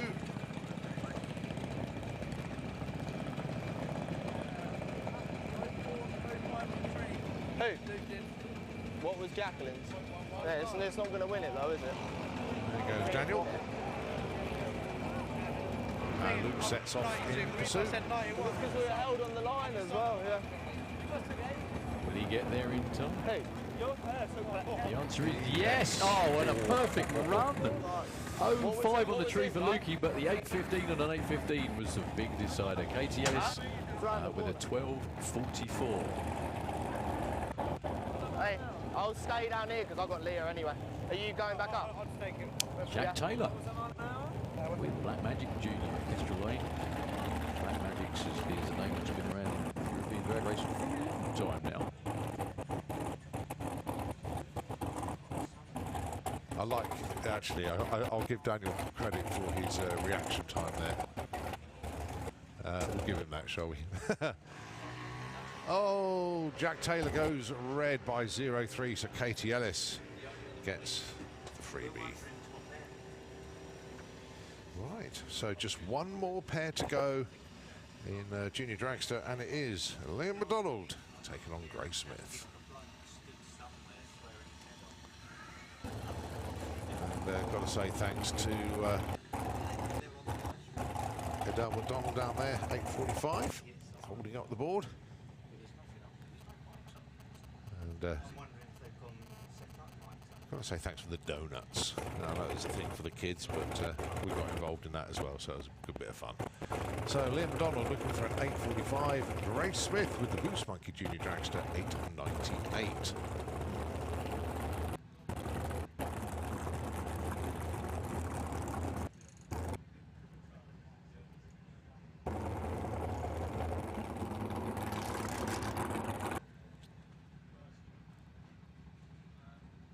So will be Grace leaving first. She goes. Liam drawn alongside already, actually. And Liam takes that with an 8.71. Grace did actually get there first, but she broke out, went too quick by by less than 100th of a second. Oh, that was so tight. If she was 100 slow, she'd have taken that one. But that's racing, folks. Liam goes through. He's round 2. So Junior Dragster E1 done. As we look round into the lanes, it should be Supercom. Also some Top Speed Automotive Street Eliminator down there as well. The time screen's not great, but be faster, be faster. Jacqueline, Lara won, Jacqueline didn't. Top Speed Automotive, based in Wellingborough. I fucking need to get back. The sponsors for Street Eliminator. But we will be down just for a few moments. The tractor has just gone up towards the top end in the auto lane, so a little bit of get Brad to take it. track, Do you want to go back? Track concentration, track cleaning. But whilst they're doing that, Nitro FM 96.2. Going to give the airwaves over to them. We'll take it back when we continue eliminations here at the main event. Dave, all right, mate?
back on the track.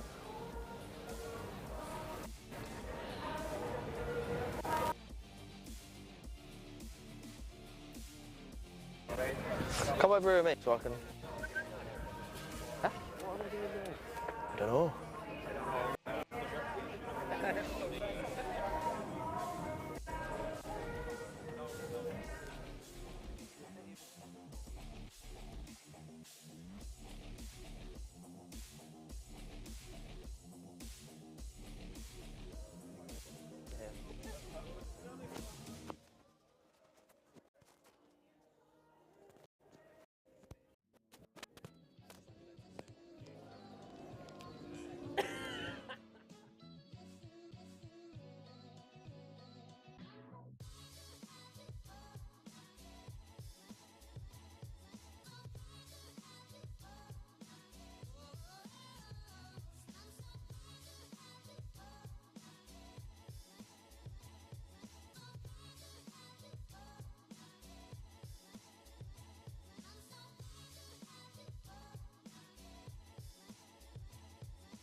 All right, Battle of Britain Memorial Flight overhead at the moment. This is the Hurricane that literally bang on time once again.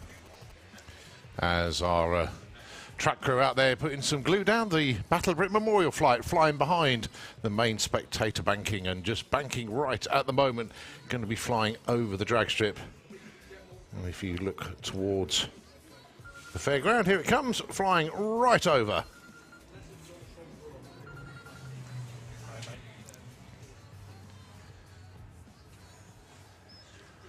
We are certainly blessed to have Battle of Britain Memorial Flight dropping in on us regularly sometimes.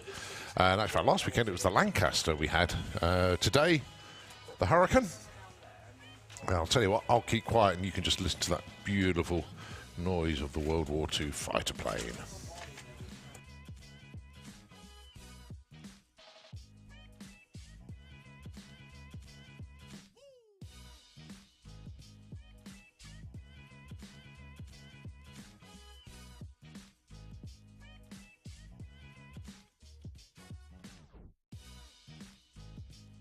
All right, a waggle of the wings as the Hurricane disappears past the top end gantry and flies off home. So thanks very much indeed for Battle of Britain Memorial Flight joining us here at the main event. Back over to Nitro FM.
Okay, we are back as we hear engines fired up around in the pairing lanes as we continue our sportsman eliminations here at the main event. The track is ready. Just a little bit of extra traction going down for them.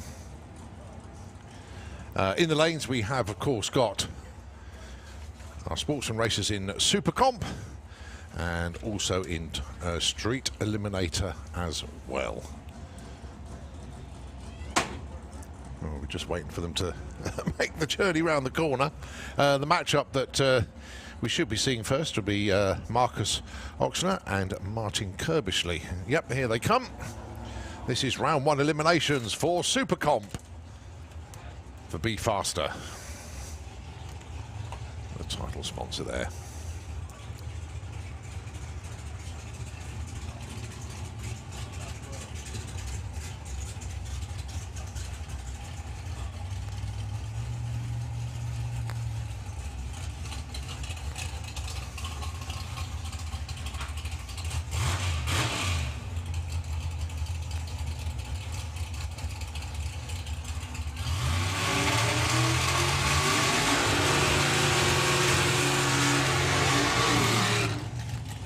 Okay, here they come then. Your first pair, the Dodge Ram pickup for Marcus Oxner. Going alongside the little Brogy Roadster of Martin Kirbishley. 8.90. It's a class index, not individual dial-ins. Whoever gets to the top end first without pulling a red or going under 890 will take the win and go into round number 2. That's the first time I've ever come back up here, put my headset back on, and it's cool. Did you put it in front of the new engine? No, I just left it here, but it's obviously been cooled by the aircon. It's fantastic. So round 1 then. Who's going to put it on the trailer? Who's going into round 2?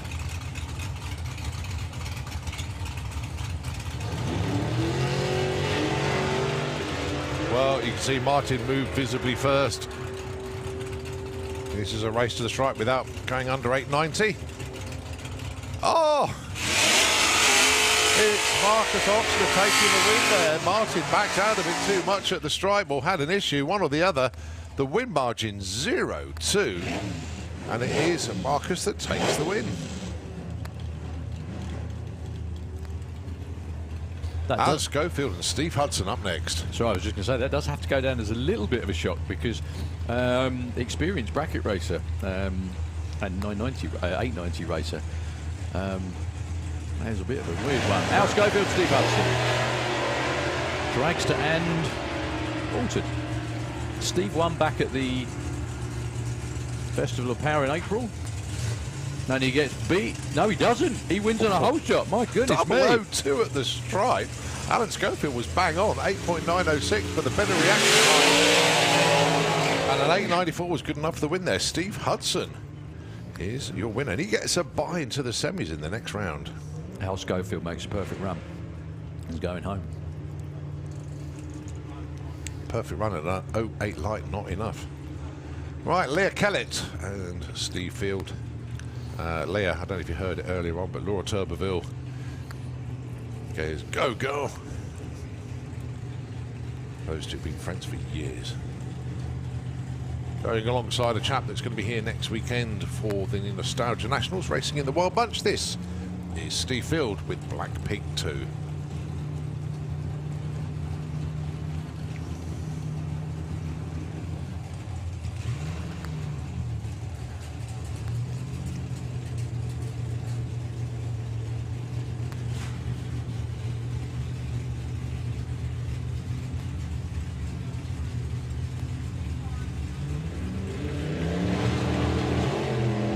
Both away well.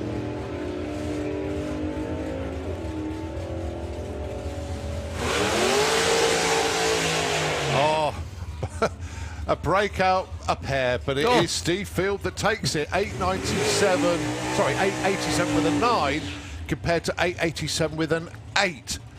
Oh, that's 1,000th of a second between them. The better reaction time for Steve Field as well. Unbelievably tight race, but Leah Kellett goes out. Steve Field is through.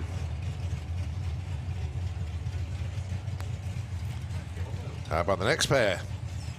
Darryl Howes and Richard Tunstall then. Another one of the nostalgia slingshots going alongside the Roadster.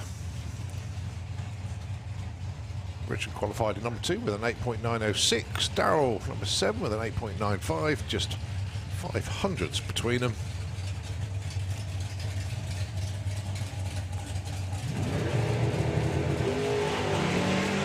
Again, a visible difference.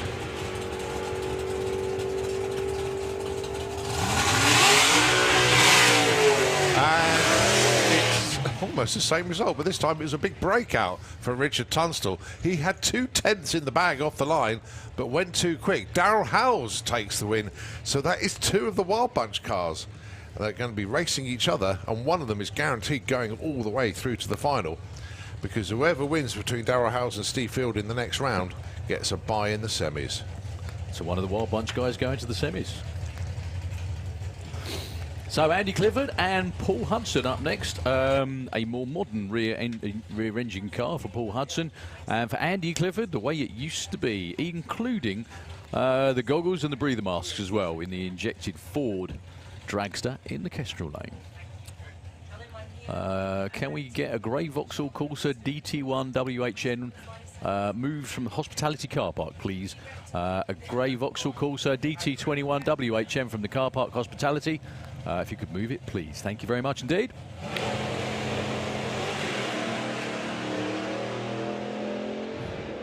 Well, Andy Clifford, unfortunately, hasn't run anywhere near 890. Paul Hudson has. He's still having a weave at the top end, though. But he takes the strike with a 959 to a 963, unfortunately. For Andy Clifford, bows out. I love the replays on the live stream, Colin. I don't know if you checked it out, but there's a finish line cam, so we can see how close they are as well. Top Speed Automotive Street Eliminator. Lots to bring you up to speed on for Street Eliminator this weekend. Unfortunately, we do have a couple of casualties to advise you of as they go through. So it is Nigel Hale in the Kestrel lane. Going to be taking on Paul Morton, who qualified number 5.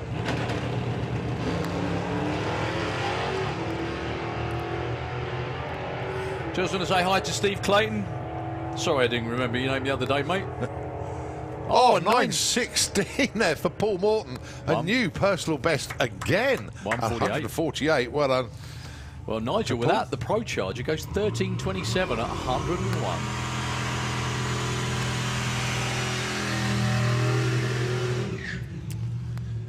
So the Transit God, who's he got?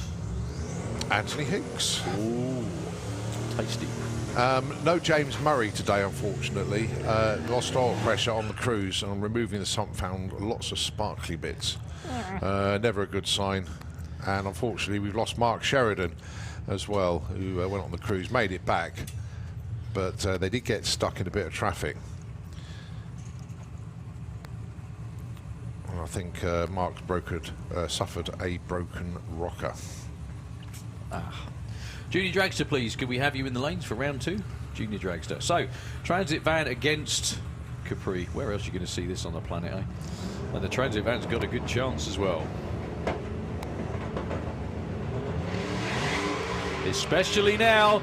Tony Higgs spinning the tyres. Can he catch him? He's going to just get there with a 904 at 174. Look at the ET, though, for Ash Cooper. 948, 148 miles an hour for that big old bus. Unbelievable.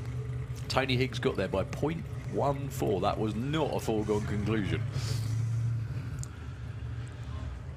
Right, well, Al Mack, we know, is on a solo here.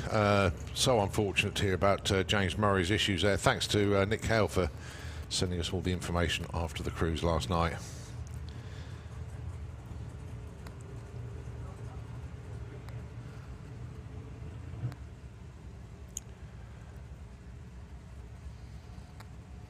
Still needs to take the green. Oh, the car stopped.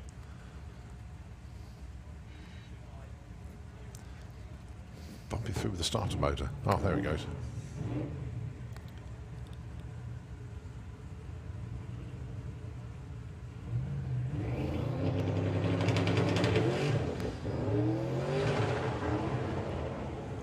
26-second reaction time there for Al. But he's through.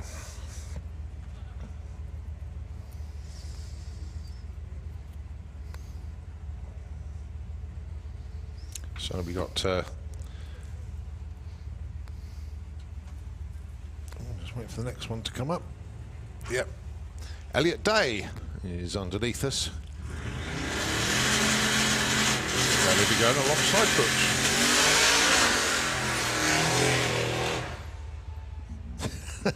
There's Elliot ragging the Willis. I love that.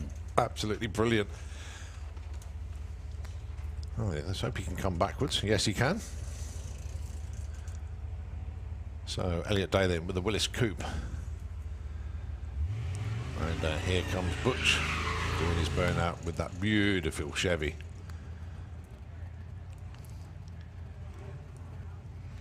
First built in 1956. Did they expect it in 2022 to be racing in Street Eliminator in the UK? And not only that, we got an ugly one coming up as well.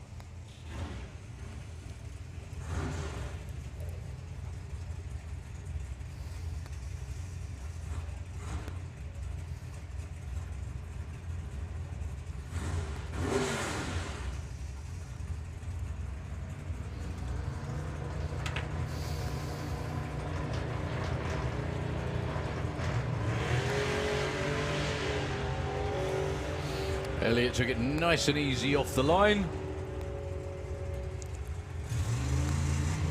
919, 153. It sounded like he lifted, but still at 919, very good indeed. Butch with a very nice 1260, 108 miles an hour to bow out. It's good to see him in Street Eliminator. Right, Andy Bond on a solo. Unfortunately, no Mark Sheridan. Commiserations, Mark, but they'll get it sussed. And when that twin turbo Hemi Cuda comes on song, it's going to be amazing. I don't think there's a few 4 more words together that you can put that are better than twin turbo Hemi Cuda. Or maybe blown Hemi Cuda, but he used to have one of those. Oh, 117, but the tyres just squealed a little bit under protest and gave up. That's very quick. Yeah, for Andy Bond to get 117, awesome. So he gets a bye in the next round. That's just the way the ladder worked out. That was oh so close to making it if it had done. I think they were going for it that time round. So we've got Pro E.T. round 2.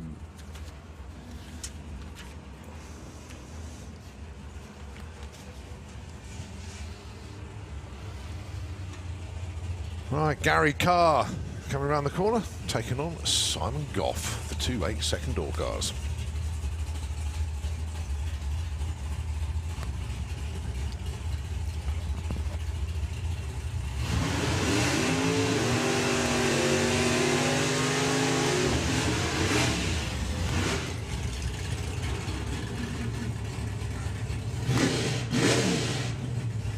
Now Simon was a little bit lucky to make it into round 2.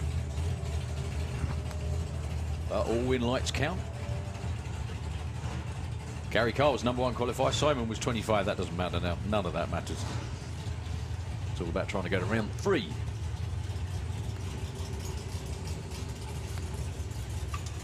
So for Williams Brothers, here's Gary Carr, got his 2 lads in the middle there. So the Darlings at 894 against 852. Gary Carr will be going first, will be honking those front wheels up. Both on the money. Simon Goff takes the win, 855 and a 52. Only 0-1 at the stripe between them. It was Gary Carr with the reaction time advantage of an 0-2 to an 0-4, but it is Simon Goff. Gary did his job on the start line, that's for sure. Super Gas into the lanes, please. Could we have Super Gas, please, into the pairing lanes? So, John Dalrymple and Will Clark. John's actually been, I don't want to say he's been bang on it every time, because I don't want to screw anything up. 938 for the Willis, 967. One of the quickest ever dials for the dragster, I think. Oh, it doesn't matter. Will Clark goes red. John Dalrymple, 03. who's on again.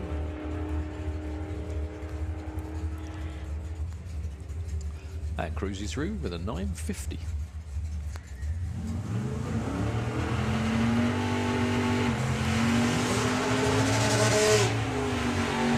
Liz Malcolm taking on Podface Pete Dodd.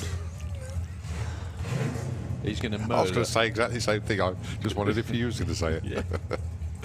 Well, it had to be done, especially after, well, you know. He looked a little rosy, didn't he? I like the brown paper bag photograph. That was very, what's the word I'm looking for? Suspect posterish. That was. So Liz with the dragster was a 1087 and 909 for Pete Dodd.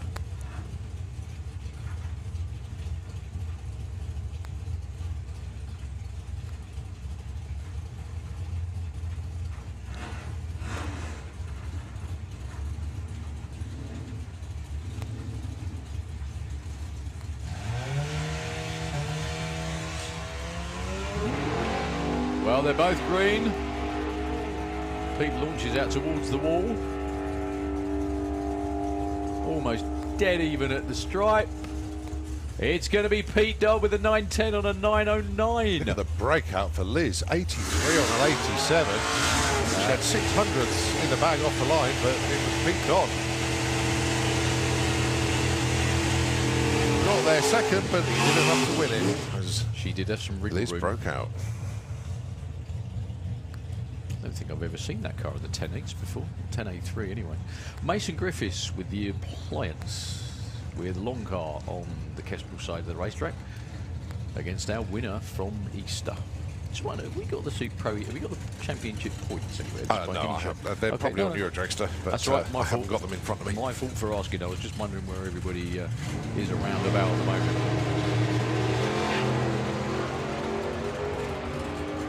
Well, Brett goes first. Mason's alongside. He's caught him already. He's in front already, and he takes the win. What a race. 911 on a 910 for Mason, 953 on a 51. Lose out.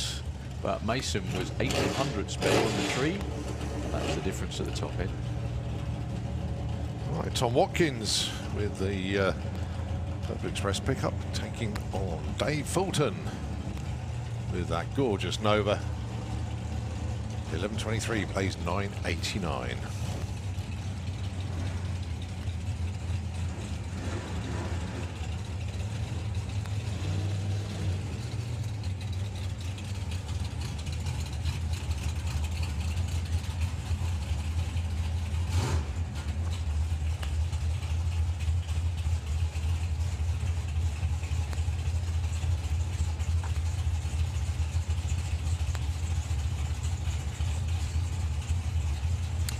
So both being brought forward.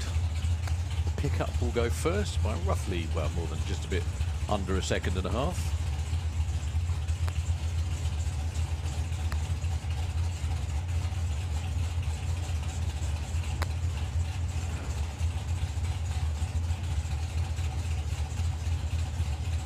Both very calm, actually. Bit of a staging duel. No, they both go in together after all that.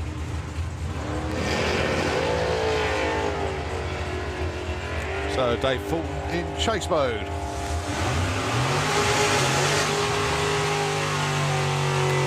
Gonna get there. Mode 992 on a 989. Got there first. Naturally, nothing Tom could have done there. He broke out and got there second. Courtesy of a 10th in the bag off the line there for Dave Fulton. So Dan Holloway, pretty much instant success in Pro E.T. Not that that should be a surprise because he was Sportsman E.T. champ, wasn't he? Not that long ago. Twice, sorry. Doing him down. In Truck Norris, if you remember, the little Chevy pickup he used to run. Second only named to Velocidragster. Yep. Kestrel Lane. He's looking for 915, 920 for Jeff Cowley, so hardly anything when the tree runs this time. In favour of the door car.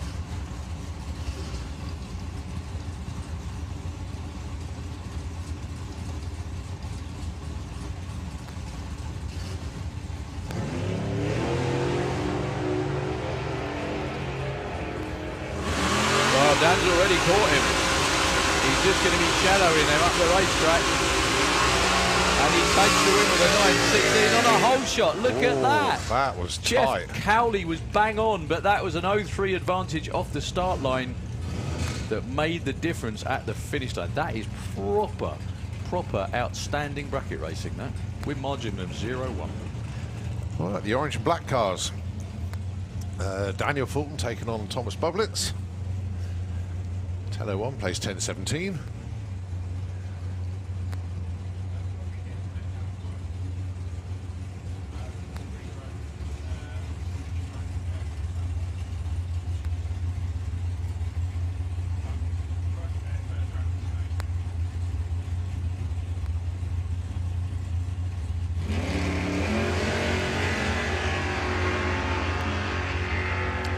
Well, Thomas is out there in front. If you're checking out the live stream, you can see how close they all are at the finish line. Look at that.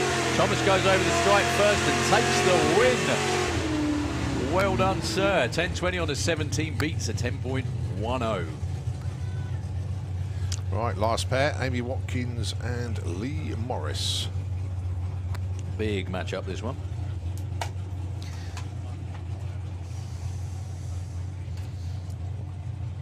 Now, even though Amy is still a young lady, she's got a lot of experience in bracket racing. Very good at it as well. Incredibly good at it. Lee Morris is no spring chicken. He's also not very green either. He knows how to win bracket races. Been around with his car for a long while, possibly verging on 35 years, I think. Wow. Sounds more like it.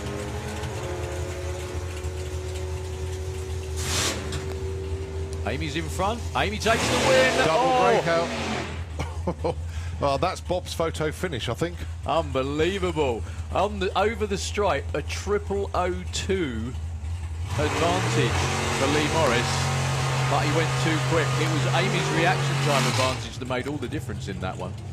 She broke out as well by 1,000th, but she made her opponent break out by more. That's one of the things about bracket racing. You can make the other person go too quick if you cut a good light, and they don't. Yeah. Not that an 0.4 was bad by any stretch of the imagination. Oh, no. But when you just come up against someone who does it better, it just makes it all the tougher. So, sorry. I'd say these two have never raced each other, ever. Where would they race each other apart from Super Pro? Don't forget Rob Brown's first venture into Super Pro. Colin Morris, we haven't been doing Super Pro for that long. He's normally in gas or comp. And of course, Rob Brown, normally the world of the Wild Bunch. But here they are. 8.75 plays 8.84. Colin Morris will be leading first.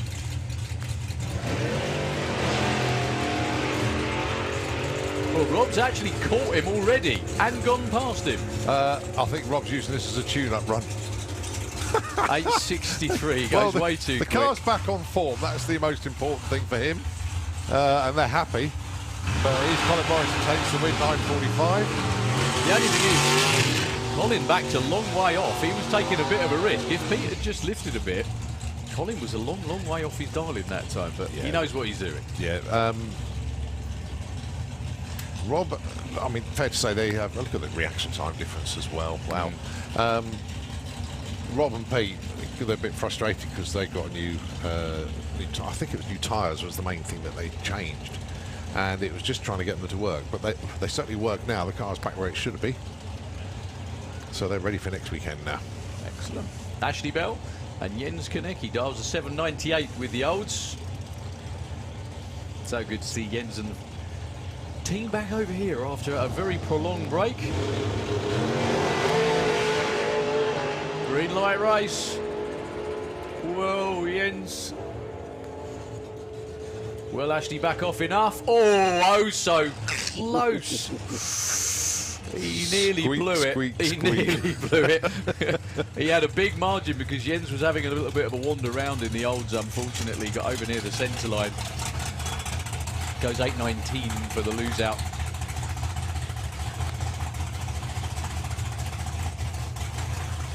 If you're wondering, yes, that's what they're supposed to do, run exactly the same number, but it's always a bit nervous when they do.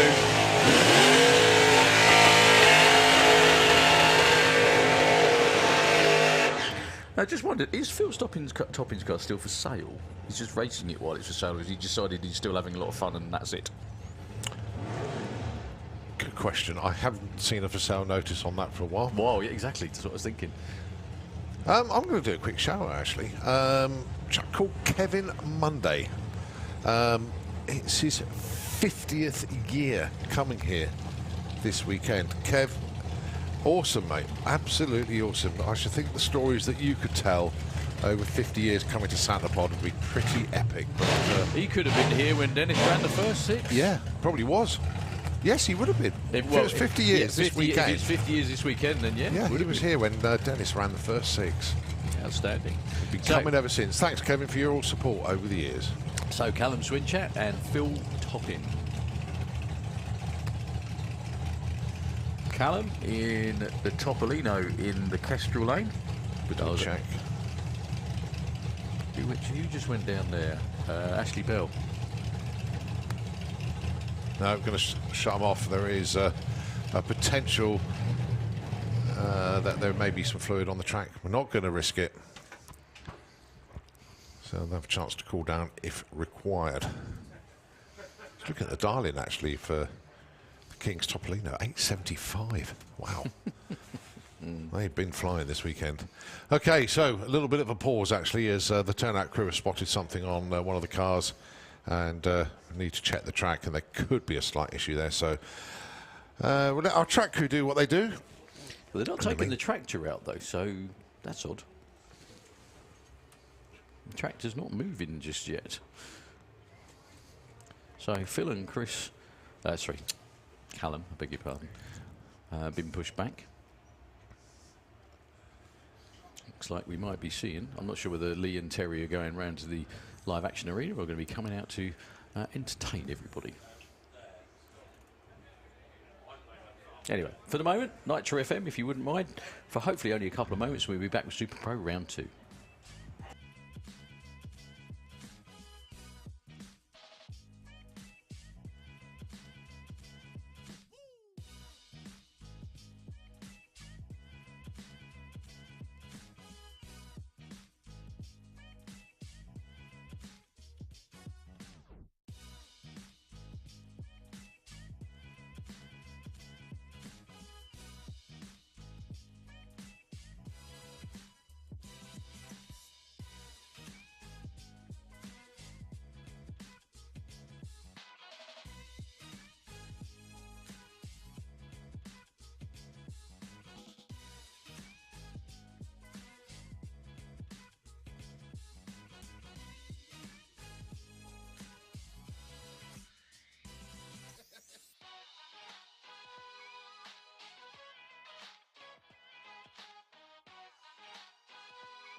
That certainly stretched out at the end there, giving every single instrument they had in their locker pure torture. Just a quick one for me, actually. And it's a note from security team here. We have a Vauxhall Corsa in grey that needs to be moved. Registration number DT21WHN. So if that's your car, Vauxhall Corsa, DT21WHN, we need that one moved. Thanks very much indeed. In case you're wondering what's going on track at the moment, we've just had a minuscule weather delay, so we're just making sure the track is okay. There's a few rain spots in the air. They seem to have disappeared, but we are just making sure that the track is 100%. So it shouldn't be too long before we get racing once again. But until then, Nitro FM, back over to you.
Okay, so we are back once again, and it is going to be Phil Toppin.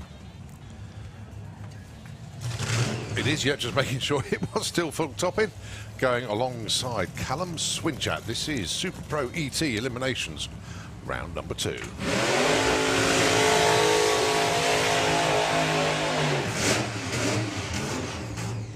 Now we've got junior drags around there as well.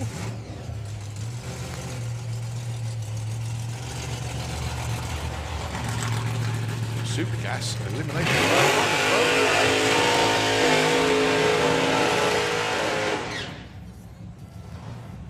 Yeah, the one good thing about a hot, sticky racetrack is that if there is any drops of rain on it, it sits on top of it and evaporates really quickly. That's the idea, anyway. Yeah. So 875 for Callum, 865 for Phil. Backed up by Georgina, who is probably thinking, I want to go in there again.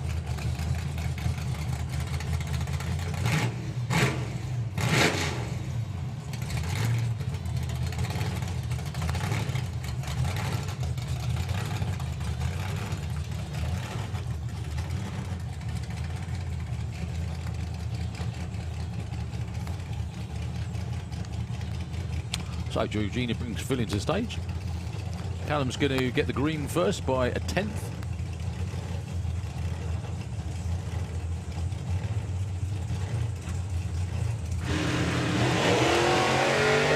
Oh, 007 for Callum, and it's a red, unfortunately, so it's Phil Toppin that is going to be going through. Clicks it early, goes 898, 127. Unlucky there for Callum. He was really sitting back there, covered in the car.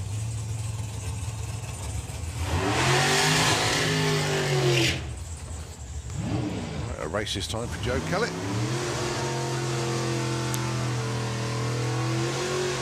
Let's give him a toughie. Brian Pateman. With the Firebird on the Kestrel side of the track. Back to his 820 dial-in. Oh, he's back on the nitrous then. I never see him venting it though before he runs. I mean, he was in the 7s last weekend, wasn't he? Those laps.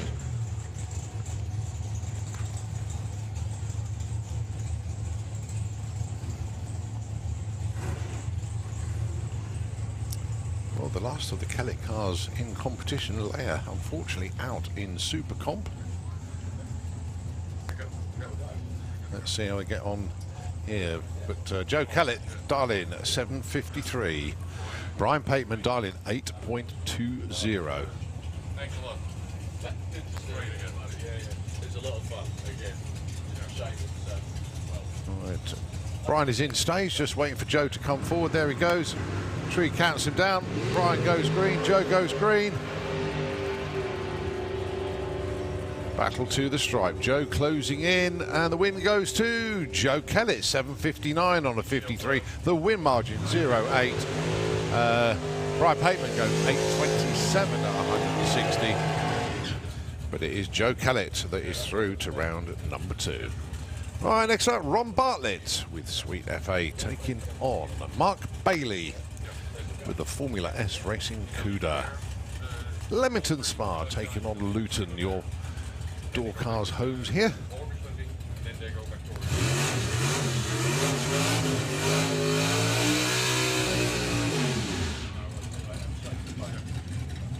So Mark Bailey does his man up there, dialing in 8.73.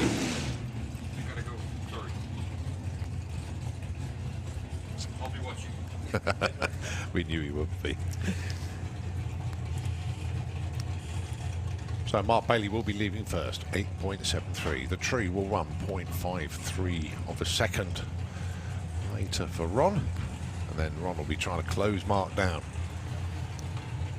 This for a spot in round number 3.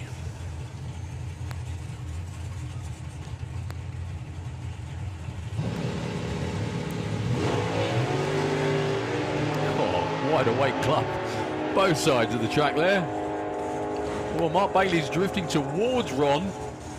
Oh, wow. That was kind of a hole shot, wasn't it? Yeah, it was actually. Ron Bartlett was there first by 0.2. Mark Bailey was 0.1 on the tree. Yeah, but Ron broke out by those 200s at 8.77 with a 7 on an 8.73 dialing. Oh. Well, Ron took the stripe first. Yeah. Unfortunately, not the win light. Good race.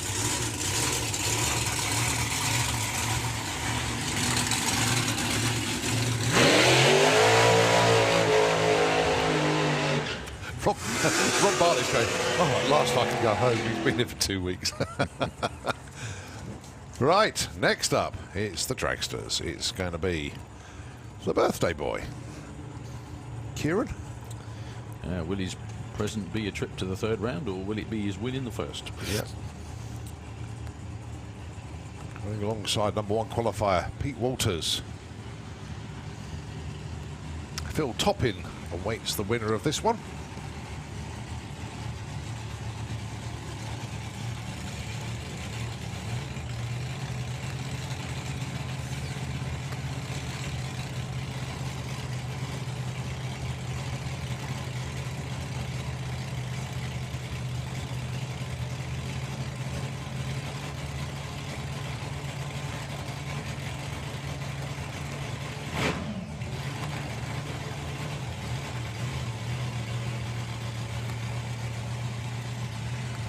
So bring the cars up to the line then. 8.95 plays 7.51. The dragster in the Castrol Beer Lane will be leaving first.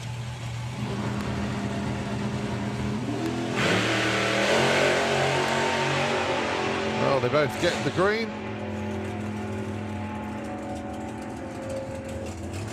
Oh my goodness, that is a whole shot win. Kieran was bang on.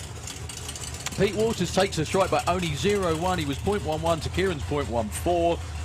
And, well, congratulations to Pete.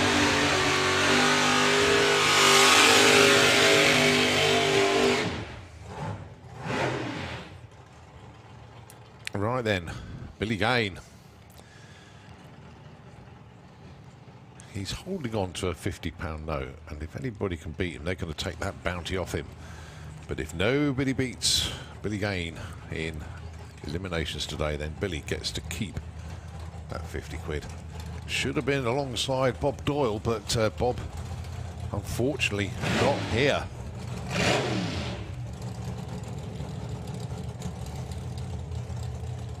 So a solo then for Billy. Commiserations to the math bloke there. We're really hoping that Bob would have a crack at this one. But it is a solo then. The dial in, 8.50. All he needs to do is just go A to B, or even just past A.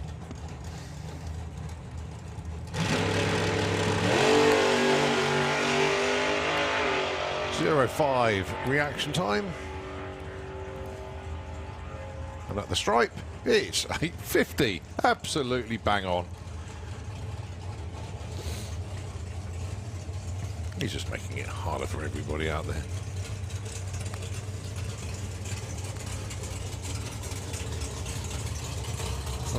Right, Nick Good and Barry Giles, your last pair.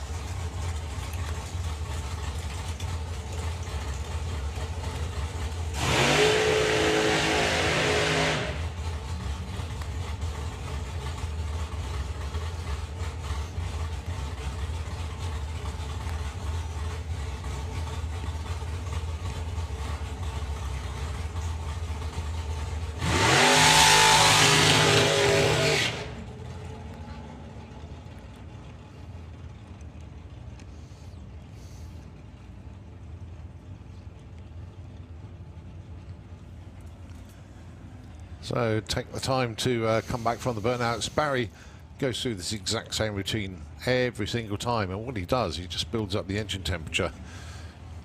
Everything else that he needs it to be absolutely spot on. The other teams know that. They just start their burnouts a bit later, the idea being that they are both ready at the same time.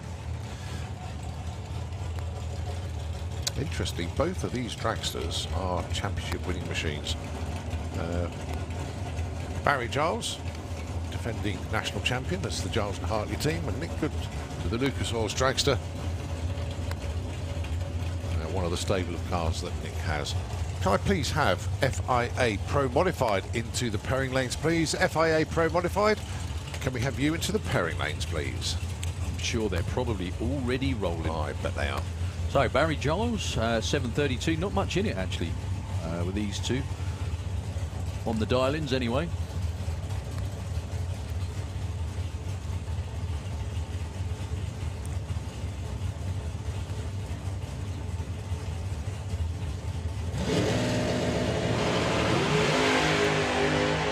It's green light race.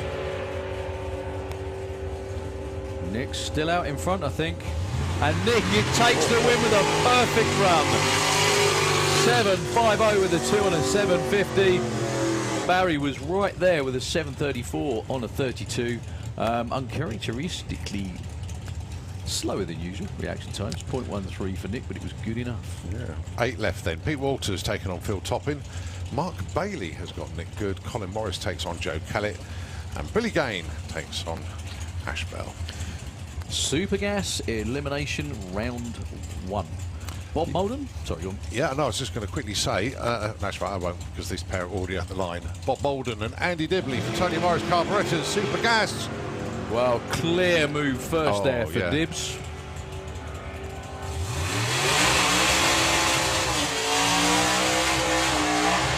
Takes the win with a 10.08, beats a 10.03 from Bob. Shot win for Dibs. Yeah, Tony Morris is tuned in. Hi there. Your sister Andrea says hi. She's here. She's standing over there. Yeah, and she's actually, Andrea is doing our stewards licensing here this weekend. So Andrea says hi to Tony in Florida. This is John Giles. Would have been alongside Simon Fulton, but Simon with a busted transmission, amongst other bits. So John Giles taking the solo here. And what's he got for us? 988 with the 6th breakout.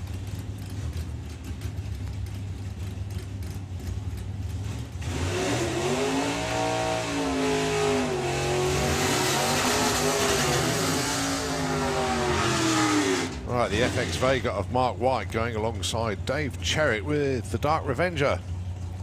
Dave, number 3 qualifier, one of 3 cars that hit the number bang on, 9.90 in qualifying. Chalky White was at 9.93.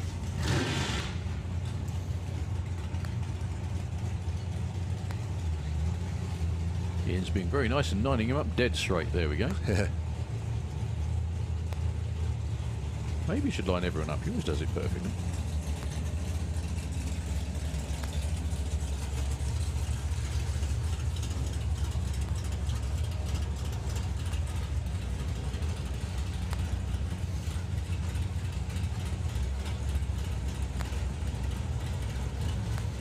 Dave Jarrett's in. Oh, Light deep goes. stage foul for Mark. Deep.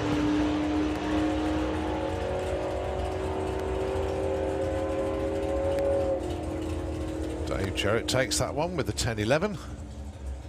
And but Mark went deep. Which you can't do in bracket racing. Well, just a little bit of attention on the start line. Right hand side.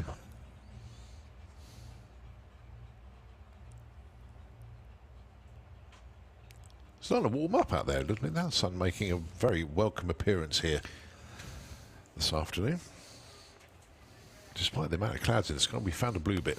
Yeah, and then just press pause on the weather, everybody. Just press the pause button so we keep the sun for a little while. So, I think they're... Oh, it's just a very quick sweep with the tractor. And then it's Pete Creswell taking on John Morton. Right behind them, we've got Dave Fulton and Tim Moore. I can see John Turner back round again. John Turner racing Stefan, by any chance? No, John Turner's taking on Dave Fulton. Oh, okay, sorry. Stefan is taking on Tim Moore. Andy Harrison and Colin Morris, but obviously Colin Morris is just running Super Pro, so he needs to get down here. And then, as you say, John Morton and Pete Creswell. Well, we always say hi to Tony in Florida. Tony Morris Carburettor's the class sponsor here, and also the UK arm as well. Dave Gibbons, RDR, which is Rough Diamond Racing. They all are gunning for some extra bonus from the title sponsor, including a special edition Tony Morris Carburettor's cap, only given to event winners.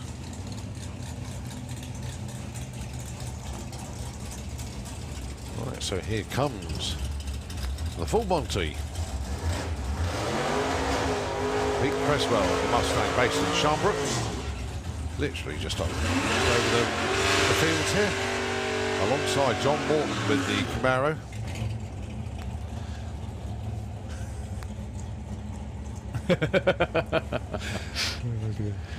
Is that a pronunciation thing? Yeah. Is that what it is? So both these cars capable of going way quicker than 990 actually, because they also race in Supercomp on the odd occasion, don't they? Well, if you consider Pete Creswell was running 8.5s and 8.4s in door slammers last weekend.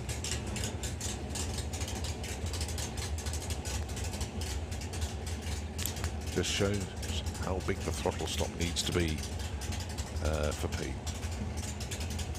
So, trying to tune the cars to run at 9.90, and the way they do it is with a throttle stop. And released when they feel that it will give them a good top-end charge. Hit number. Very clear reaction time advantage for the orange Mustang. You can see that with your eyes. And he doesn't break out. Oh, that's a whole shot win as well. 10.01 takes out a 9.98 for John Morton. Pete was 0.5 on the tree. John was 0.1. Is that a 0 or an 8? That's an 8. So, Tim Moore, we've got Pro Mods in the lanes as well. Got Junior Dragster. Lots more good stuff coming up. Yeah, a solo for Tim. Unfortunately, Stefan not making it round.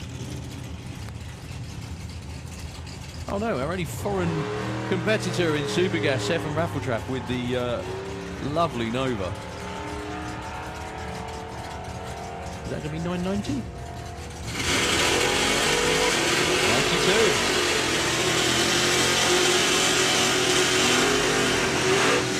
That almost looked lazy and easy, didn't it, yeah, for Tim Moore? Right, race on then for your number one qualifier. John Turner with the Greenfish Barracuda taking on Dave Fulton. Now, the winner of this gets a bye in round 2.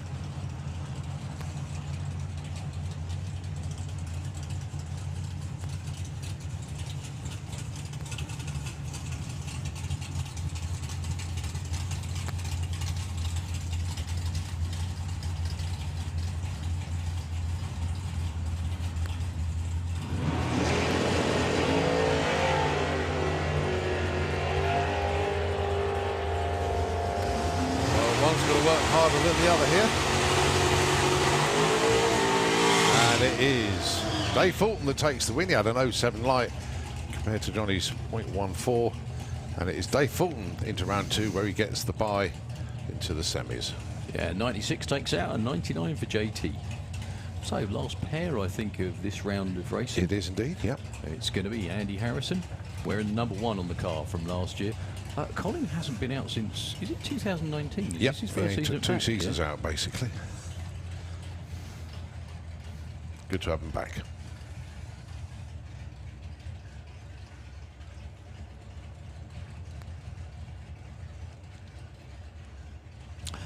In the meantime, though, Andy Harrison been ruling the roost. He has the number 1 on the car from last year's championship. We did run a full season last year.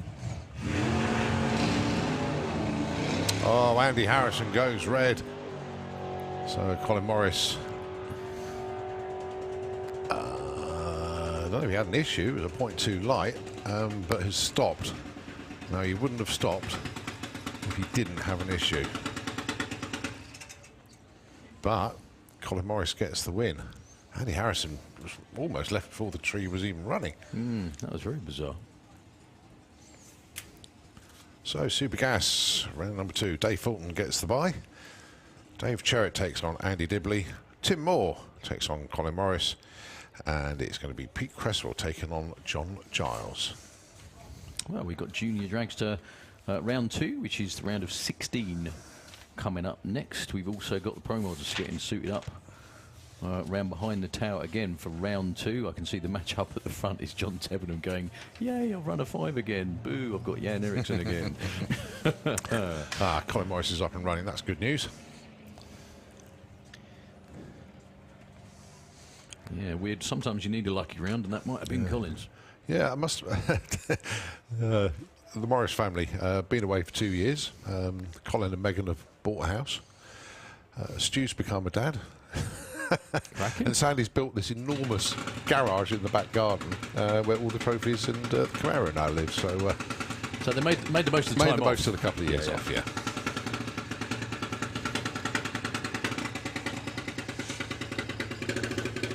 So Daniel Weir is the first round,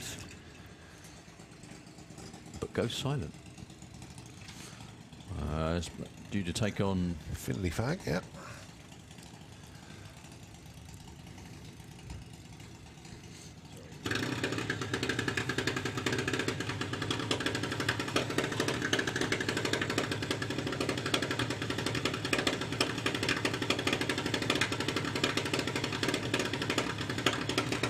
So Daniel Weir with the Flow-X injectors, Junior Dragster looking for an 8.04, but leaving first for Elf Motorsport, Finley Fag, 12.15 in the Kestrel Beer Lane. For Lucas Oars, Junior Dragster, round number 2.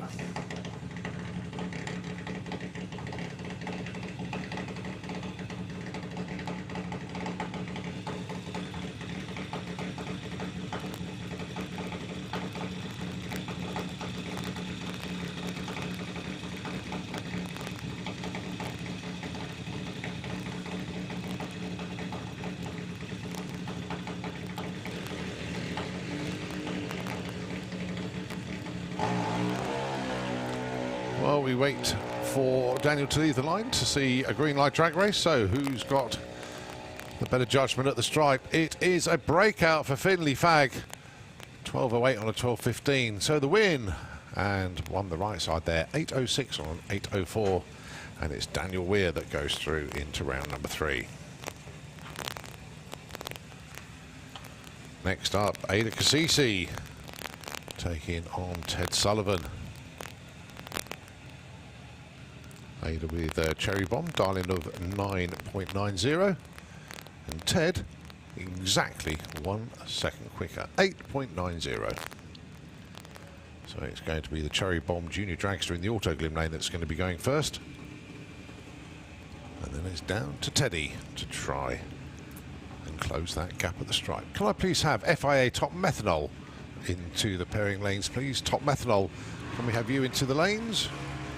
All right, green light drag race.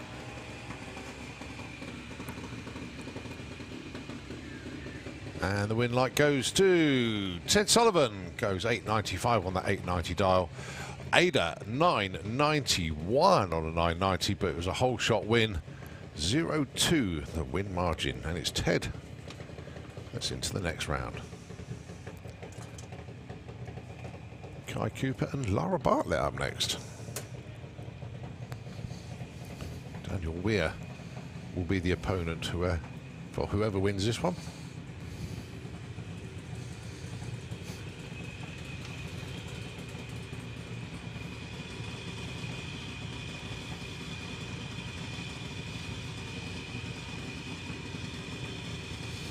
Well, these two were number 3 and number 10. I think they both had 00, and I beg your pardon, 01 was Kai. But that all means nothing. Eh? Yeah, true.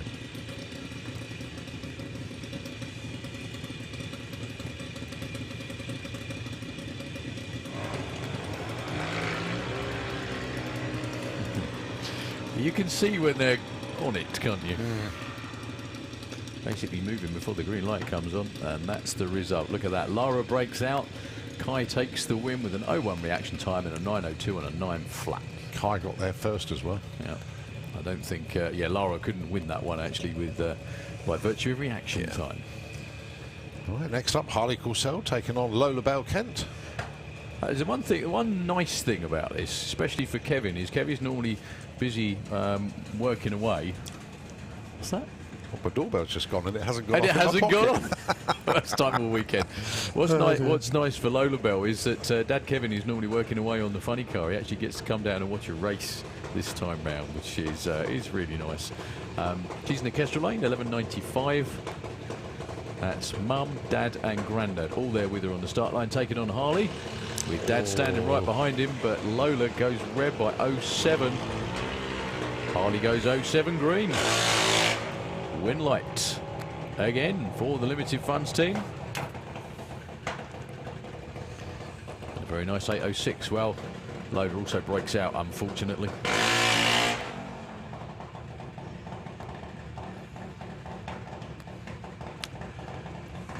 Got to say hi and thank you to the McDonald family for the snacks.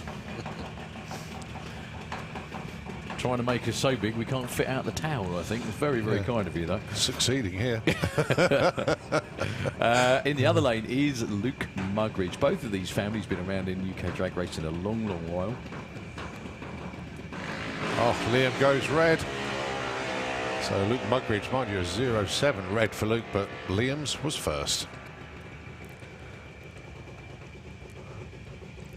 That's a shame for Liam as well, because he was right on the money. So thank you very much indeed again to the McDonald family and everything that you do for us. I hope the trip over from Ireland was still worth it anyway.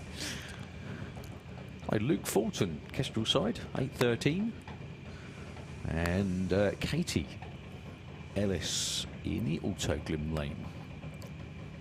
Just 900ths between them on the tree. 8.22 for Katie, 8.13 for Luke.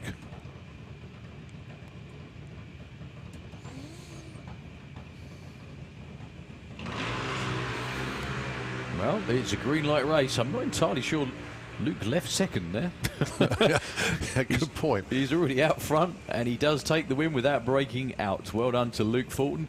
He had 0.12 in the bag off the start line, and that pretty much makes the difference.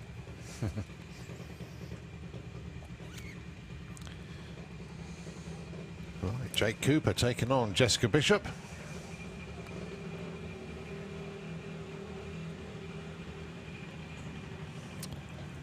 $7.96 against $8.93. Jake Cooper will be leaving first. That'll be Jessica doing the chasing.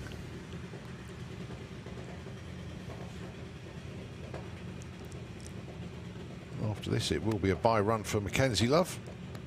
And that will set the field of 8 for Junior Dragster.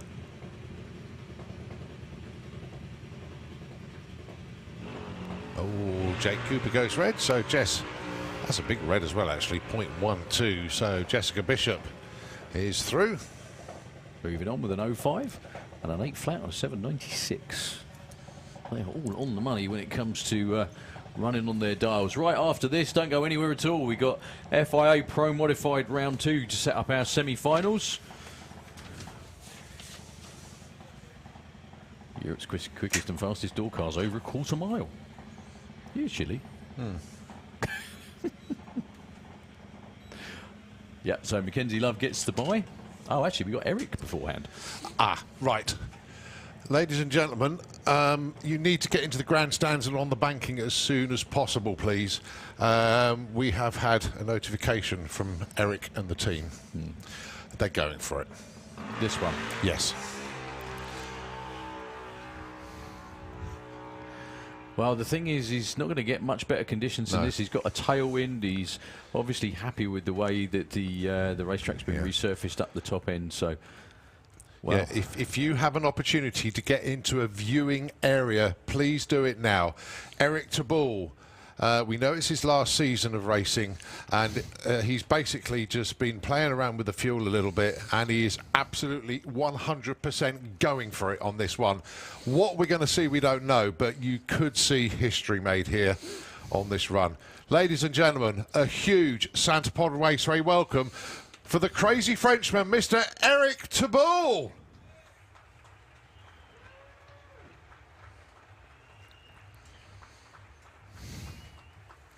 So Eric, so far this weekend, went 5.4. He went 5.29 yesterday over the quarter mile on two wheels, which is just outrageous, I think is probably the polite way of putting it, isn't it?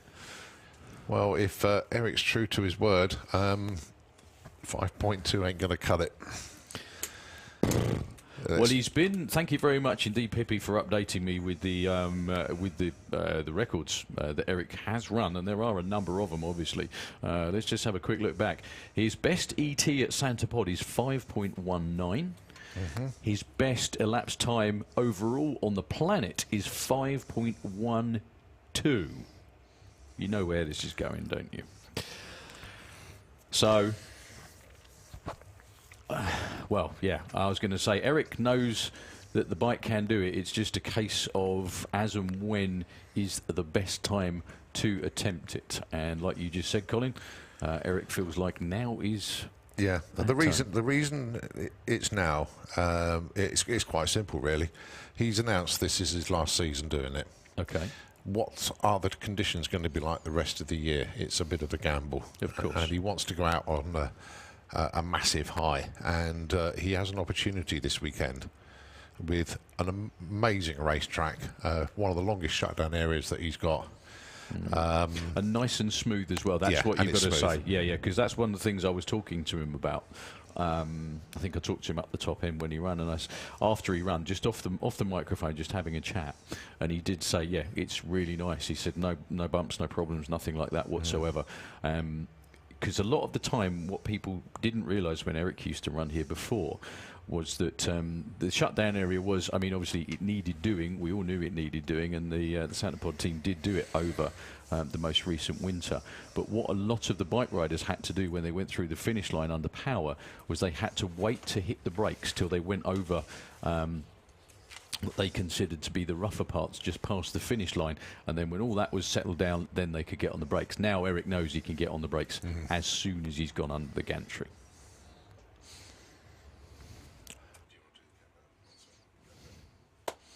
Well, whichever way works, mate. I mean, we've been doing this a while now. I must admit, when we started doing this, Eric wasn't. There were no rocket cars or jet bikes.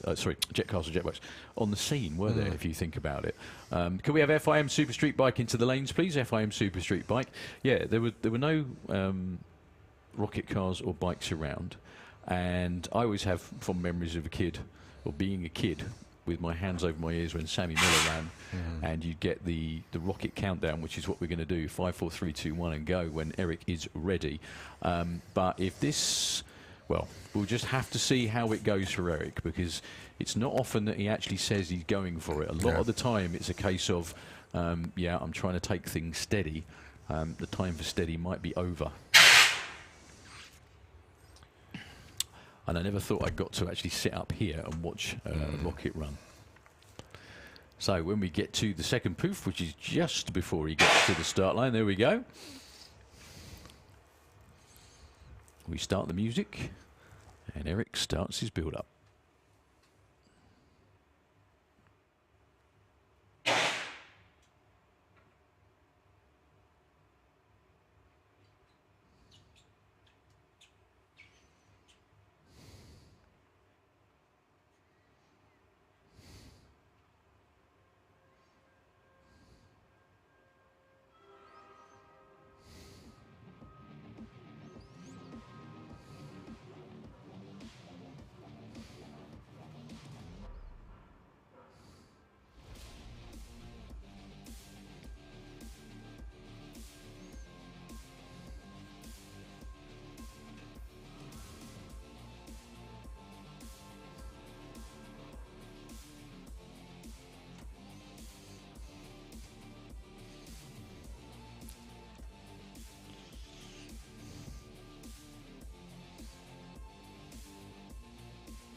Well, the tune that was written by a great composer that knew that one day it would be used as a theme tune for a rocket bike at some time in the future. Eric Tabor with the fastest machine on the planet on 2 wheels.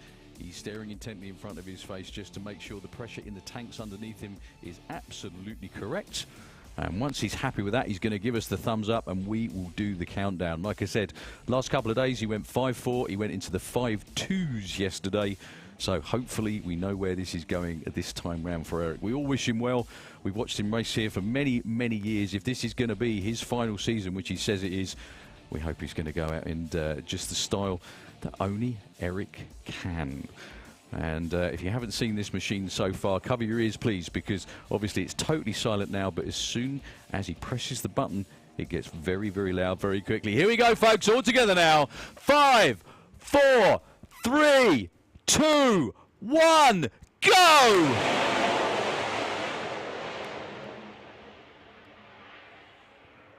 .517 at 253 miles an hour. It is indeed his quickest run ever on the quarter mile at Santa Bod Raceway. 9.939 to 60 foot at the 8th mile. 3.45 at 237 miles an hour. I think he'd still click that early because if you look at the speed, he's been over 280 miles an hour before. I think he was drifting towards the centre line just that little bit at the stripe. Just missed the blocks. I think he may have. I think he may have caught them actually. He got them, but I think it was the foot pegs that got them, nothing else. So, well, his quickest run ever here on the quarter mile at Santa Pod. He will be going to Hockenheim in Germany in the summer. He will be back here at Santa Pod in September. But if it's going to be anything like that, 5.17 on 2 wheels. Quickest run ever here. FIM Top Fuel Bike into the lanes, please. FIM Top Fuel Bike. So coming up, we've got Primod. Colin, you've got the pairings.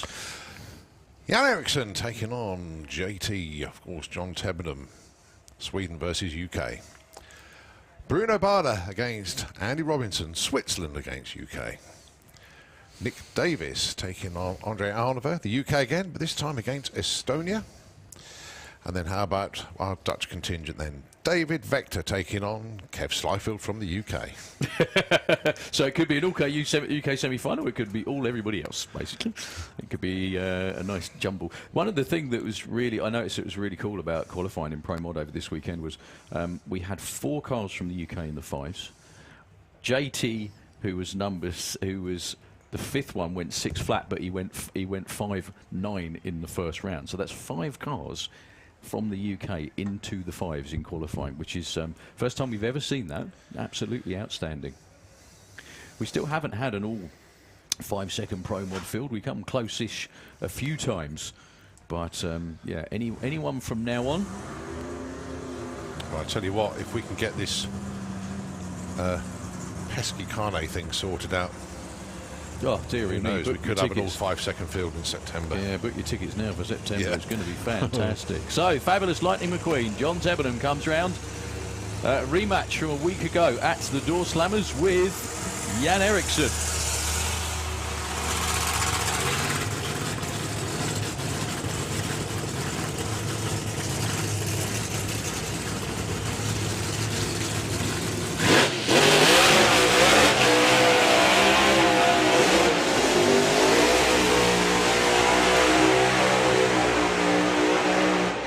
Can we please have Comp Eliminator into the pairing lanes, please? Comp Eliminator into the lanes. I just want to say a big hi and a thank you as well to Mr. Robin Jackson for providing us with the personal bests and up-to-date elapsed time list for everybody. And he said it when he gave it to us this morning. He said the good thing is there's lots of stuff in red, which means all personal bests. Obviously, Jan Eriksson personal best at 5.72, 250 miles an hour. New European record as well. Yeah. JT's PB was a 5.97 at the European Finals. He just dipped into the 5.9s on that run. Let's see what he can do against Jan.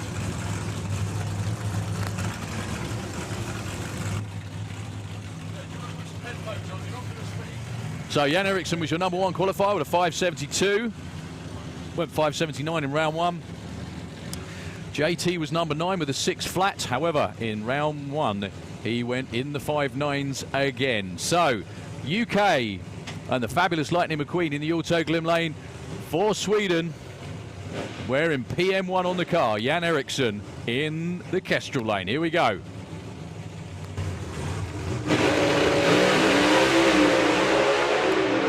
Well, it's a race. I think Jan Eriksson's just got it.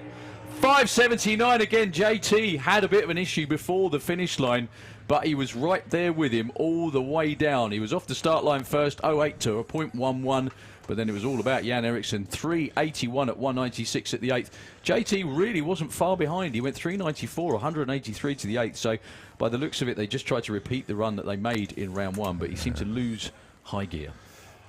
Someone's just come up into the tower, actually. Not going to get him to speak. Don't worry, Dave. But Dave Hancock. Don't get any fancy ideas of getting the lane into one of these, Dave. Just stay where you are, mate. Right. I'm sure she's got her own ideas that she wants to do it anyway. But thanks very much indeed for dropping these up, mate. Appreciate that. So it is Jan Eriksson. And who's the next pair? Let's have a look. Is it Bruno and Andy? It is. So it's them coming round next. So the winner of this one gets the European champion E.T. record holder in the next round. A real good thing to see from that one. There was no shake whatsoever. It was a great race all the way down to, unfortunately, JT had some issues. Well done to the Sunderland Welding team. They're moving on to the semis. And also, big round of applause, please, for John Tebenham's crew. They were trying hard for the UK. So that's one of the UK racers down. Yeah. He's still got 3 in. This should be a cracking race. They're both known for getting off the line extremely well. They're both on 5.8 seconds.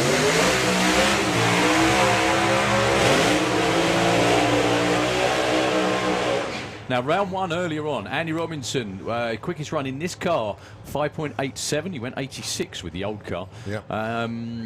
He's in the Kestrel lane for NGK and the UK. One of the most apt names for any race car I've ever come across. Anger management, which is exactly what you need when you run one of these things. Taking on Bruno Barda from Switzerland with the Gotham City Corvette. Bruno went 5.88 in qualifying yesterday, but shook the tyres early on today. That means nothing now, obviously. The racetrack changes slightly, the air changes slightly, and it's whatever tuning decisions the teams have decided to make. Now, Bruno runs his car pretty much like a Swiss watch, normally very consistent. However, the last couple of weeks, I guess they've been trying to step up a bit, and that's probably why they have had the issues that they've had. Andy Robinson went down the track 3 out of 4 times in qualifying, ended up in the number 4 spot with a 5.88. Sorry, no, 89, I beg your pardon. Bruno was an 88. So this could all be won and lost on the start line. Bruno is deadly on the tree as well. Andy's not too bad either. So Bowser brings Andy into stage. Bruno's just about there as well. UK Kestrel lane, Switzerland Auto Glim lane for a place in the semis again, Jan Eriksson.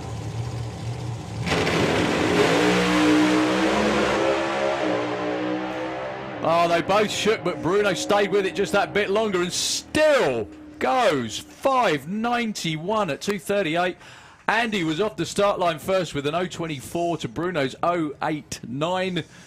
He still got to 61st as well, but he was shaking by then, unfortunately, and it just kicked the tyres loose that little bit too much, and he couldn't stay with it. How Bruno hung on to that. He's like written, well, he's nearly written his name, B, look. Right, we've got 2 more pairs then. Nick Davis taking on Andre Oliver, and of course David Vector and Kev. Ooh. Well, here comes. Well, Andre's team were just going no because it wouldn't start, and just as they walked away and said no, there he is. So side-by-side turbo cars this time. Well, we're 0 for 2 on the UK races.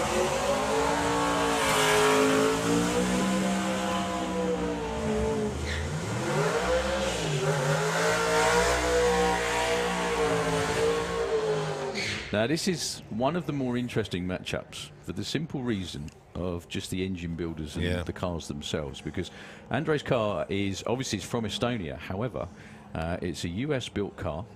with a Proline Hemi under there, which is one of the world leading, or the world leading turbo specialists. Nick Davis has an ICE Automotive twin turbo engine built by the man standing out front. That's Rob Loring, tuned by Rob Loring as well. And Rob, in his time, is one of the world's, always has been one of the world's best tuners of Pro Mod cars. In fact, way back when Pro Mod was really in its infancy in the States, Rob used to fly over there all the time and he used to tune US Pro Mod cars. He was that good. Well, he still is that good. Sorry, I shouldn't have said it like that. But it's an interesting matchup, the two turbo cars. Nick Davis was number 2 qualifier with a 587. Andre Arnova was a 603, but Andre went into the 5.9s in round 1. So again, if we have no tyre shake, this could all be won on the start line. These cars look like bullets, don't they? Don't you think? Landlocked missiles. Something like that, yeah. So they're both going to build up. Quick. Both going to build up the boost. There was a long while in drag racing where turbos really weren't competitive, but turbo technology has come on such that well, there's 2 of them here, and one of them's going to be in the semis. Nick Davis, UK Auto Glim Lane for Estonia. Andre Arnova in the Kestrel lane. Here we go.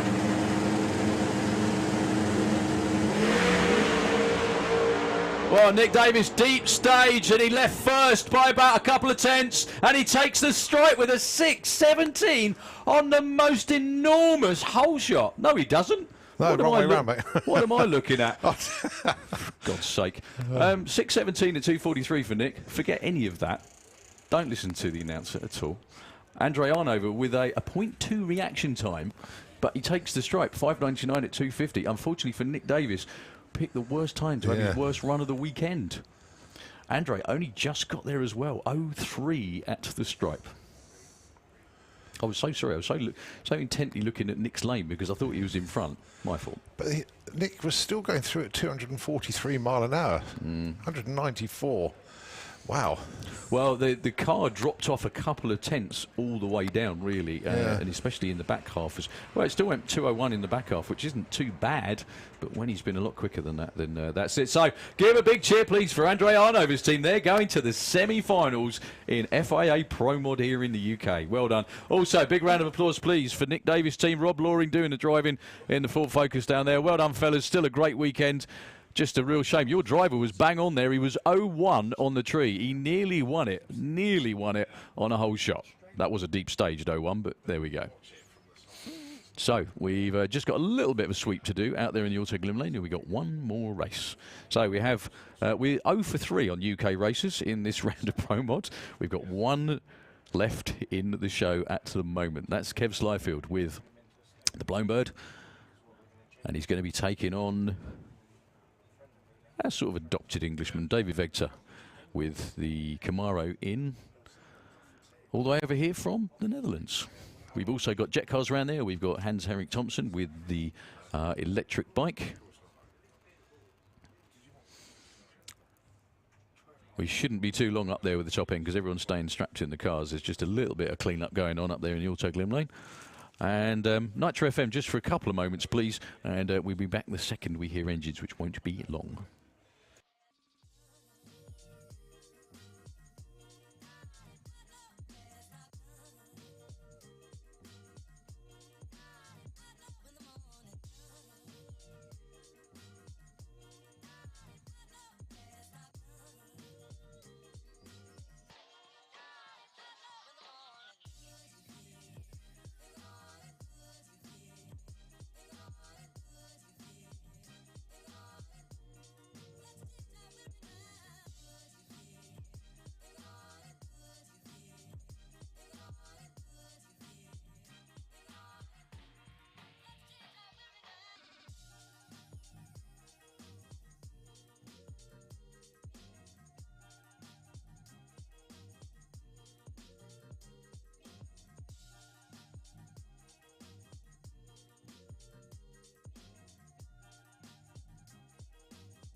Okay, so it is the last semi-final in FIA Pro Modified.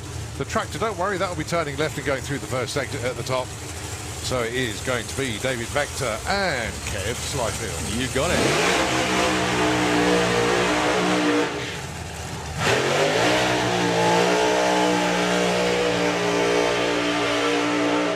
Now, I'm sure Kev will be the first to admit he was a bit lucky to be in this position.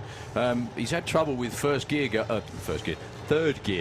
not engaging on a run. So even on the storming run he had yesterday, it was his quickest ever 8-mile run.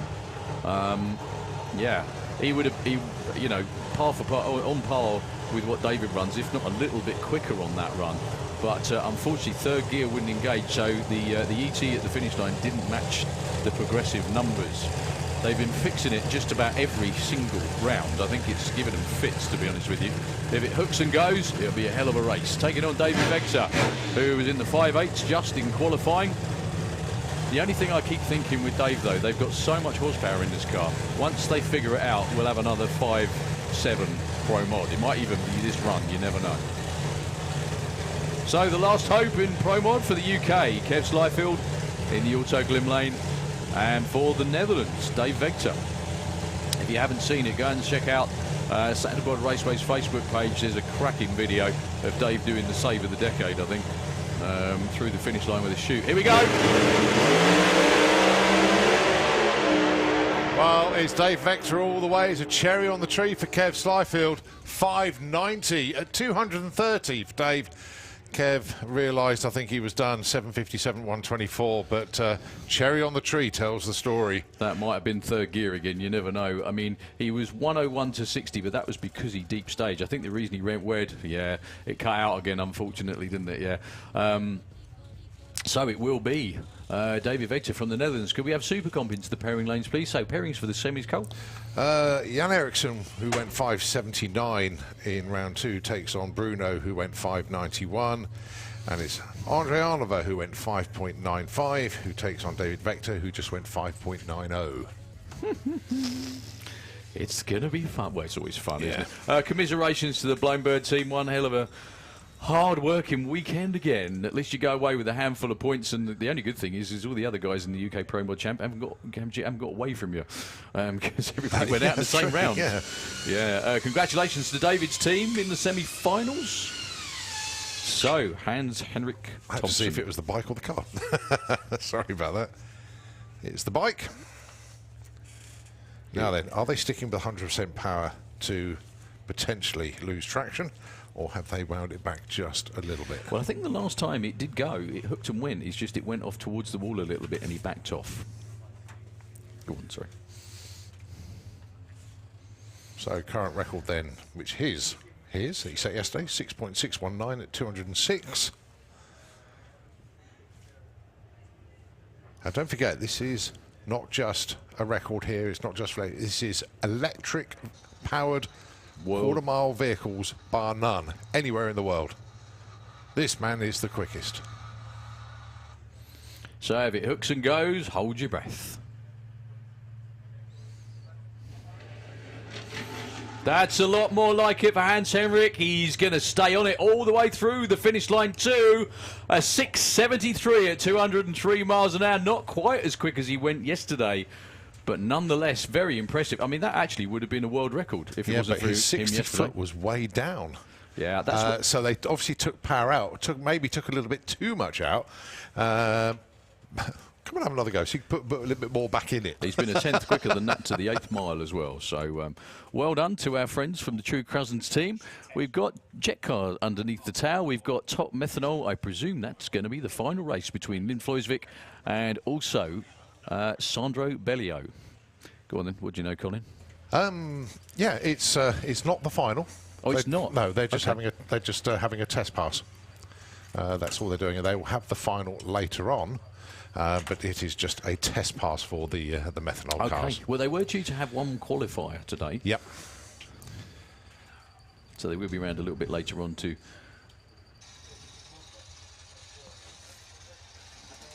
Well done to Hans Henrik so far this weekend. He is a world record holder, 6.619, 206.24 miles an hour. Outstanding. Not sure is it Martin with the funny car?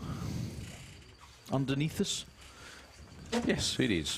So I couldn't see it. It just popped up on the live stream up there. Oh, aren't you going to stay? Why should you stay? Well, you were on the start line with them, so what do you reckon? Got a jet like car up now. here? Yeah. That's good footage. It's a great way to break lots of expensive equipment as well. Yeah. You know, Yeah, and also the other thing it's not is violent. It's quite steady. It's you won't get any camera shake or anything like that at nothing all. like that. I'm sure. Yeah, it's fine. Yeah. I stood in the pits for that. We're having a bit of fun with a chap with a very expensive Sony camera up here, and who's actually doing some top-class filming here this weekend. Side-by-side match race. I beg your pardon. They've both appeared underneath us. Yeah. It's going to be Firestorm against Fire Force. And Ian gives the signal to I wonder if fire this chap's actually going to be narrating the video as well, because that'd be even funnier. Is that good? Oh dear. Right.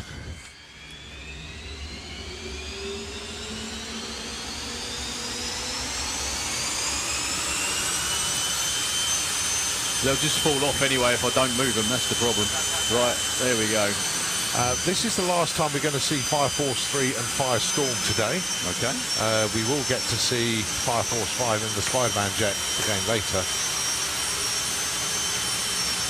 Yeah, Julian's obviously building up to match racing with the new car.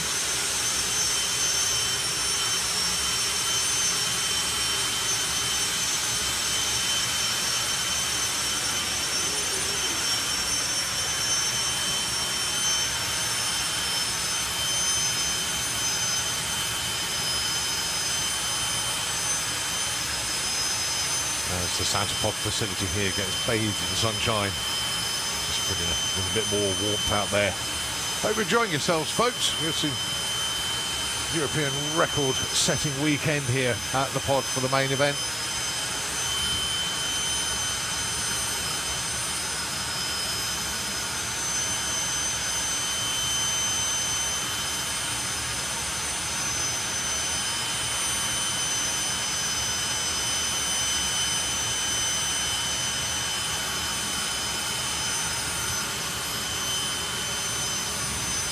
Just a very quick hello and thank you, Rusty, for the message to Jim and Sarah.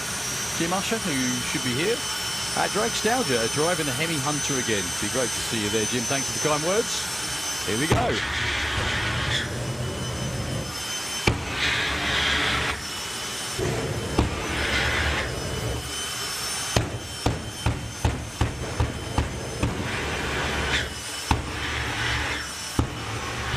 Ever since they put that new tailpipe on 543, it's screaming away.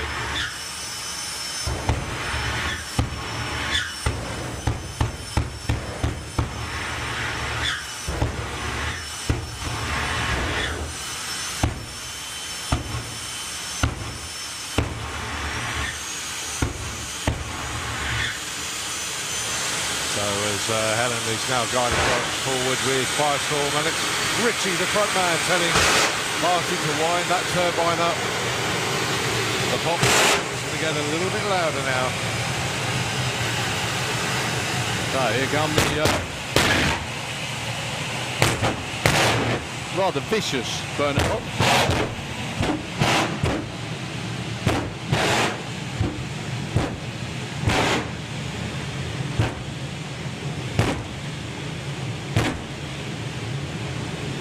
Well, it was Rog that took the last race between these two.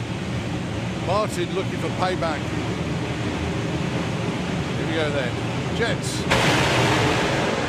Well, Rog nails him on the tree again, but Martin is long gone past him to a 496 at 242 win to a 519 at 236. I think they cheesed him off by beating him. Excellent race. Very, very good indeed.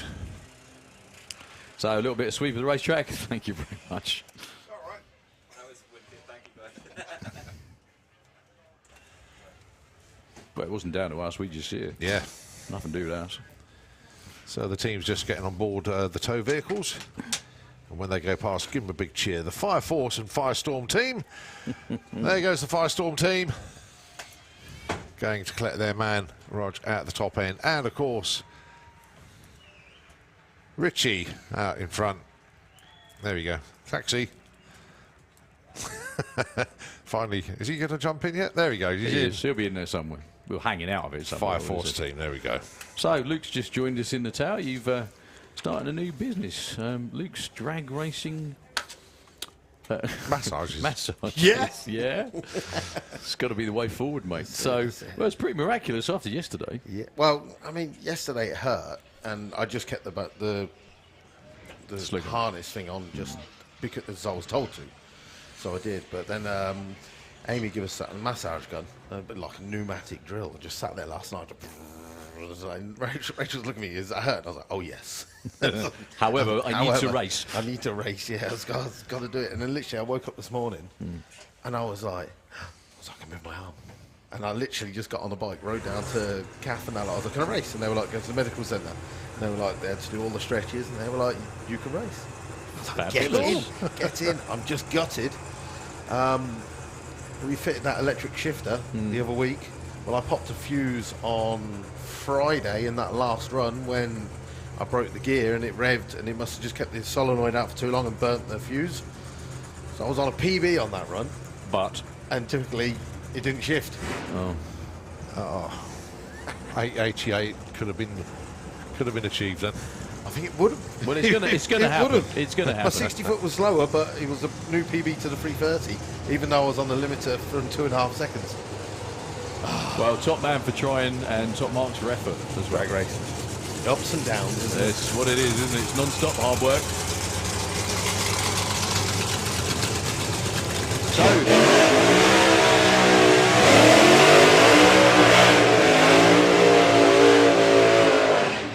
FIA Top Methanol. 2 funny cars here for this weekend. Sandro rolls. I think he doesn't like using the brake, does he? I think he likes the tyres sticking to the track to slow him down. He's in the Kestrel lane from Belgium. Their first time out since 2019. Taking on Lynn Floysvik from Norway. That is one hell of a journey, and they've had one hell of a time. Testing on Friday, just over a week ago, out there in Norway. They blew up the motor big time. They still got on the ferry, they still came over here.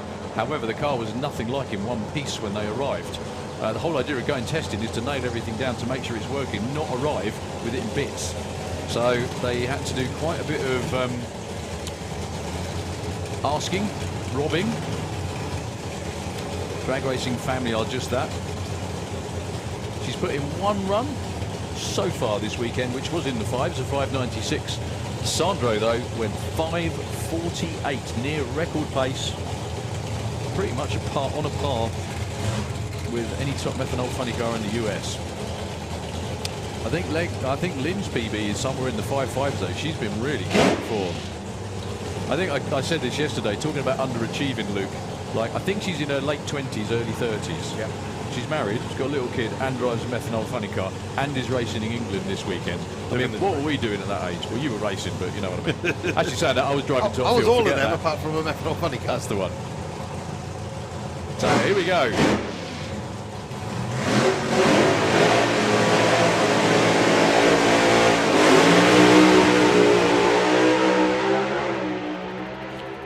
Superb run for Lynn till then. 650.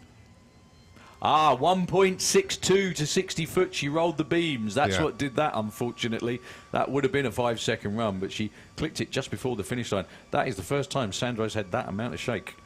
Well, lucky that wasn't the final, because the next time they come round, it will be the final of Top Methanol. I've noticed he does not like going in first. He will hangs it out until the very last minute. You can see they both rolled in at exactly the same time. You got it. Well, Sandro off at the first turn-off. Actually, he did shake on his first run Friday, but that was when they were sort of like trying to find a baseline for everything. Every other run has been really, really strong. But Lynn, 0.005 reaction time, but a 1.62. She was rolling into the throttle. Can we please have Top Speed Automotive Street Eliminator into the pairing lanes, please? Street Eliminator, can we view in the lanes, please? Thanks very much. Please give a very big Santa Bod cheer and welcome to Lynn Eggen's team down there in the rental car, going up to get her at the top end, especially for the effort. Right, okay, team orders out the window. This is Dan Williams taking on Spencer Tram for a place in the final. They're teammates, yes, but now they are rivals. They are 1 and 2 in the National Championship points chase. Spencer has won 2 meetings this year so far. He took the win at Easter and he took the win at the Spring Speed event. But this is the main event. Dan Williams has been #1 qualifier all season long. But Dan could do with putting Spencer away here. If Spencer wins this one, it just makes Dan's job so much more difficult going forward in comp. 11.55 plays 10.58. They're not dialing into their indexes. They can go under that. But let's see how they get on then. Spencer Tram going to be leaving the line first with the Williams brothers Camaro, and it'll be the Chevelle chasing him down. That was a bit polite. Spence is still out front. Yeah, but Spence got an oiling issue, I think. He's still out front. Oh, look at Spence, 10.97.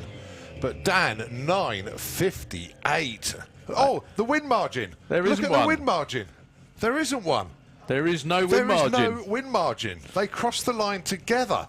Identically. Well, Spence did all he could on the tree with an 04. Wow. 0.19 for Dan. I must admit, I've never seen I've never seen that. I've heard of one here, but I've never seen that before. All the zeros for a win margin. So does that mean it's one on reaction time? No, it'll be down to the next digit after that. That's not even on the screen.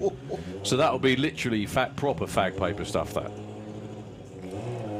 Well, Kev just breaking the beams. And he's in the final. He did have a... I'm going to see if the timing crew have got any more increments on that. Hang on a sec, I'll be back. Go Kev. Kev knocked me out, so I want him to win. but I'm going home this weekend beating him once.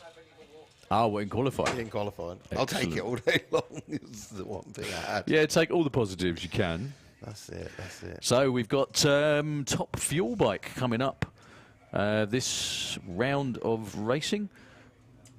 It's going to be, I think it is, Goose taking on Rene van der Berg with the top fuel bike. So we may have an all funny bike final. Unfortunately, I don't see Rikard Gustafsson down here for this semi-final round. He's had, well, I can't remember the last time he had really serious issues, and he torched the head yesterday. He did it again today, but just out the other side.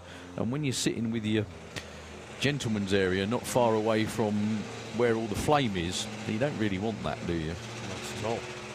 It's not a good way to go home. Any idea? No. None. No, So there is no more digits. So win margin. So back in competition at the moment, we have Rene with the top fuel bike out there in the auto glim lane, and we have 2 funny bikes. Are we going to have a funny bike versus top fuel bike final, or an all funny bike one? Goose pulled off the seemingly impossible in round 1.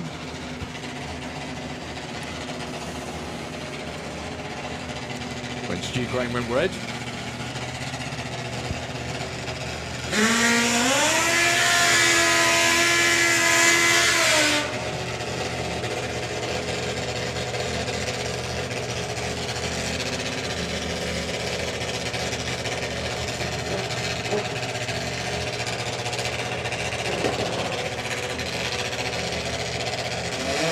So Goose is lightning quick on the start line. We've got to stop calling him Goose. Louis Davis in the Kestrel lane is lightning quick on the start line. Can we have super gas, please? However, Rene has the horsepower and the ET advantage, but he's got to use it. You know Louis will run another high 6 to try and beat him. Oh, Goose with the problems this time round. It's going to be Rene all the way. 637, 210, but I'll tell you what, Louis has been an absolute star this weekend. He had a 08 reaction time. He was in front at 60 foot, but that was about the last time, unfortunately. Still had a weekend to remember. Oh, boy, did he. So it will be the top fuel bike of Rene van der Berg taking on, I think it's going to be Mark Smith No Rickard. No Rickard. He torched the. Don't you remember? It was a bit of unfortunately a flame show out the top of the engine in that round 1 winning effort against Dale Leakes.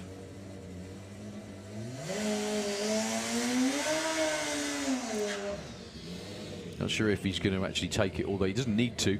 He just needs to stage, and he's in the final of FIM Top Fuel Bike. How cool is that? Well, one Warp Speed Machine's in the final. Maybe not the one we thought it might be. Mark Smith don't care. Yeah. He nipped into the 6.7s as well earlier.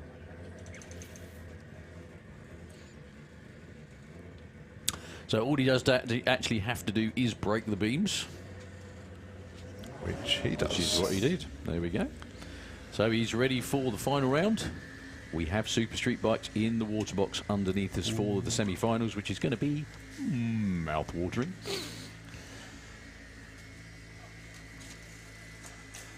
Well So, done, Mark. Congratulations into the final. Yeah, well done, Mark.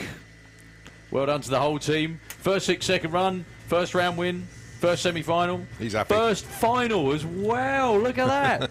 Go get him. Go get him, boys. Right, first semi-final then, going to be Jake Michelle and Steve Venables. Well, the last time these two matched up in racing, not qualifying, but in racing, it was awesome. It was a side-by-side 6.87, and Jake taking the win. Because he left the line first. He did, he had the better line. Yeah, records are good. And Daniel actually with a bye again, just by luck of the draw this time. So this is race to see a race. Daniel in the final. Steve Venables, Kestrel Lane. Jake Michelle, Autoglim Lane. Hold on tight. No tyre slip for either of them. They are absolutely neck and neck. Steve had the advantage off the start line, and Steve takes the win. And Jake runs a 6.79. 210 miles an hour. I think he unfortunately killed it in the process. Yeah. But Steve Venables, 6.80 with a 0. 220 miles an hour, takes it on a whole shot. 0.7 at the stripe was the win margin. Jake was 0.13, 1.19 again to 60 foot. He'd caught Steve. Look at that. Look at the numbers. He caught Steve by half track just about. Win margin was 0.7. Well, yeah, I mean, yes, big difference in reaction times there, but my goodness me. Jake's bike is just so much quicker out the blocks, isn't it? Yeah. So much quicker. Anyway, we have another 6.7 Super Street bike. Right, so that is Ven into the final. And you were saying we've only got one more Super Street bike, was that right? Or are they That's both Daniel. there? No, Daniel is. It's only. Oh, sorry, beg your pardon. It's supposed to be Daniel and Mark Dainty. Yeah, but I didn't. Yeah, sorry. Good point. I didn't see Mark Dainty, unfortunately. Right. We do have a bit of cleaning to do. Unfortunately, Jake's bike didn't like going that quick, so we will hand back to Nitro FM just for a few moments, and everyone knows that now. Thank you. And. We'll hand back to Nitro FM. It won't be too long for the clean-up. We've got the next pair of Super Streeters, or one Super Streeter underneath the tower. And we also have Street Eliminator and Supercop coming up shortly.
Yeah, I've got some news for you.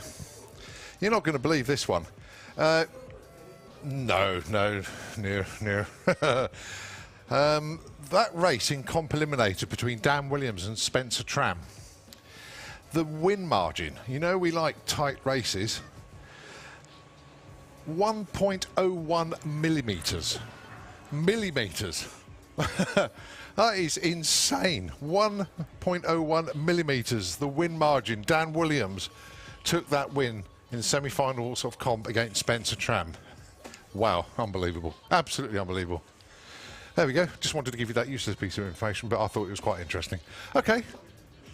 It is. Right, back over to you then. Yeah, but you've got a sweeper at the top end, you've got a tractor pulling us, you've got one of the quads pulling out a sled and all sorts of things, so we're not quite there yet, and I've got no start line crew. Thank you very much.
Okay, we are back. Nice and quick, that one, to be honest with you. Hopefully everything is okay with Jake. The bike, probably not so.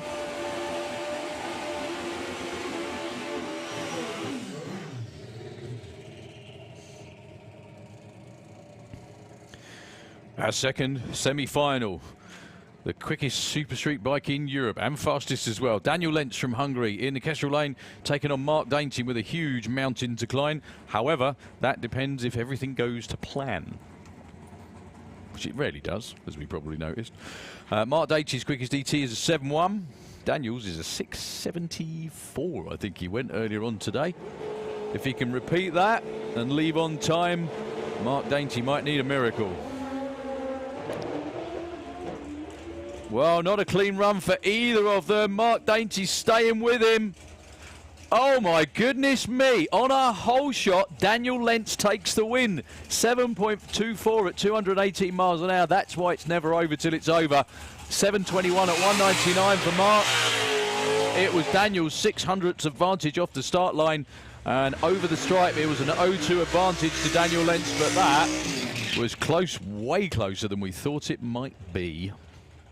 Colin catching up on homework quickly as we go into round 2 of Super Comp. Marcus Oxner, Kestrel side of the racetrack with the Dogs Ram pickup, taking on Paul Hudson with the pension pot. Can we please have Super Pro into the pony lanes, please? Super Pro E.T. Can we have you into the lanes, please? Won't stretch any further with it. Put it around. Maybe put it around that way. Where we go? That's better. There you go. So Super Comp is 8.90.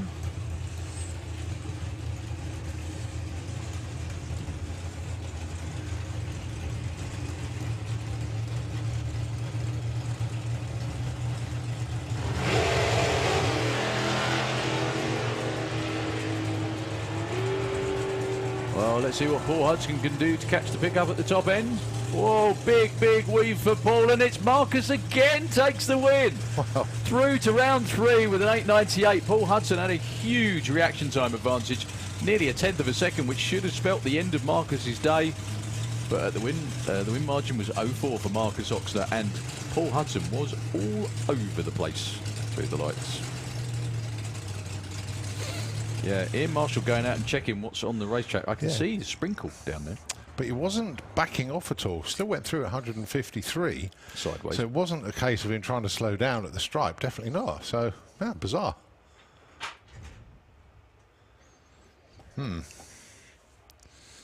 It's very unusual and a bit wild, to be honest with you.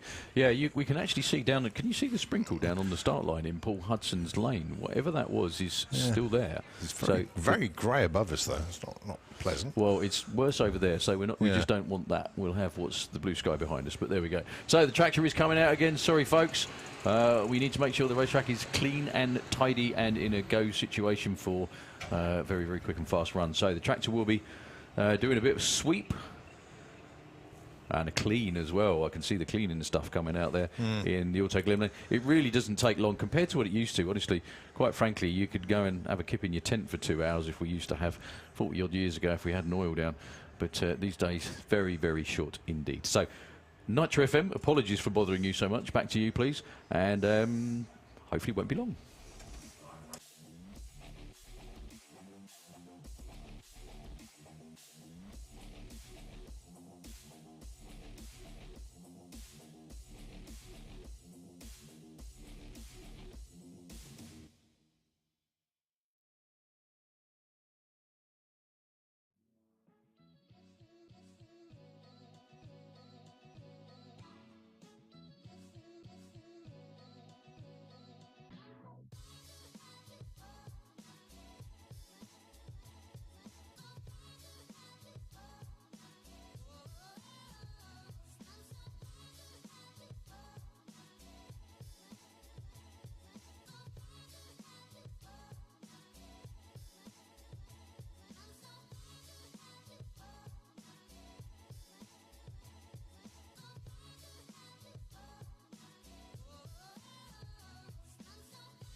Okay, so engines are fired up once again as we continue with eliminations in Super Comp.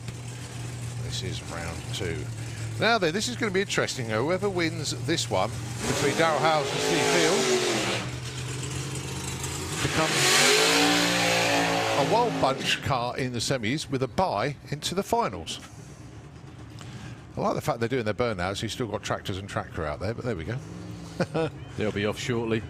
They know what they're doing. They're just doing the last bit of cleaning and sweeping. They'll be back over the wall. The tractor will be off at turn 1. And we'll be ready to send these 2 nostalgia dragsters down the track. So one of the Wild Bunch will be going to the semis. Into the final. It's a final. I do apologise. I mean. Sorry. How awesome is that?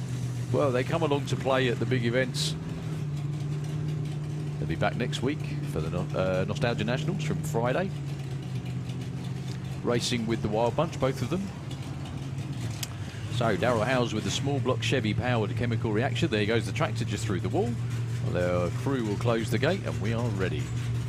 It's almost like you plan it like that, isn't it? So Steve Field took out Liam Kellett in round 1. Yep. And with that reaction time, might take out Darrell Howes if he doesn't break out as well. He just needs not to go too quick. And he does it on a whole shot. 9.06, 133 miles an hour. Beats an 8.99 for Darrell Howes. He was trying. 0.2 to a 0.2 for Darrell that time. That car can go way quicker than that, obviously. Congratulations, well done. A bye in the semis to the final. Well done. Oh, Steve Hudson gets a bye in this one. Yeah, that is a scheduled bye, actually. So he's going to meet Marcus in the semis.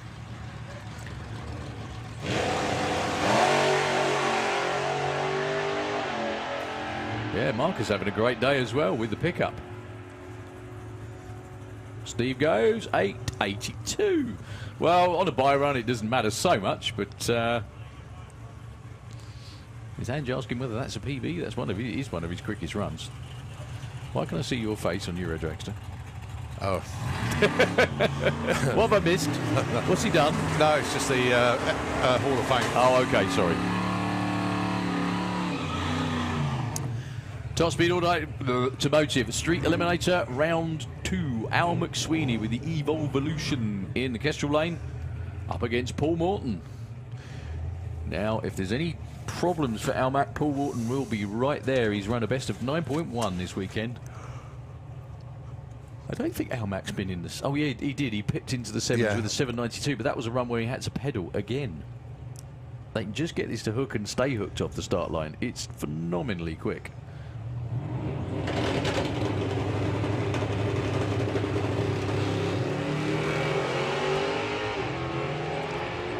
Al Mac has to pedal again, but he's got enough under the hood to take the win with a 7.86 at a booming 182 miles an hour. Even with a pedal. 119 to 60 foot. It's just a real shame it doesn't stay hooked any longer than that. A great 9.16 for Paul Morton. I think that's his quickest run ever. 149 miles an hour too. It's going to be a fun one, especially if the same thing happens in this round with Tony Hicks.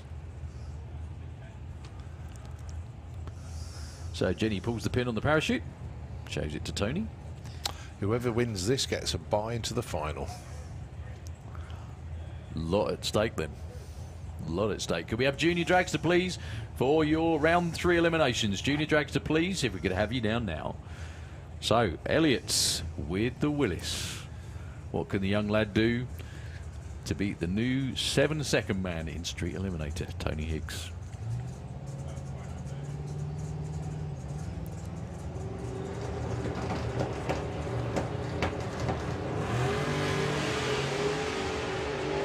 Well, no issues for Tony. Sounded like he was pedaling, but maybe not. Oh, no, maybe not. 7.92, and look at that speed again. 183 miles an hour. And Elliott into the 8s with an 8.99 with a 9, 154 miles an hour. He caught him by a couple of hundredths on the tree, but that will be Tony Hicks with a bye into the final. Yeah. Is that going to be his first ever trophy round? Street Eliminator final, yeah. Awesome. It's funny, isn't it? Once they unlock the door to doing something, that's it forever, isn't it, almost? Yeah. I was just looking at the points in Super Comp, actually. Steve Hudson leads the way. He's still in. And Leo Kellett, second in the points, is out. Richard Tunstall, third in the points, is out. Alan Schofield, fourth in the points, is out. Darryl Howells, fifth in the points, is out. My goodness. Wow. It's going to be a good day. Steve Field's going to move up a few places. Andy Bond with the buy run. Whoa. Oh, he was trying. 117 to 60 foot. He nearly made it as well. So does he race Al Mack in the semis? Is that the way it works out? Yeah. Buy run. All 7/6 second cars in the semis. Okay, Super Gas. Round 2. Still got Pro E.T. to come round, and Super Pro to set their semi-finals. This is Super Gas quarter-finals into semis. This is the Tic Tac Roadster of John Giles. In actual fact, Pro E.T. into the pairing lanes, please. Can we have Pro E.T. into the lanes? So for Tony Morris carburetors then. John Giles, Pete Cresswell. John Giles rolls through stage. That was bizarre. Looks like he went to go on the 2-step, but it just didn't happen. Pete Cresswell gets a freebie. That goes 9.93. Pete Cresswell hasn't had a race yet. If you class that as a race or not, I don't know, but Simon Fulton obviously was broken round 1. John Giles, as you say, very bizarre. But this should be a goodie. Tim Moore and Colin Morris. The winner of this gets Pete Cresswell in the semis.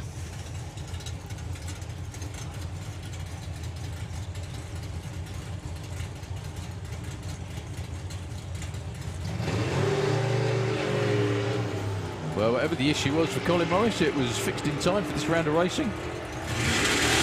Tim actually slightly ahead on the tree and takes the winner, 94 to a breakout. Oh.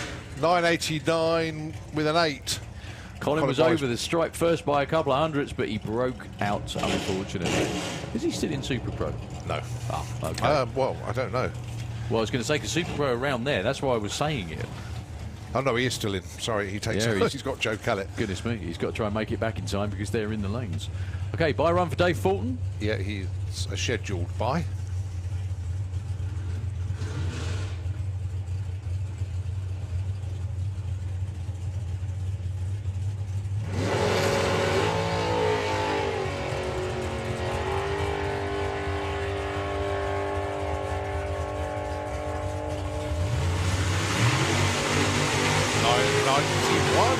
That'll work. All right, Dave Cherritt taking on Andy Dibley. Now then, this is going to be quite weird because Dave Cherritt will just run off and hide. Andy Dibley has got a big throttle stop, so his car looks like it's died, and then he will charge towards the top end. There'll probably be at least 30-35 mile an hour difference between these two at the stripe. But let's see how this one pans out. That's assuming they both get greens and don't put red lights on the tree.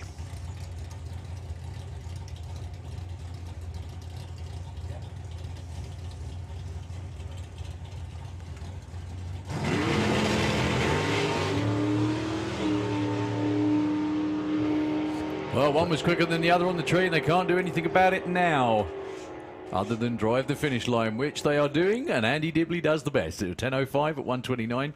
He was 0.3 on the tree. Dave Cherritt was 0.8. Went 10.07 for the lose.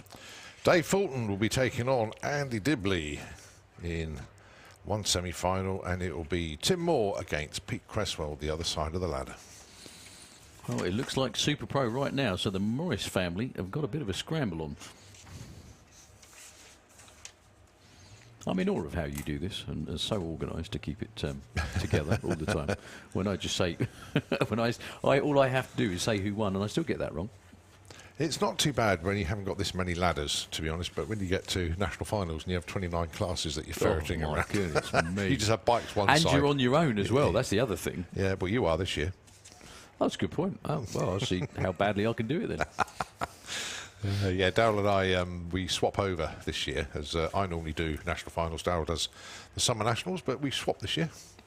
So I'm going to get a suntan up here, and Darryl's going to freeze. Very nice.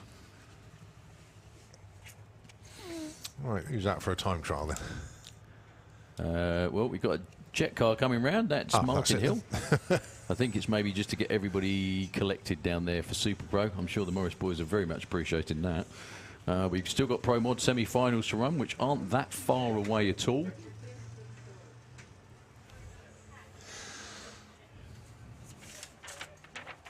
I didn't even know Martin was around there. He was hiding up the back.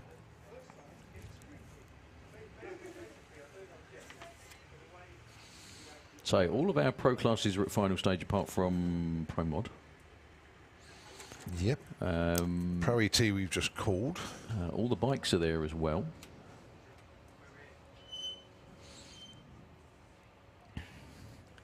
So this will set up the semi-finals for Super Pro, is that right? Oh, no, that's Pro E.T. Sorry, I beg your pardon. Yeah. But it's still the same It's still thing, the same isn't it? thing. Yeah. Quarterfinals to set semis for Super Pro. Quarterfinals to set semis for Pro E.T. Quarterfinals to set semis for Junior Dragster.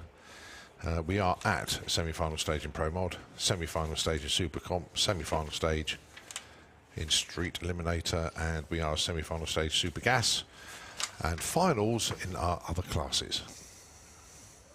Awesome stuff. So, just a little bit of peace descends over the facility here at Santa Pod Raceway. All but briefly. Until we get Martin Hill started up with Fire Force number 5. And it's going to get a little bit loud. We really do hope you're enjoying yourselves here this weekend and seeing record runs. It has been absolutely outstanding what we've been witnessing today. 7 seems to be the number today, doesn't it? 6.7 in Super Street Bike, 5.7 in Pro Mod, 3.7 in Top Fuel. I was going to let you have that one. I'm sorry, no. No, it's fine. But you worked out the rest of it. I thought you were going to finish it off. So, Martin Hill with the Jet Dragster on his own this time. Good afternoon to Sam Marston, now at home watching on the webcam. She's been here. I was going to say she was here earlier. Yeah, she's now back at home. So good afternoon to you, Sam. Loads of people tuned in as well, all around the world. Got Junior Dragster down there to go as well, Colin, so there's another one. Remember I said about Kevin Monday earlier on, saying he'd have been here 50 years. Yes, he was here for that first 6-second run. And he was here for the first 5. He was here for the first 4. And he was here for the 3s as well. So Kevin Monday, loving the sport. 50 years as a spectator. That's seriously impressive. Kev, you've been coming here for 50 years. Why haven't you seen you in a race car yet? Oh, it's probably a bit late now, but... never too late. Never too late. Never too late. Thanks for the message, Kev. Appreciate it. Here we go then. Martin Hill, Fire Force number 5.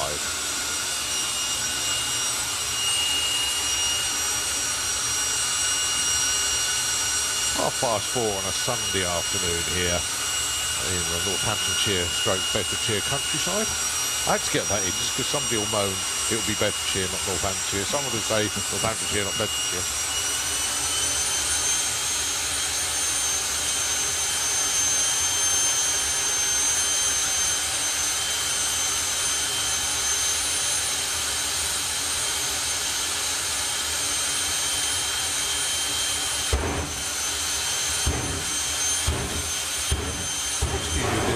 Well, I was watching this crazy bloke conducting a jet car with a flamed hat in the countryside in the middle of England.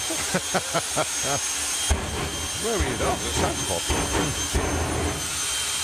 Martin Hill with Fire Force 5 then going through the free run routine that we love and enjoy.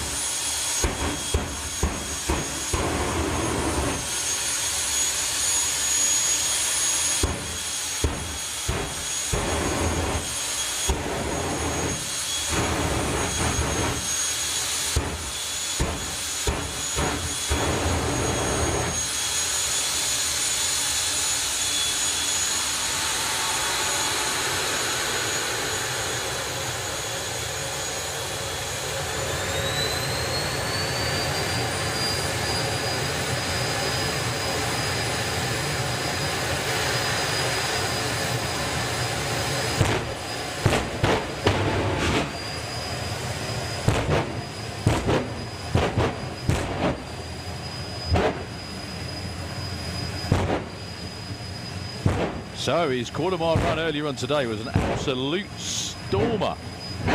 He's still clicking it off slightly before the finish line, but running low fives almost every single run. Visor down. Ritchie shows him the way to go as Martin Hill brings Fire Force 5 up to full thrust. Here we go. Almost to the finish line with a shootout again. 5:35. Only 232. I bet he was going almost faster than that at the 8th. Yeah, 225. Outstanding stuff again from Ritchie and the gang.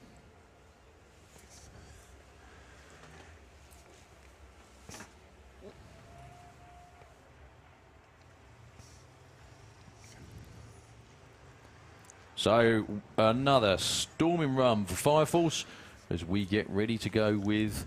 Is it going to be Super Pro Junior Dragster first? We'll wait to see what Pro comes E.T. are round. down there as well. They're all there. You've got Junior Dragster tucked next to the tower. You've got Super Pro in lanes 2 and 3. And you've got Pro E.T. in lanes 4 and 5. So they're all making their way down there as we continue eliminations then for our sportsman classes. The Bluebird is out there just putting some extra traction down. So I'll tell you what, Nitro FM 96.2 will let them take the airwaves for the time being. We will be back as we continue eliminations here at the main event.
Once again, we are back, and this is Super Pro E.T.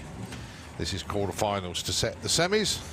Looks like it's going to be Phil Toppin and Pete Walters. Is that right? Yeah.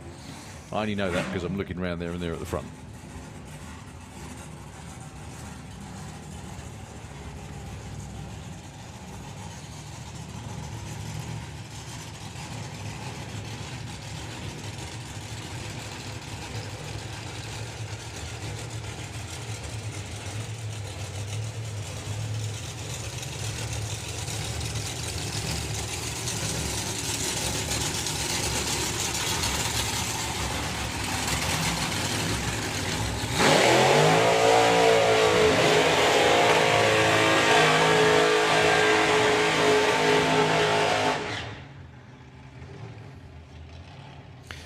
Street Eliminator into the lanes again, please. Blimey, that was quick. Street Eliminator, please, into the lanes for the semis. I think that's going to be, isn't it? Yep. So Phil Toppin with an 865, Pete Walters with a 751. Oh. You all right? Yeah. I nearly kicked something over there. Not a bucket, I No. hope. Good. So just over a second for the topless Corvette with the blower on in the Kestrel Lane. Do you remember when Phil first started running this car? It was really it was wild, all over wasn't the it? place, wasn't it? Yeah, but It sorted it, and it's been literally superb since then. literally straightened it out, didn't he? I think it was an anti-roll bar or something like that, wasn't it, that was needed? Anti all over the place bar. Yeah, that's it. Anti-new underpants bar, something like that. So here we go then. Pete's in stage. Here comes Phil. Who goes red? Pete Walters with an 0.2 light as well. He doesn't need to run it through, but he wants to see what it'll do, and it goes 751 with 8. Unbelievably good. 0.2 on the tree, and just 0.08 of his dialing. Look at the win margin. They planned that. Well, Phil Toppin out with an 0.1 red. It was very close, really close. Yeah, the devil is in the detail, isn't it?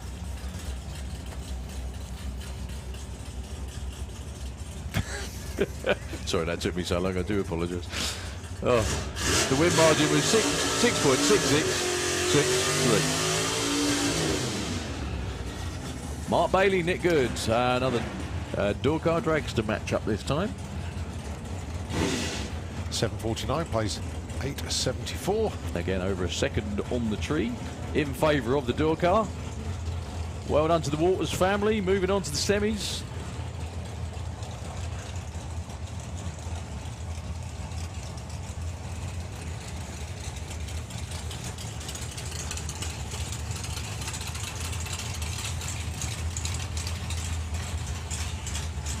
So Mike Bailey will go first. Well, he'll get the green light first anyway.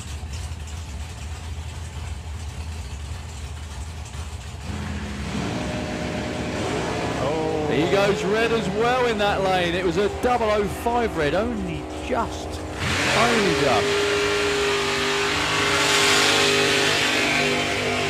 Nick Good goes 846.9. Right numbers wrong way round.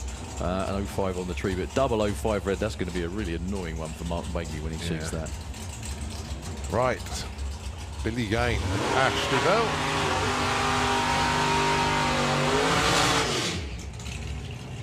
Don't forget, Billy's got that £50 bounty on him. If Ash can knock Billy out, the 50 quid is his. 868 darling for Ash. Billy Gain dials 851.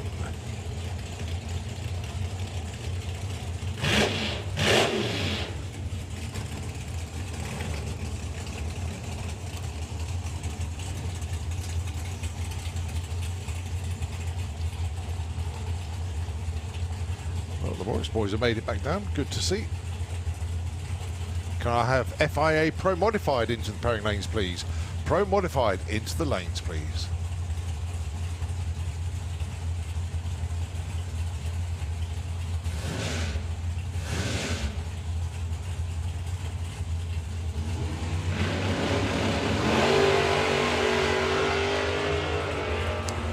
race to the stripe. And it is Billy, 8.55 on the 51. The win margin, 0-1-0. Ashley Bell got there with an 8.69 on that 68, but Billy, 300th reaction time advantage, and just shadowed Ash to the stripe.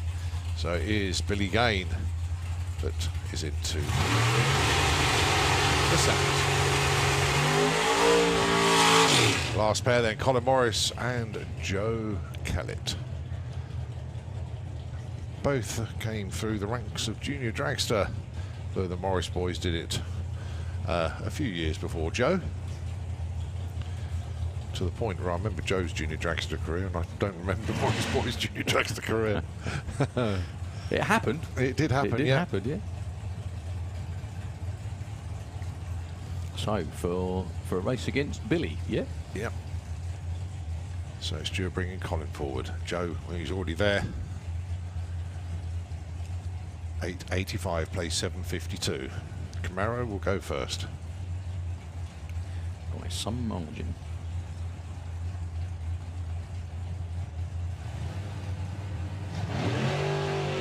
Oh, dearie me.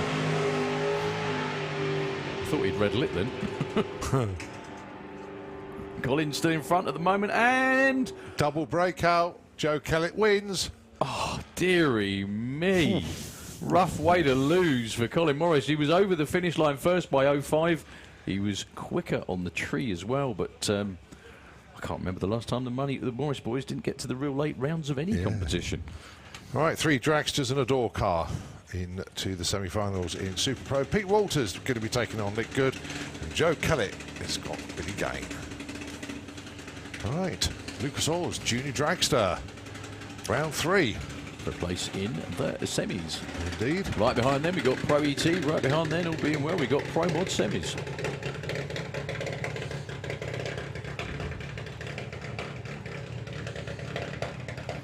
Oh, well, I was thinking. It's all right. How come Dan Holloway's in junior dragster? I can't say anything because I haven't even seen the ladder yet. Yeah, Kai Cooper and Daniel Weir then. This for a berth in the semis of Lucas Oil's junior dragster.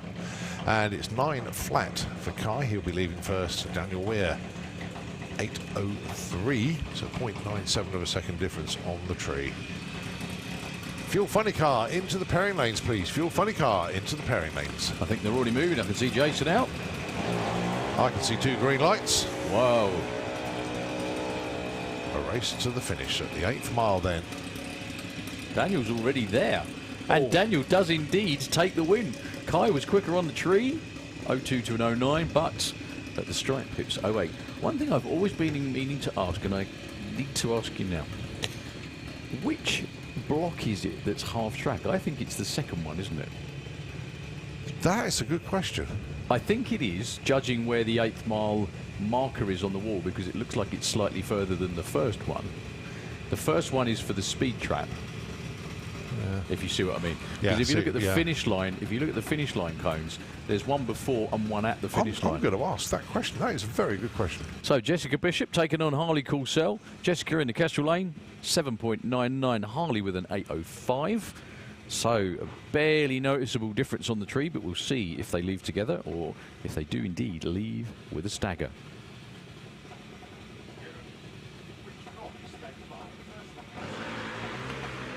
Well, Jessica went into deep stage and went red by 0.2. Harley's moving on to the semis with an 0.3 and a 7.98. Bit too quick, but who cares? Well done, Mark. Well done, everybody.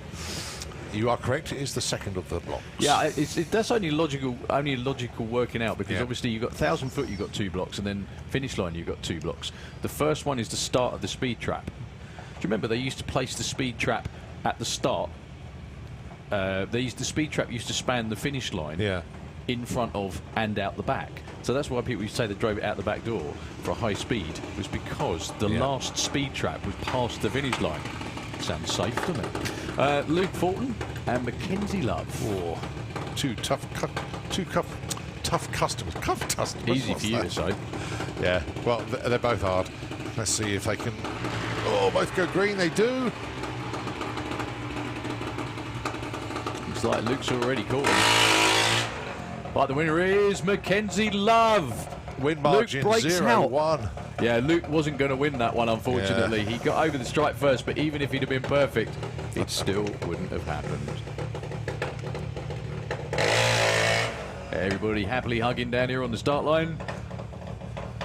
So Mackenzie Love back on the form from Easter. Right, where's Ted? Is he not there?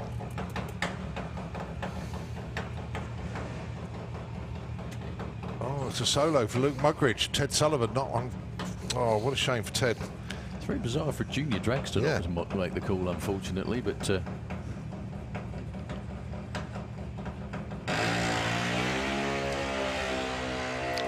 Top Fuel Dragster into the lanes, please. Can we have FIA Top Fuel Dragster into the lanes, please? 8.11 on an 8.10. Wow.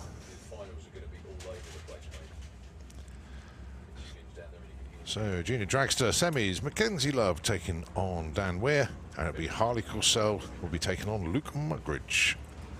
Nice run for Lukey there. 8.11 or an 8.10. What have we got next? Pro E.T.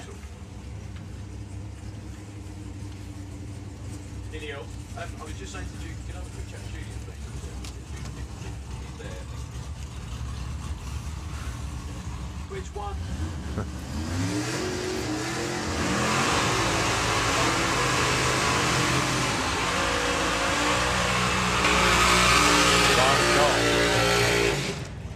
Simon Goff then with the package. Taking on Thomas Bublitz. Great to see the German driver go deep into eliminations.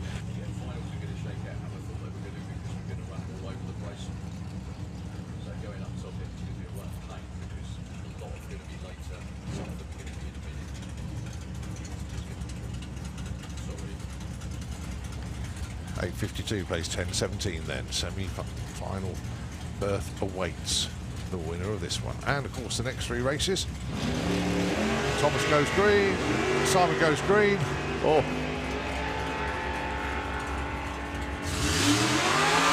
Simon's going to catch him. Will it be in time? It is, and he doesn't break out. 0-1 on the tree for the package. And an 8.54 and a 52 is more than enough to get it done against Thomas Bublitz's .157. Great to see Thomas and the team over here from Germany, though. Stayed here for 2 weeks for the Door Slammers and the main event. Hope they enjoyed it. Come back again. Blimey, Street Eliminator are there for their semi-final. Right, next up then, Mason Griffiths with the Appliance Dragster taking on Dave Fulton with the Nova. FIM Pro Stock Bike and Super Twin Bike into the lanes, please.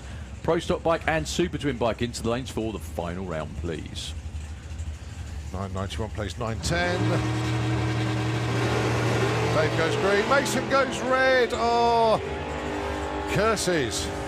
Dave Fulton into the semis. Basically, all of our bike finalists, please, into the semis. Into the semis? Sorry, semis. Into the lanes, please. Sorry. Apart from, actually, we have called Junior Drag Bike. I do apologise. So, Top Fuel Bike, Pro Stock Bike, and Super Twin Bike into the lanes, please, for the final rounds. Obviously, yeah, we've still got Super Street to go. Next up is Dan Holloway and Potface Pete, as he's always going to be known now.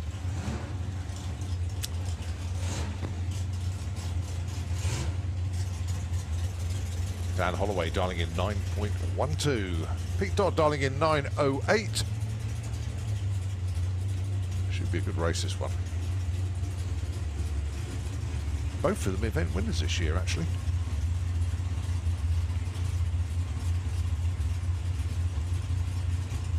And considering it's only May, that's the form that these two have got.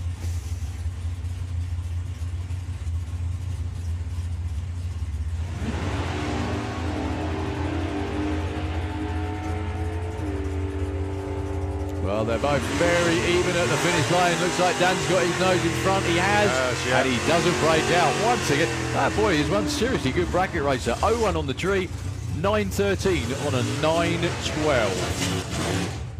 0.10 for Pete Dodd. He was only 100th off as well, but a 0.1 reaction time was his undoing. Do you know what? You just glance down there for a moment. If it wasn't for the silver rear wing, you'd sort of think, what's Elliot Day doing in Pro E.T. It's very much similar, isn't it? It's very similar colour scheme, but it is John Dalrymple, of course, with the Willis, dialing in 9:38, taking on Amy Watkins with Thunderbird, 9.44. This to go against Dave Fulton in the semis.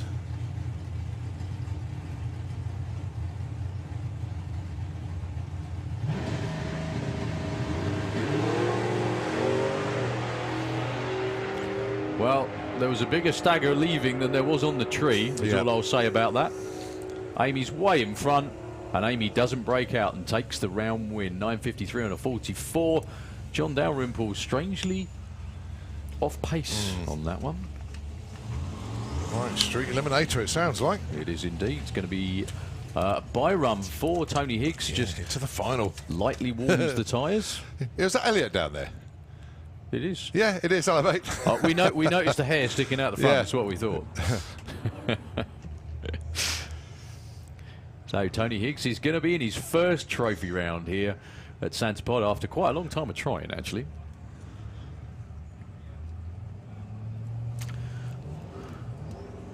Doing what he needs to do, just breaks the beams and coasts up the quarter mile. Just an extra bit of turnaround time for the final is what that is. Okay, yeah, we got Pro Mod up here as well. Why couldn't I have raced him that time? The amount of times that Tony wanted to race me, I could have beaten that. The best looking 12.95 you'll ever see, that is. He still went, look at the speed. Trickling up there, he still went 102 miles an hour. Right, Al McSweeney is probably thinking, when can I catch a break against this bloke? You never know, it might be now. Might be now. Well, the thing is that Andy Bond with the ugly sister in the Autotech Eliminator, yes, he's been in the 60s, he went 6.98 in qualifying, he's been over 200 miles an hour a number of times. However, there have been a few runs where he hasn't made it. By that, I mean the tyres broke traction around 100 foot out there or thereabouts, but Al McSweeney has been plagued with the same problem. If they both hook and go, there's about half a second or so difference between the two of them. Let's just hope for a good race. Here we go, 2 turbo cars. Oh, and Andy gets away first. Andy Bond with a whole shot. Normally spells the end of your day, and it does for Al McSweeney. 7:29.207. Al McSweeney, though, back in the 7.5s with a 7.59 at 183. Unfortunately, a 0.47 reaction time was not what he needed against the 200-mile-an-hour machine of Andy Bond. If you look at the numbers, they weren't that far apart.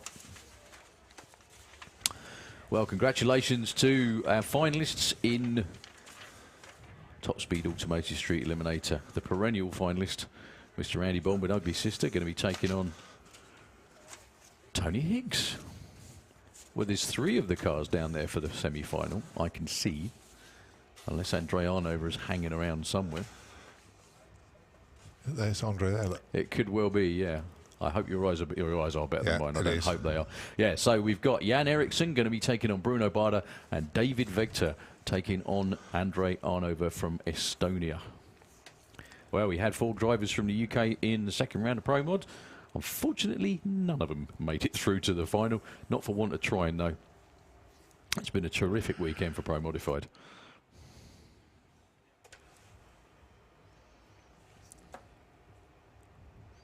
So they're just waiting for the word to fire up. The track is ready. The crew are ready. I think the drivers, almost all the cars are strapped in and ready to go. Just waiting for the thumbs up from the starter.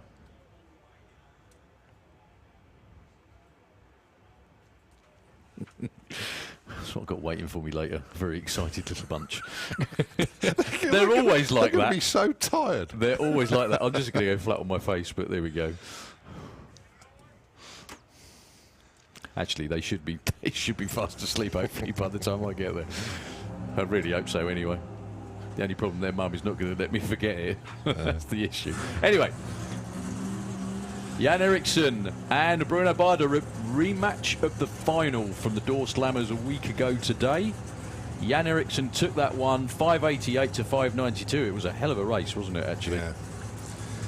But this weekend, Jan's got a 5.79 bracket car in eliminations. Did 5.79 against Norbert Kuno at 247 in round 1, and then went 5.79 again against John Tebbenham in round 2. Is he going to do another 5.79? qualifying was unbelievable for Jan Eriksson. 5.72 with your European record. Bruno in the 5.8s for the first time this weekend, though.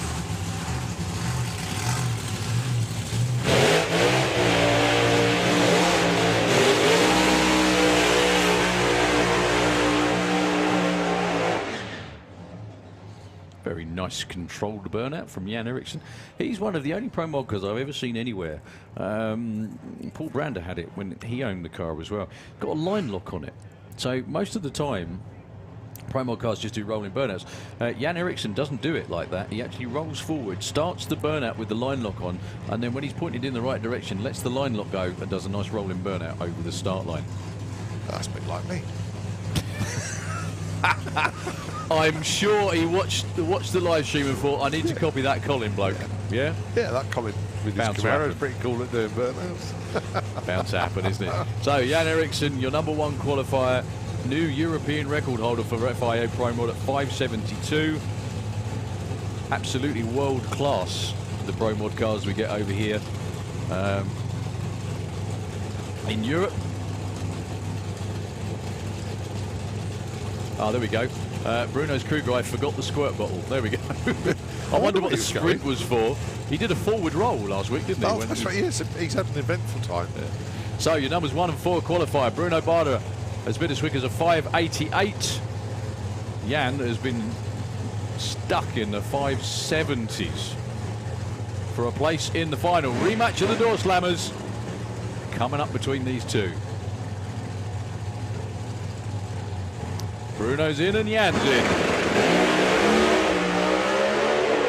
That one was over early. Bruno shook almost instantly. 5.78 at 246 miles an hour. The way they're going, they need to petition for a new class, like 575 Pro Mod class or something like that. Congratulations to Jan Eriksson and the team. But that's just outstanding performance. Bruno was out on him, 0.5 to a 0.13. Just a real shame Bruno didn't make it down there, because that would have been a good race. But Bruno didn't get past 60 foot, unfortunately. He gave it another stab, but he could see Jan long gone in the other lane. So Jan Eriksson, 2 finals in 2 weekends.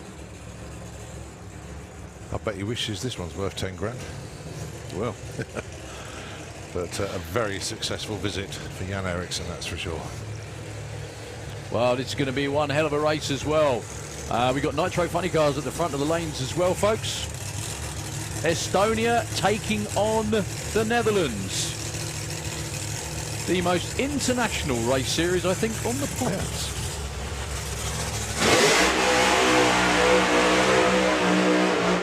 Do you know what always... No, that anyone that's driven a car... Just let Andre finish his burnout. One of the things that nobody ever tells you about when you start driving a race car that it always impacts your psyche slightly is that you come and roll around underneath the tower into the lane and you get to see the scoreboard of the guy that ran, or guy or girl that ran in front. You've probably had that, haven't you? Yeah, where you get to see the number on the board, and Dave Vector gets to roll around the corner and look at a 5.78 on the board in his lane. How much would he like that to be his number?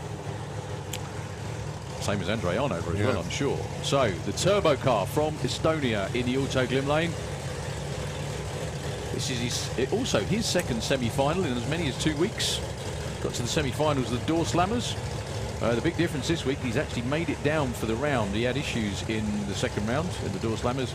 Unfortunately, he didn't make it for that run. Comp Eliminator into the lanes, please. Comp Eliminator into the pairing lanes, please. So, supercharged Camaro from the Netherlands, built by Andy Robinson in the Kestrel lane. Turbocharged Mustang from Estonia in the Auto Glim lane. Andre Arnover has a 5.8 second race car. He's been there before. He's been close this weekend. So's Dave. He's been there with a 5.88. Hope for a good heads-up race between these two. Andre's got to hurry up. Well, it's all David Vector, this one. 5.86 at 240 miles an hour. Andre Arnover 6:07 at a big speed of 250 miles an hour. Just a little bit soft at every incremental down the racetrack for Andre. 102 to 64.08 at 191 at the 8th. Dave was to the 8th mile in 3.83, 192. What can he do about that pesky orange Camaro in the final round? Well, I'm sure they'll take that, especially after the weekend they were having up to this time yesterday. They're in the final again, actually. The last big Pro Mod race we had, well, we had Easter, obviously, but at the Euro finals last year, or the Euro final shootout, David was in the final too. But congratulations to him and the whole team. That was a lot more like it. So we've got bike finals rolling around underneath the tower. Slightly earlier than scheduled, or on the schedule I should say, but that's no big deal. We've still got quite a bit of sportsman racing to go, and obviously we've still got the pro finals to go. Congratulations to everybody in the orange golf cart down there. Well done. Go give them a pat on the back. And also to the team from Estonia, please put your hands together. That's one hell of an effort to come all that way over here and put on a show for you guys. They did really, really well. Didn't quite leave with the elapsed times that they were looking for, but, well, they got a lot of racing in, and it was a great show. Just seemed down on power, actually, to be honest. Actually, he still went 2:01 in the back half. Look at that. Sorry, beg your pardon, under 2 seconds in the back half. He was quicker than David Vector for that part of the racetrack, but there we go. So you've got two blown cars in the final. Top fuel bike now. Mark Smith. Well, because he ran in the sixes this weekend for the first time, that made him eligible to take part in top fuel eliminations, going against Rene van der Berg. So Rene has been in the 6.2s, and actually I think he dipped into the 6.1s 6.19 well, in 2.23 in his round one pass. Well, Rene was pretty consistent like this, wasn't he, back at Easter? Yeah. If you remember.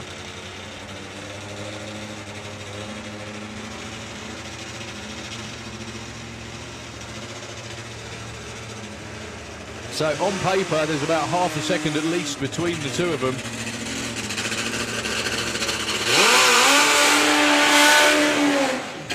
However, it's not about what they've run before. It's about what they do now. So the first time for nearly 3 years, we're going to be handing out an FIM trophy at the end of the event.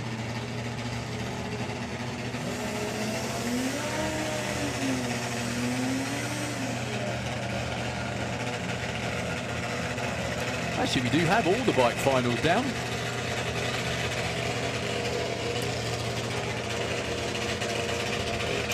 So for the UK in the Kestrel Lane, it is Smithy on the Warp Speed Draper Tools bike. His first ever top fuel bike race at FIM level. His first ever round win. His first ever 6-second run. And his first ever final round race. Rene van der Berg, I don't think has ever taken a big trophy here, so we will have a new winner today.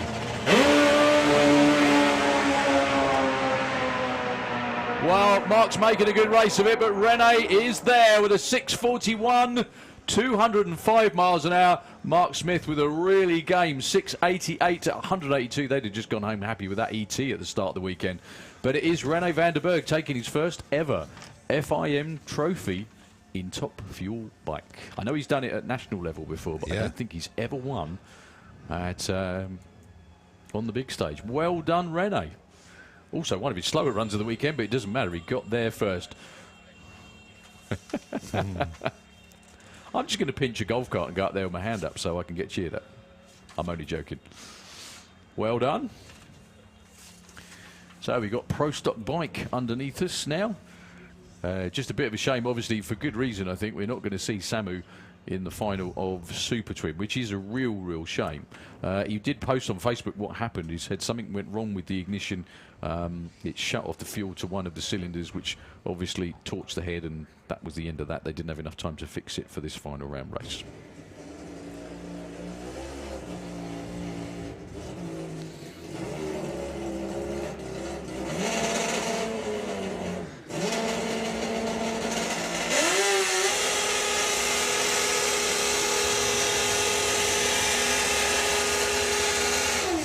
So on performance, nobody would have predicted this Pro Stock final round.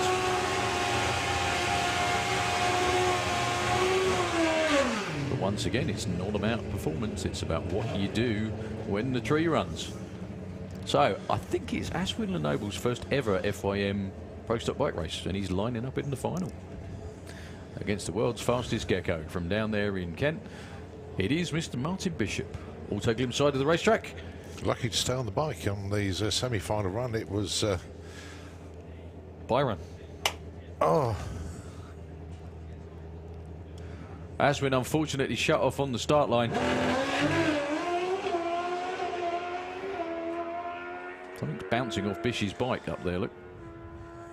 He still goes through with the 748, 177 mile an hour victory lap. Oh dear, yeah. Aswin's bike, there's a little puddle down there on the start line that will need clearing up. That's not the way, whoa, that's not the way you want to end your first ever competition in Pro Stock bike. However, well, just one of those things. So Martin Bishop from the UK takes the win. We've got Martin de Haas. Again, unfortunately on a Byron, Samu Kampanen with that terrific run earlier today, 5.99 on the twin.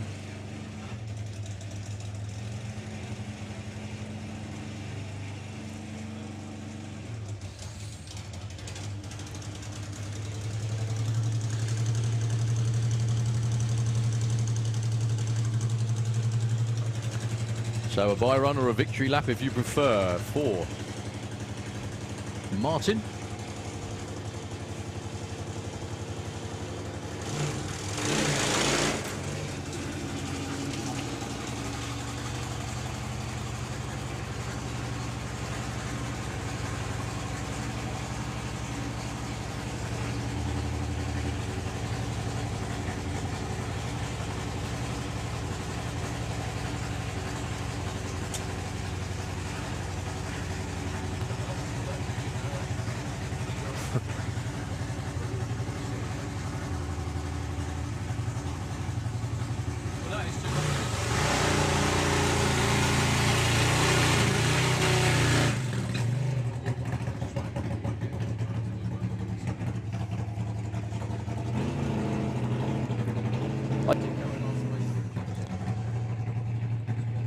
Martin de Haas then on a solo. What such a shame. Samu, who went 5.99 at 202. But as Darryl was saying, engine damage and unable to repair to come back for the final. So Martin de Haas going to take the solo. Went 6.71 at 208 on his solo in the semis.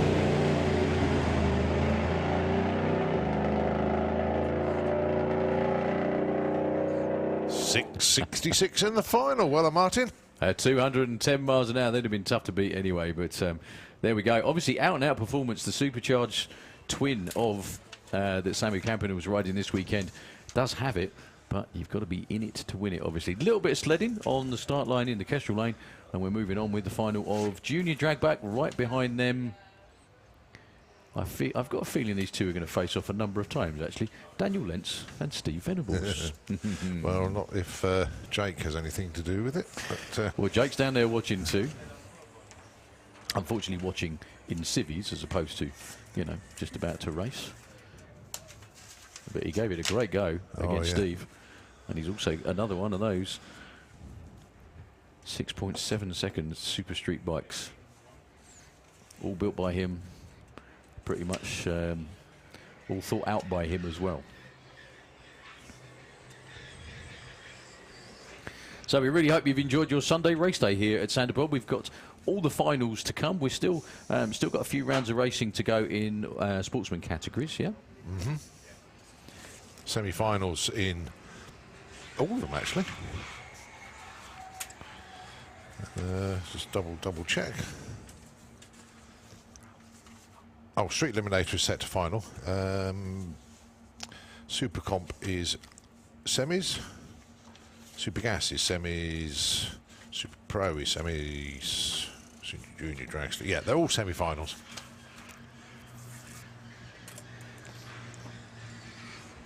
Still got the tailwind, which has certainly been entertaining with regards to the records this weekend. Certainly helped a little bit.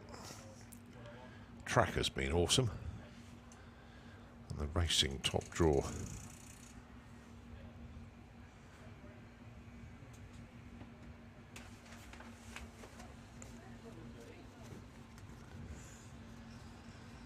Well, just getting the tractor back into position. You can see Comp Eliminator Final have made their way down as well. Junior drag bike finalists are there.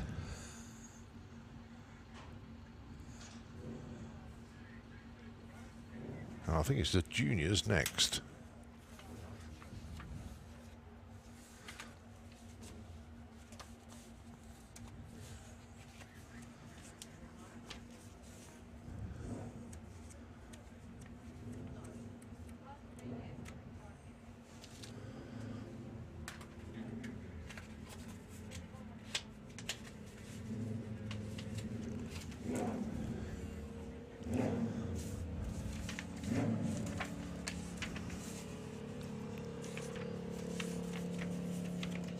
Okay, so junior drag bike coming underneath the tower then. It's going to be Holly King taking on Meg Talbot. Darling's End, 10.95 for Holly, 7.95 for Meg. 3 seconds difference on the tree. Holly will be going first.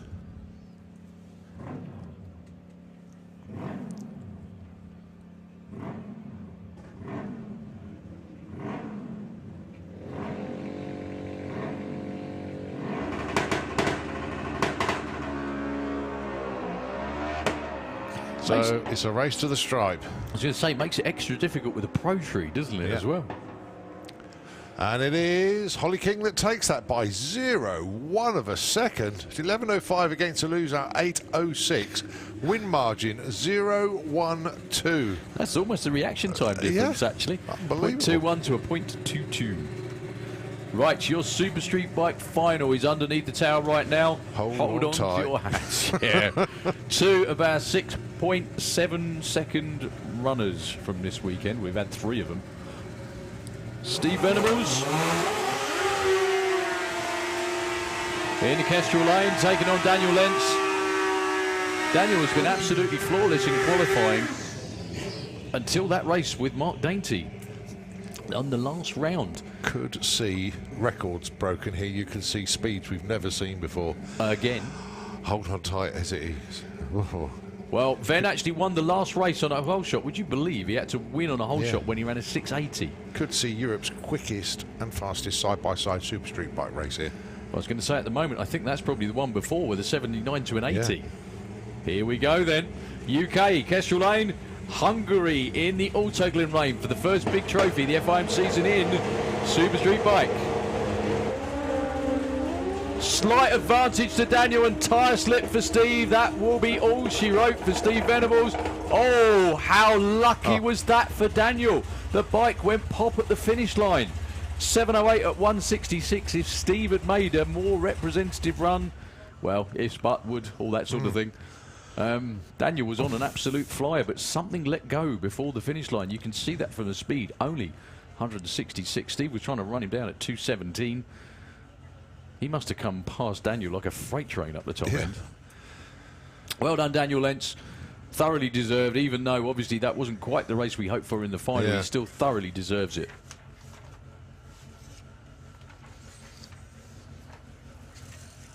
Got final comp under the tower now. Just checking out in the Autoglyn Lane just to make sure there's nothing down there. Looks good.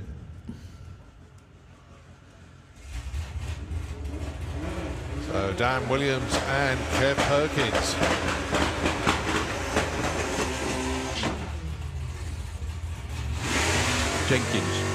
Jenkins, sorry. It's all right, no problem. They're pretty close. In fact, there's only like a couple of letters different, isn't it? There's only 2 letters difference in each. So, Kev in the 7.3s with the 780 index, but Dan, how quick has he gone under his index? Well, his index has been adjusted, hasn't it? It has, yeah. 10.38. So 0.5 under is going to be a 9.88. For Kev, he's going to be a 7.30. That's not what they're trying to do. I'm just guessing. So what do you think Dan's going to run? Well, he wants to get in the 9.7s. Well, now's the time to do it. He might need to. You got it. He's going to take the tree first, but this is nervy stuff. Here we go. Well, Dan's got the win. Now it's all about the numbers. It's a red light for Kev. He's still Dan running Williams him down, goes, look. 986, 131, 747, 184. But the win goes to Dan Williams. Congratulations to them. If you're wondering what the R was on the back of the window, that's what the Americans do when they're trying to go for a record. It's, is that right? Yeah, that's what that was all about. But cherry on the tree for Kev. Dan got there first by 0.3.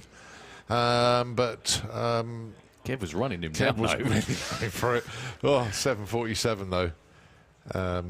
Brilliant weekend in comp for everybody. Congratulations though to Dan Williams. Finally gets a win in comp after being #1 qualifier all the way through the season. Well, to both teams as well, because Kev Jenkins as well. Huge congratulations to them. PBs. After last weekend of just rodding the engine in round 1 and 4-cylinder at the door slammers, to personal best after personal best, and coming that close in the final. On the subject of finals, Nitro funny car rolling around underneath the tower. An awful lot of work, as there always is, between rounds with these cars. Thank you very much indeed to whoever posted on Facebook with regards to Jason Phelps. A fresh engine in the rails of the Gladiator for this final round, like they didn't have enough work to do anyway. Hopefully less to do for Steve Ashdown and the Undertaker team. They do swap engines on an alarming basis, don't they? Yeah, but I'd rather they swapped them just to keep them both serviced or serviceable, but not when you bust one. Yeah, that's the problem. So we've also got the Pro E.T. semi-finals down here now. We've got winners in a number of our classes. We've still got quite a few to go. However, we're getting very, very close to all their final rounds. Quite a few of our sportsman classes are still on the semis. Well done to the Williams boys. Congratulations, fellas. Yeah, well done. At last, Dan gets hold of one of the victory. Oh, no, does he? What's that?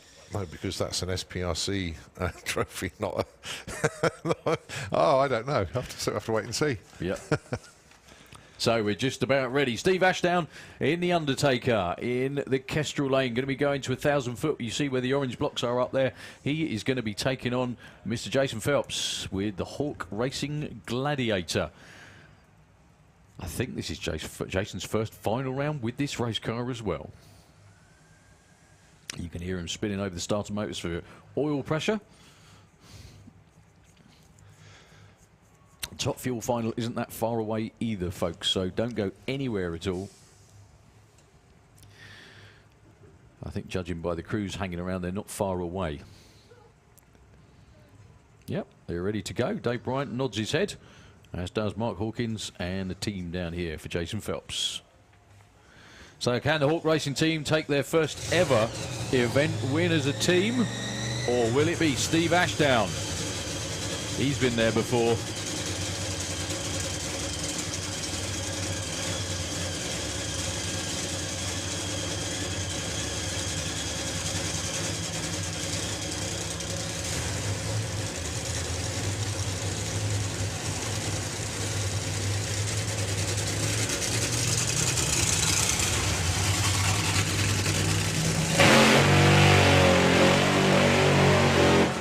Nice big long burnout for Jason Phelps.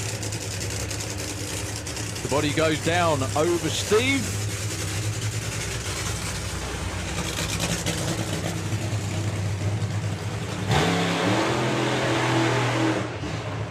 A comparatively soft burnout for Steve Ashdown. That's not his fault, that's how the throttle stop is set.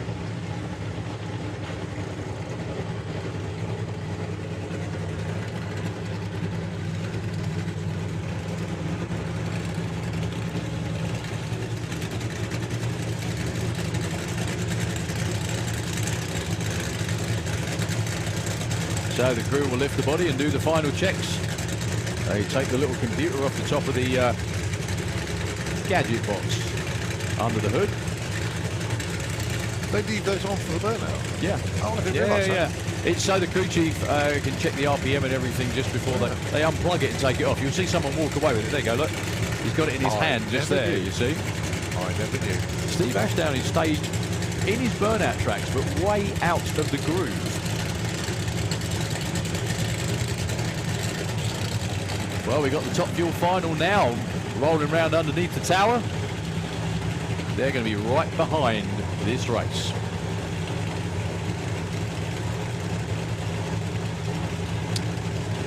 So good luck to both drivers after the Easter event. It was Kevin Chapman who was in the lead in the points.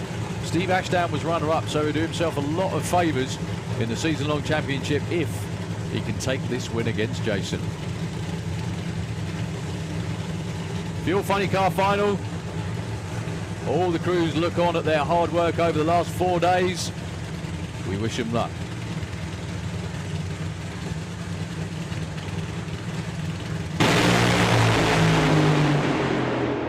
It's going to be Jason Phelps with a 463, 201 miles an hour. It looked like he had a bit of a bonfire going under the hood.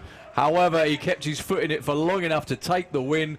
Steve Ashdown was really trying. He had a cylinder out at the hit of the throttle, but lots of tyre shake and a bit of spin as well. You can see out there just before 3:30. Congratulations to the whole Hawk Racing team. My goodness me, they're going to set a new record for how many people they can fit in that pickup, aren't they? Yeah, proper race as well, both going for it. Oh, they were trying really, really hard. They both, I think they both made the last turn off. Well, I don't think they've actually made it yet, but... not far off. Yeah. Steve's gone round the corner, but Jason in the shutdown area. If that marshal up there could just put their legs together again and walk off, please, that would be great. Oh, it's all right. It won't be too long anyway. The Ian is running for the tractor. It's only up the top end in Jason's lane, so hopefully that won't be too long at all. Give them a big cheer, please. That's the Undertaker team for Steve Ashdown. They tried their absolute hardest. 2 runner-ups in a row. Still not bad starts to the season. However, a new world record for a Chevy pickup is coming your way. Ladies and gentlemen, the whole Hawk Racing team, they have worked their absolute tails off for this, and they so deserve it. Just give them, please, your biggest cheer as they go up. You making the most of this? You are, aren't you? You certainly deserve to. Well done, everybody. Cool. Talk about milking it. Will that Chevy truck go any faster? No. They're just, no. You don't want to go any faster at moments like that. You've got work to do when you get out the other end. Oh, dear. That is the problem. I think there's probably a few tears in that lot as well, because it's just been such a hard road. When Jason bombed the body a couple of years back, if you remember, then they had all kinds of, you know, just everything that could go wrong did. That run was awesome. 0.97 to 60 foot. He was 353 at 224 to the 8th mile. And shutting off a little bit early, 463 at only 201 miles an hour. But I should think they could care less at the moment. Who's pushing?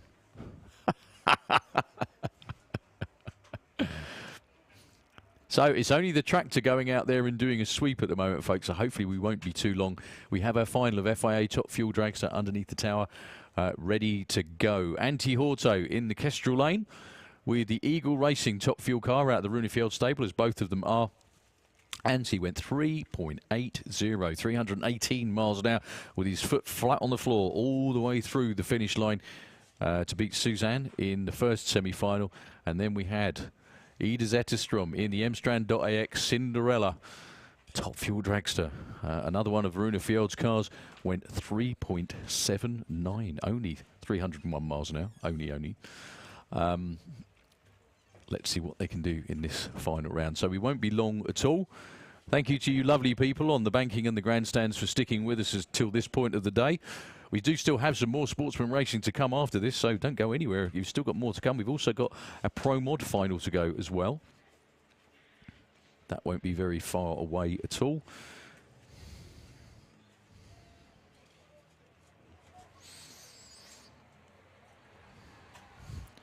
Have to wait and see if Ian goes round again. Everybody looks like they're hopping over the wall, so that might be it. He's driving very, very carefully around the car.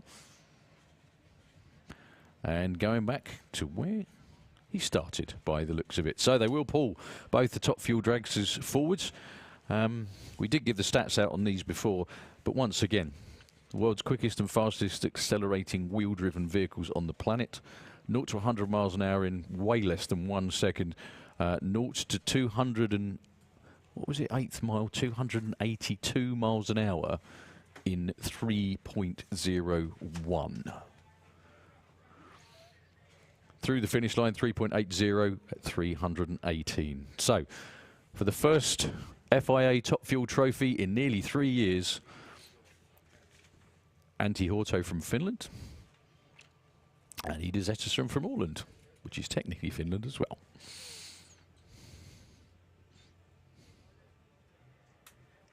Just waiting for Ian to get back out the front. We're going to. Ida is ready with the battery pack, so is Antti.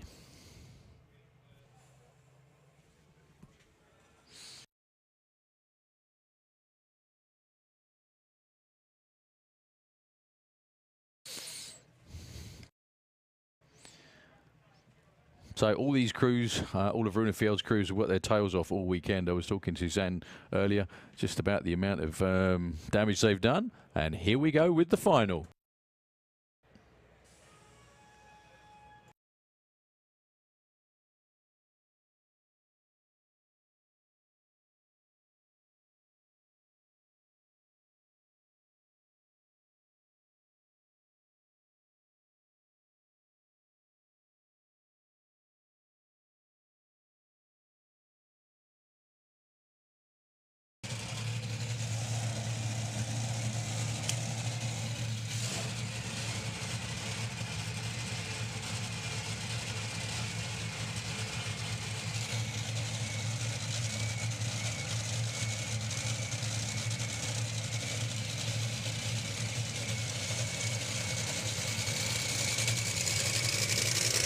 Well, for the last time this weekend,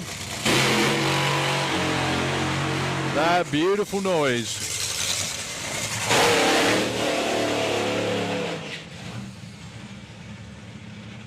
So, Antti Horto. Now, if for those of you that follow Top Fuel Racing, and I know a number of you do, the car that Antti is driving is the one that Duncan won the European Championship with just a few years back. That run of 3.80 was the quickest run the car has ever made. Also, the speed of 318 was the fastest it's ever been. The car that Ida Zetterström is driving is the one that Maya Utian used to drive.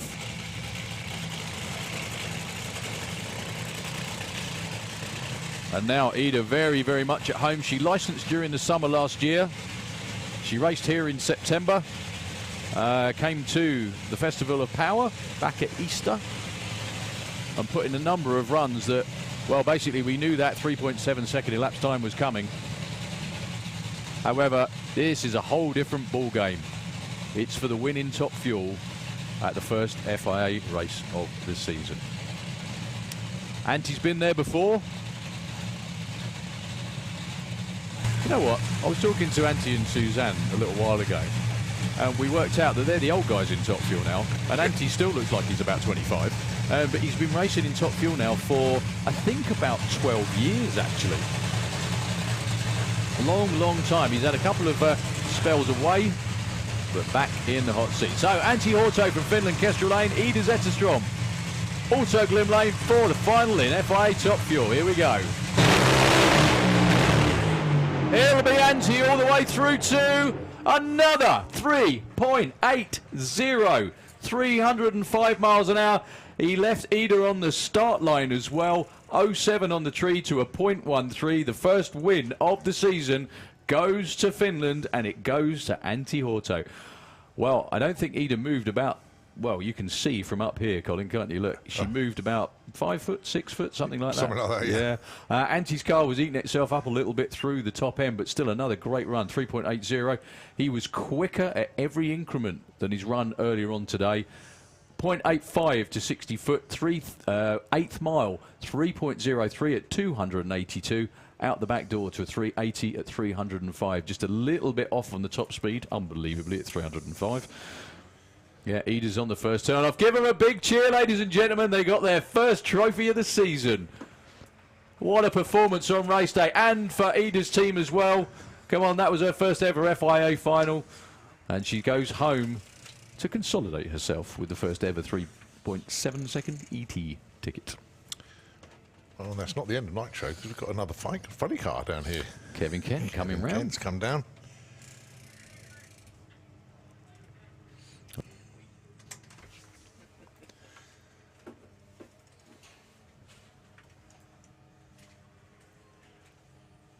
Well, top end has cleared very quickly indeed, actually. So next up, it will be a time trial run, and this is Kevin Kent with the GSI Insurance West 10 Motorsport Nitro funny car. And he just wants to put on a show and show everybody that he is more than capable of going quick. That's what he wants to do. There's no point coming out here and just doing a burnout and launch. He just wants to go for it.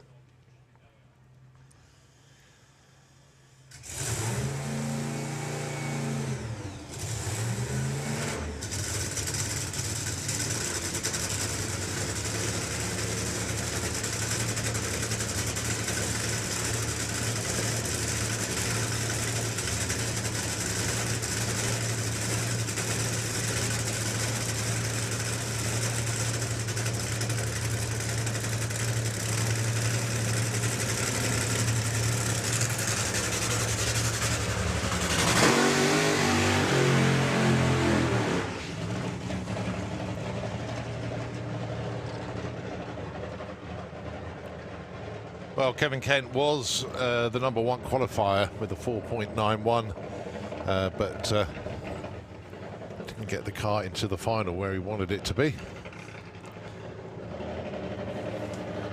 Kevin Kent is actually the European record holder over 1,000 feet at 4.23 at 286.49 miles an hour. Oh boy, how he would love to beat that.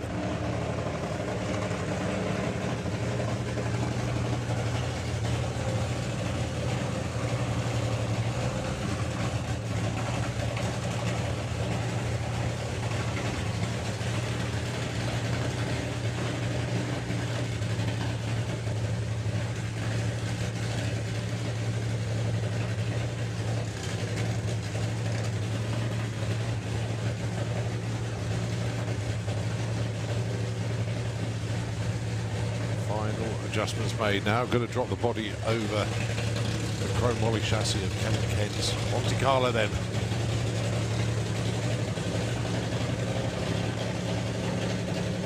What can Kev do?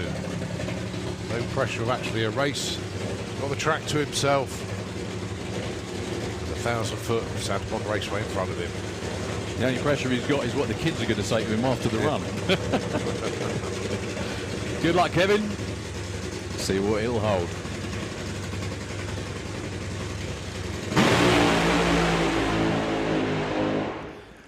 That was strong till about 3:30. Still a bit soft actually. 101 to 60 foot, 258 to the 3:30. I think that's the belt that just slithered out from underneath it, right at the regular quarter-mile finish line. Still got lots more racing to come. We've still got our Pro Mod Final to go. We've still got Sportsman semi-finals. I think the first one of those is going to be Pro E.T, yeah. This is when Colin goes quiet because all he's doing is swapping paper. Well, all the luckily, time. I've only got 5 ladders to move around, so okay, that's not bad. too bad. We've got a quick track sweep just to make sure all the clutch dust and everything has been removed from the racing surface for everybody that's coming after them. As we move towards the conclusion of the 2022 version of the main event. And it's just been so good to be back to normal. Oh, you bet. I know we're missing a lot of people, but as far as racing is concerned, and as far as crowd has been concerned, and the sideshows and the numbers. The numbers. Yeah, yeah. Drag racing is a numbers game, isn't it? And it's just been exceptionally good.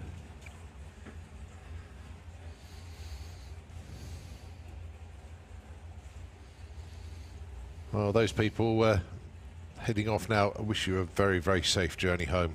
Thank you for joining us. Thank you so, so much. We hope you've enjoyed it. Yeah. Don't forget, it's only 3 days at work this week if you have a normal job.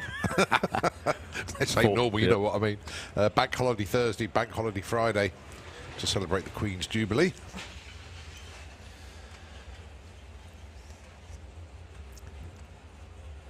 And those of you that are here next weekend, Nostalgia Nationals. Another 3-day event here at the pod.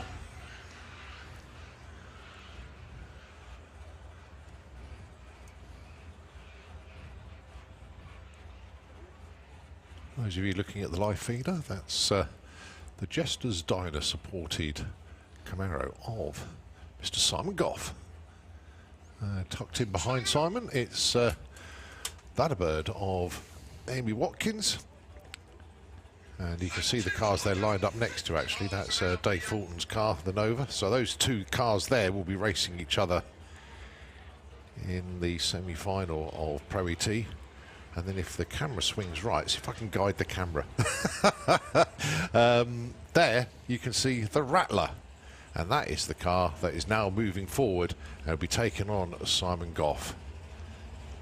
So, our first semi-final in Pro E.T. with Modjestang, the title sponsor of the class. Mike Lacey's company. It is Simon Goff and Dan Holloway. Oh, Dan just reversing to get the steering lock to be able to come round into the Kestrel Beer lane.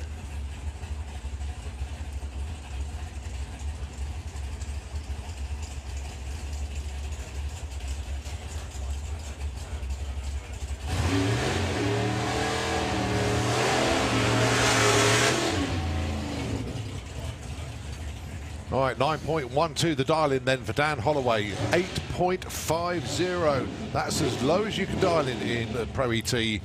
for Simon Goff. 0.62 of a second head start, or not a head start, but that's the difference on the tree because Simon's car will be, what he thinks, 0.62 quicker than Dan's. Reaction time's crucial. Running your number crucial. Whoever does the best job will be booking a spot in the final at the main event. They've both been absolutely on it so far today. Have they? Well, hence the fact they're in the semi-final.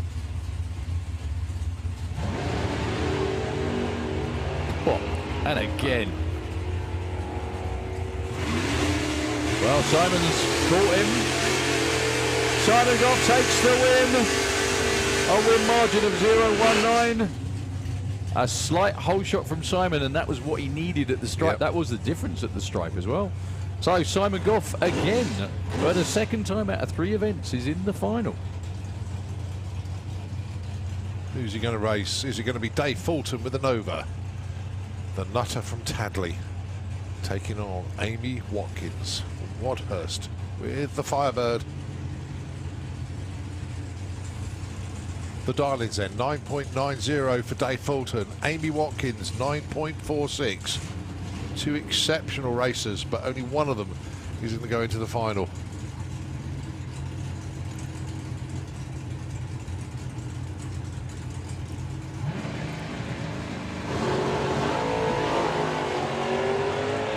A green light drag race.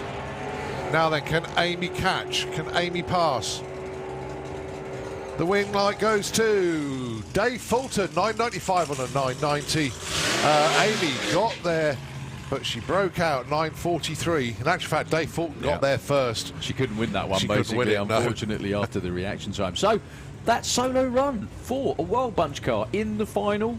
I know all the Wild Bunch guys and girls will be sitting at home or in the grandstands or on the banking watching this thinking, Steve, you legend, getting to the final of Super Comp at the main event. And all he'd had to do was break the beams, and he's done it. Yay!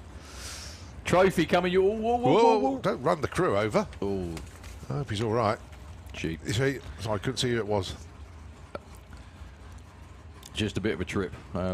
Hopefully everything's okay.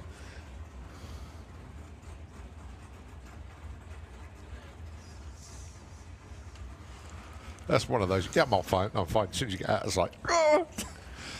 But okay. Well done to Steve Field. Congratulations into the final of Super Comp.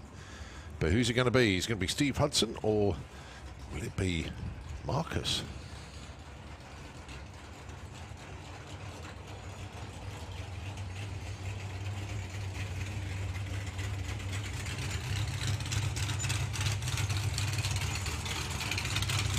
Well, Steve Hudson is below us in the intravenous Ford Model T.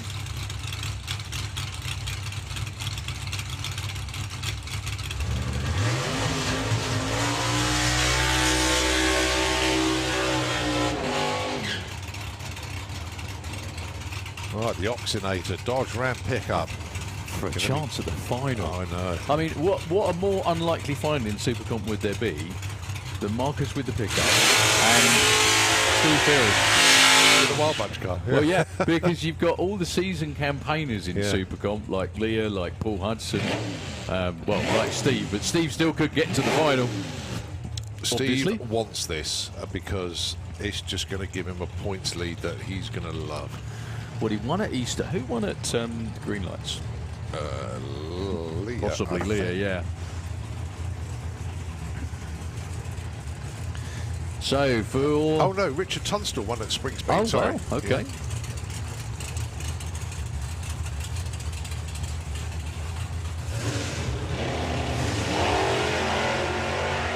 Pretty even off the line. Now Steve Hudson knows how to run 890, but so does Marcus. It's Marcus again who takes the win. Steve Hudson breaks out by 0.06 of a second. Marcus Oxner is in the final. Unbelievable. Unbelievable. Steve Field and Marcus Oxner, your Supercross final round. No disrespect to either team. Awesome job, but you would not predict that. No. But the awesome thing about it is it's two cars that aren't really well versed at running 890, shall we say. Steve Field definitely not. Marcus is, you know, he's tickled the 8.9s a few times, like that time. But that's just awesome. Absolutely fantastic. That's what we love about drag racing. Throws up some really, really cool matchups and results, of course. Joe Kellett and Billy Game were into Super Pro. Yeah. Two of the best. 8.51 Darling for Billy Gain, 7.49 for Joe. Little added incentive for Joe that he can put Billy away. He gets 50 quid because the bounty is on Billy Gain. That's a good point.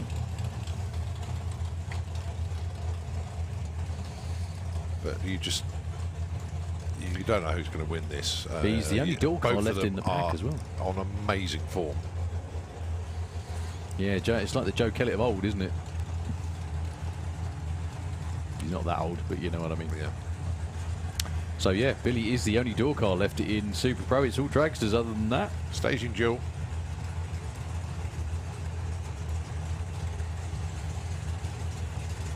Oh, proper staging duel. We're trying to burn each other down.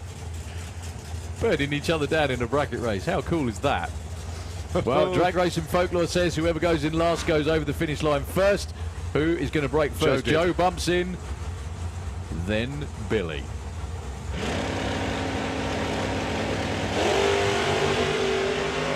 They're both green. Joe's going to get there, but in time. Look at that. Billy breaks out.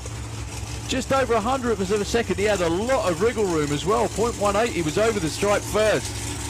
But a very uncharacteristic for Joe. Look at the reaction time. 0.13.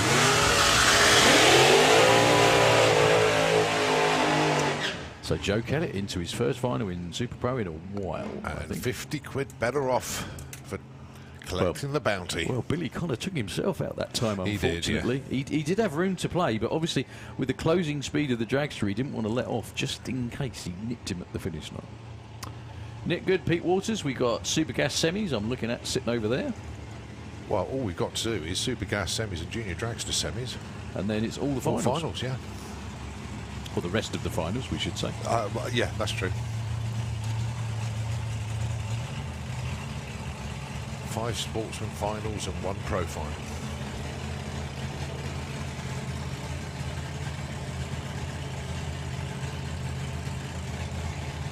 Well, Pete Walters has been the form man this weekend. He was #1 qualifier.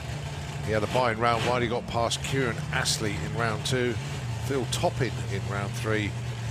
But can he get past Nick Good to get into the final? Nick got past Mark Bailey, Barry Giles and Mark Flavel on his journey here to the semis. Not much between them. on dialing difference. 750 for Pete Walters, 746 for Nick Good. Unusual for Pete to be going first. Oh, and he's out. He's gone. Well, it's Nick Good into the final. Well, Nick actually went red as well.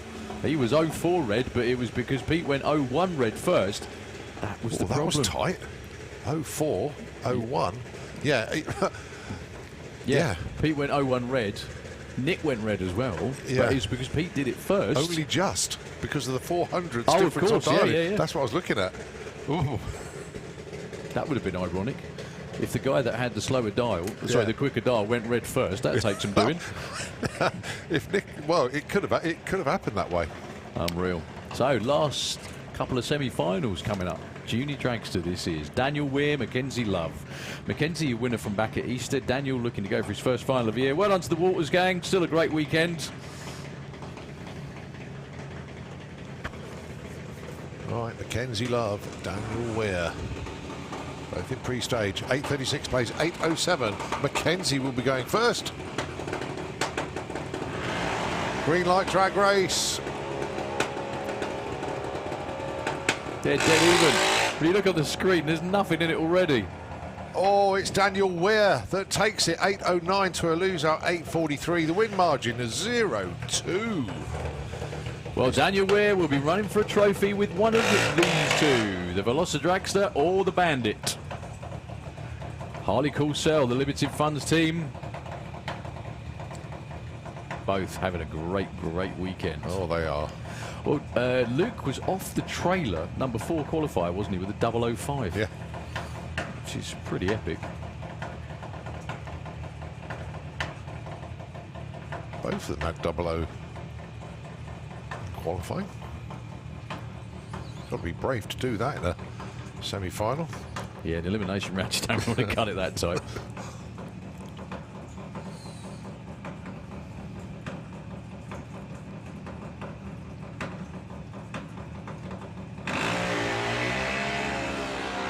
And they didn't. So Harley and Luke to the stripe, and it goes to Luke Mugridge. Harley backed off just a little bit too much by the looks of it. He had the advantage on the tree, 0.4 to a 0.10, but closer to his darling was Luke Mugridge, who will be running against Daniel Weir. Daniel Weir, sorry, yeah, I was just trying to, beg your pardon, I only watched it like a minute ago. Right, Tony Morris Carburettors, Super Gas, semi-final number 1.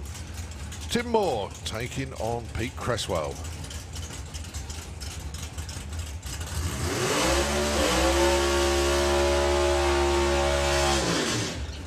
So Tony in Florida. No, he's at Bradenton at home. Tuned in now to watch the coverage. There's a lot of people all over the UK, Europe and the world are. Very, very good afternoon to you.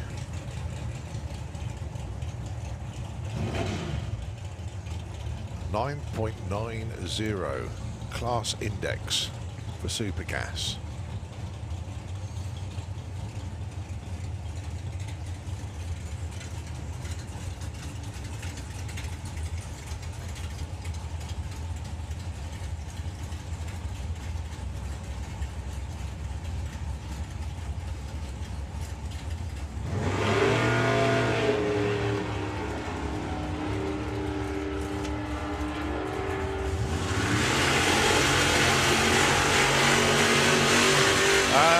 Goes to Tim Moore with a 993. Oh, well done, Tim. He's into the final. Right, next up then, Andy Dibley taking on Dave Fulton. Now then, Dave Fulton already into the final of Pro E.T. Can he double up here? Whoa. Can he double up? Look at the messages. Is this still available? What's that? What? That's aimed at me. Obviously. What colour is it? Yeah. Oh dear. You nutter.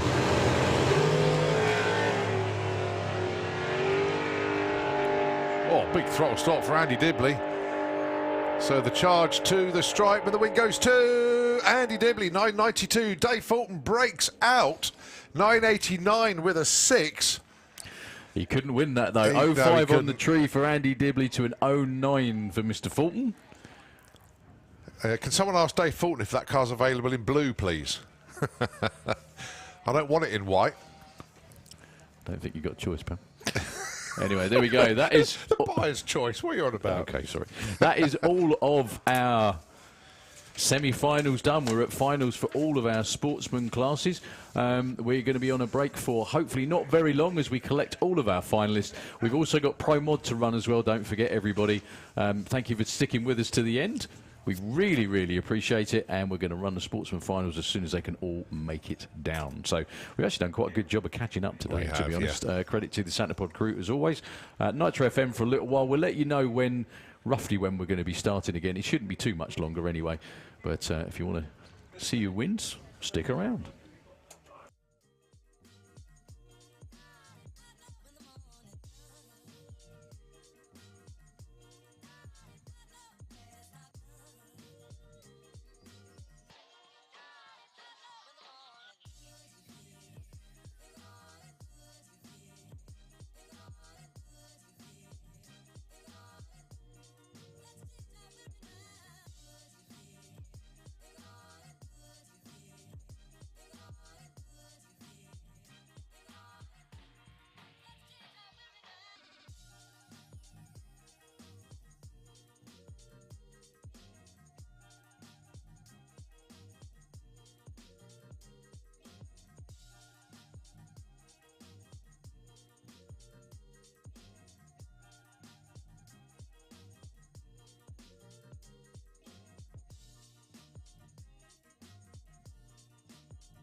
He's a cuckoo in my car.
Okay, here we go then.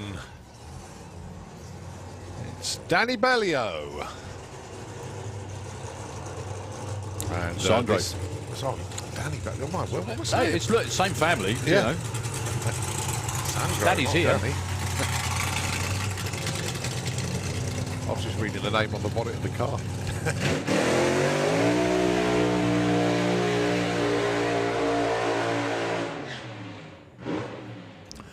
Well, very, very, very unfortunately, no Lynn Carlson for this race. After all the effort, the team from Norway couldn't make the final round call for top methanol racing here this weekend. So it will be a victory lap for Sandro Bellio. First time he's been racing in nearly 3 years. He does like rolling out there to half track. Maybe he's put some heat in the engine as well, you never know. So no matter what he runs, as long as he takes the green, but he's going to go for it anyway.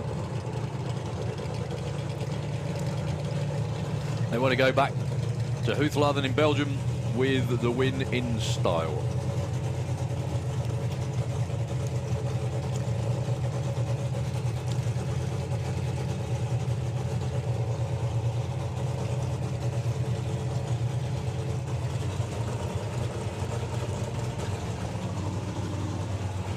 So he was #1 qualifier. Quickest ET of the weekend was a 5.48, which he recorded yesterday.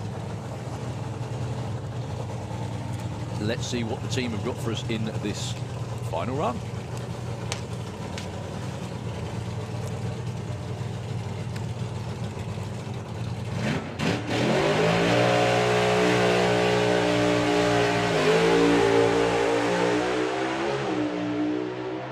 It won't be a quick ET because he rolled the lights. 588 at 262.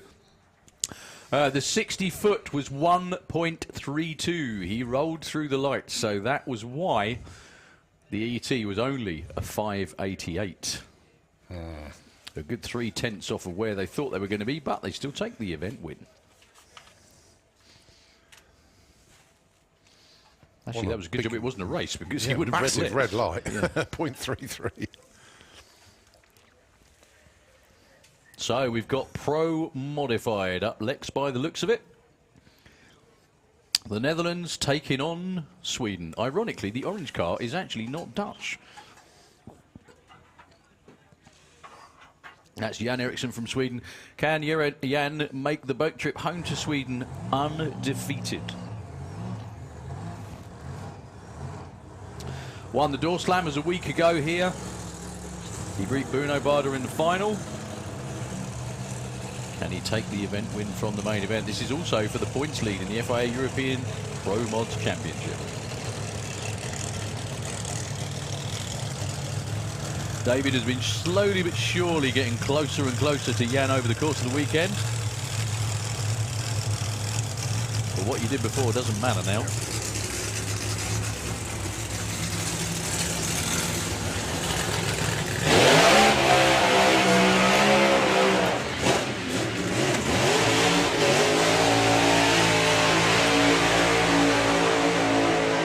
At this moment, you want to call security at Luton Airport and get that bloke Dick Costa. Well, he's probably going, can we hold the flight? Can we hold the flight? I want to see what happens. Dick Costa has been with us this weekend and had to fly off. Scarper, yeah. So he's I probably know going to he's watch tuned that in. back. So good afternoon, Dick, and thanks ever so much for coming over. And it's been great to see you. So it's going to be David Vector that Dick has been hanging around with. It was going to be Yanni Eriksson, #3 and #1 qualifiers. Jan's been in the 5.7s every single round. David has been between the 587 and a 590 or so every single run. What they did before, though, like I said, doesn't matter. It's all about what happens in the next 5.5 or thereabout seconds. So Ellen brings David into stage. Jan, by his ever young crew guy, who says go get him. Sweden or the Netherlands for the big trophy at the main event in Pro Mod. Who will it be? David's already in. Here comes Jan. Well, Jan had a bit of tyre shake. It looks like David's out front and he's got a whole shot. Oh my goodness me, what a race. David was 0-1 on the tree. Jan was 0-8 at the stripe. David 5.90, only 225. Jan with a 5.79 and 0.4 of a second at the stripe. That was a worthy final round, that one. Oh, it was. Jan, 0.946 to 60 foot, 380 at the 8th mile, 197 miles an hour. David was there at 385 at 192. David was still in front at half track. Jan just outran him on the back half of the racetrack. Jan Eriksson has today 579, 579, 578, 579. Well, we have a first-time winner in... Well, we could have a first-time winner in Street Eliminator. I do beg your pardon. First-time finalist, Tony Higgs.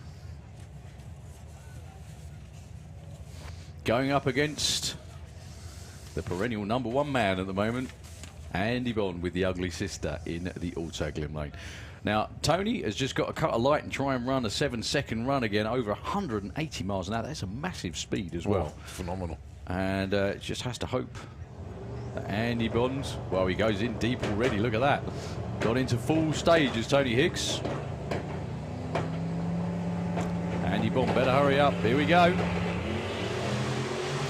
No tyre spin for either. At the moment, they're neck and neck, but will the Chevy pull it out? It does. 7.23 at 2.08, but look at the E.T. for Tony Higgs. That was all 60 foot, Colin. Look at his 60 foot time. 1:17. Yeah, awesome. It's normally 1.3 or thereabouts, isn't he? Something like that. His quickest ever run, 176 miles an hour. Made a really good race of it. He hasn't run a 7 before this weekend. He's now in the 7.71s, almost in the 7.6s. Outstanding stuff. So Andy Bond takes the win. That was a 7.23 at 2.08. All right, Luke Mugridge and Daniel Weir, this for Lucas Oars Junior Dragster, the final. It's the Bob dial-in for Daniel Weir, or 8.08 as we call it. And it's 8.13 for Luke Mugridge, just 0.05 of a second difference between the pair of them. 4 finals to go. And I think they're all here. They are indeed. We're wrapping up the event.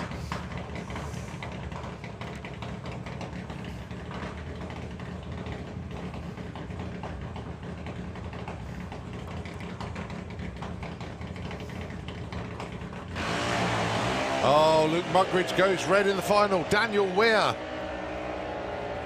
takes the big trophy. Congratulations to him.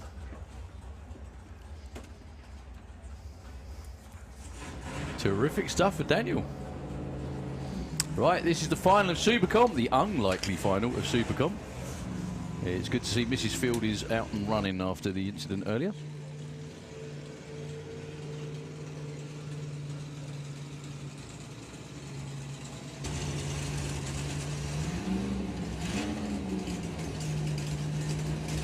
Yeah, this is heads up, so all will flash anyway.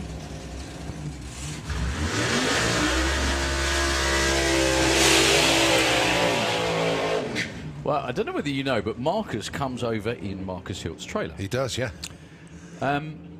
Marcus has had to hang around all day and wait for Marcus Oxner to finish racing and get eliminated. It still hasn't happened yet, and now he's got to definitely hang around and wait for... I think he's got to stay for trophies. Exactly, that's what I was just going to say. No, Marcus, you're way off, mate. Yeah. Yeah, there we go. He's way off to the side. Obviously couldn't really see his crew guy in the mirror that time round.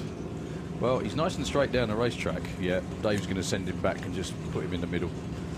Steve Field is ready to go with the slingshot. So it's UK against Switzerland.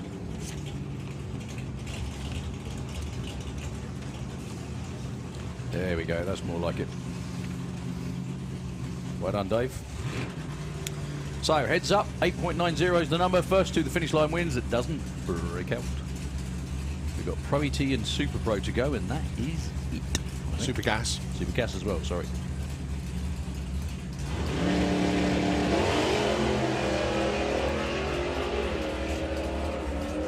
Steve Fields just going to run alongside him, try and stick his nose over at the finish line. And it's Marcus Oxner with the pickup that takes the win in Supercom. 0.008 win margin at the finish line. Steve Field was 0.2 on the tree, Marcus was 0.9. But the big trophy is going to Switzerland in Supercom. Outstanding. Dave Fulton and Simon Goff. See, he's taken the writing off the back window this time. Deadly serious now. Yeah, it is. This for the trophies then. Simon Goff, Dave Fulton. 990 plays 851. Dave Fulton will be going first. But will the package deliver? Well, he was runner-up at Easter. Can he go one step further here? We're about to find out.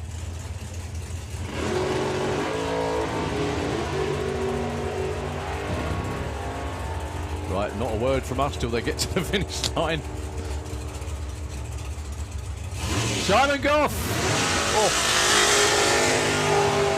Dave Fulton, 1.1 reaction time. No help when you run bang on your number. Simon Goff, 8.53 on a 51, takes the win. An 0.6 light to a 0.10 was the story of that one.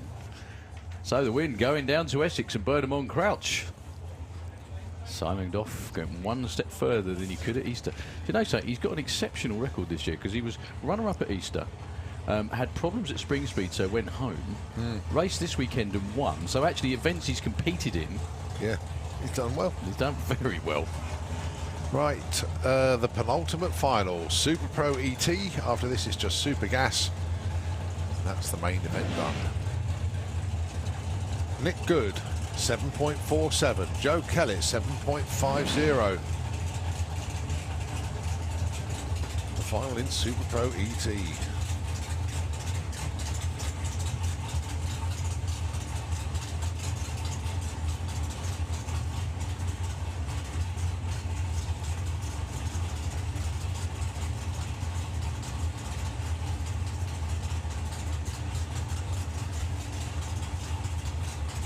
Nick's into pre-stage, so is Joe.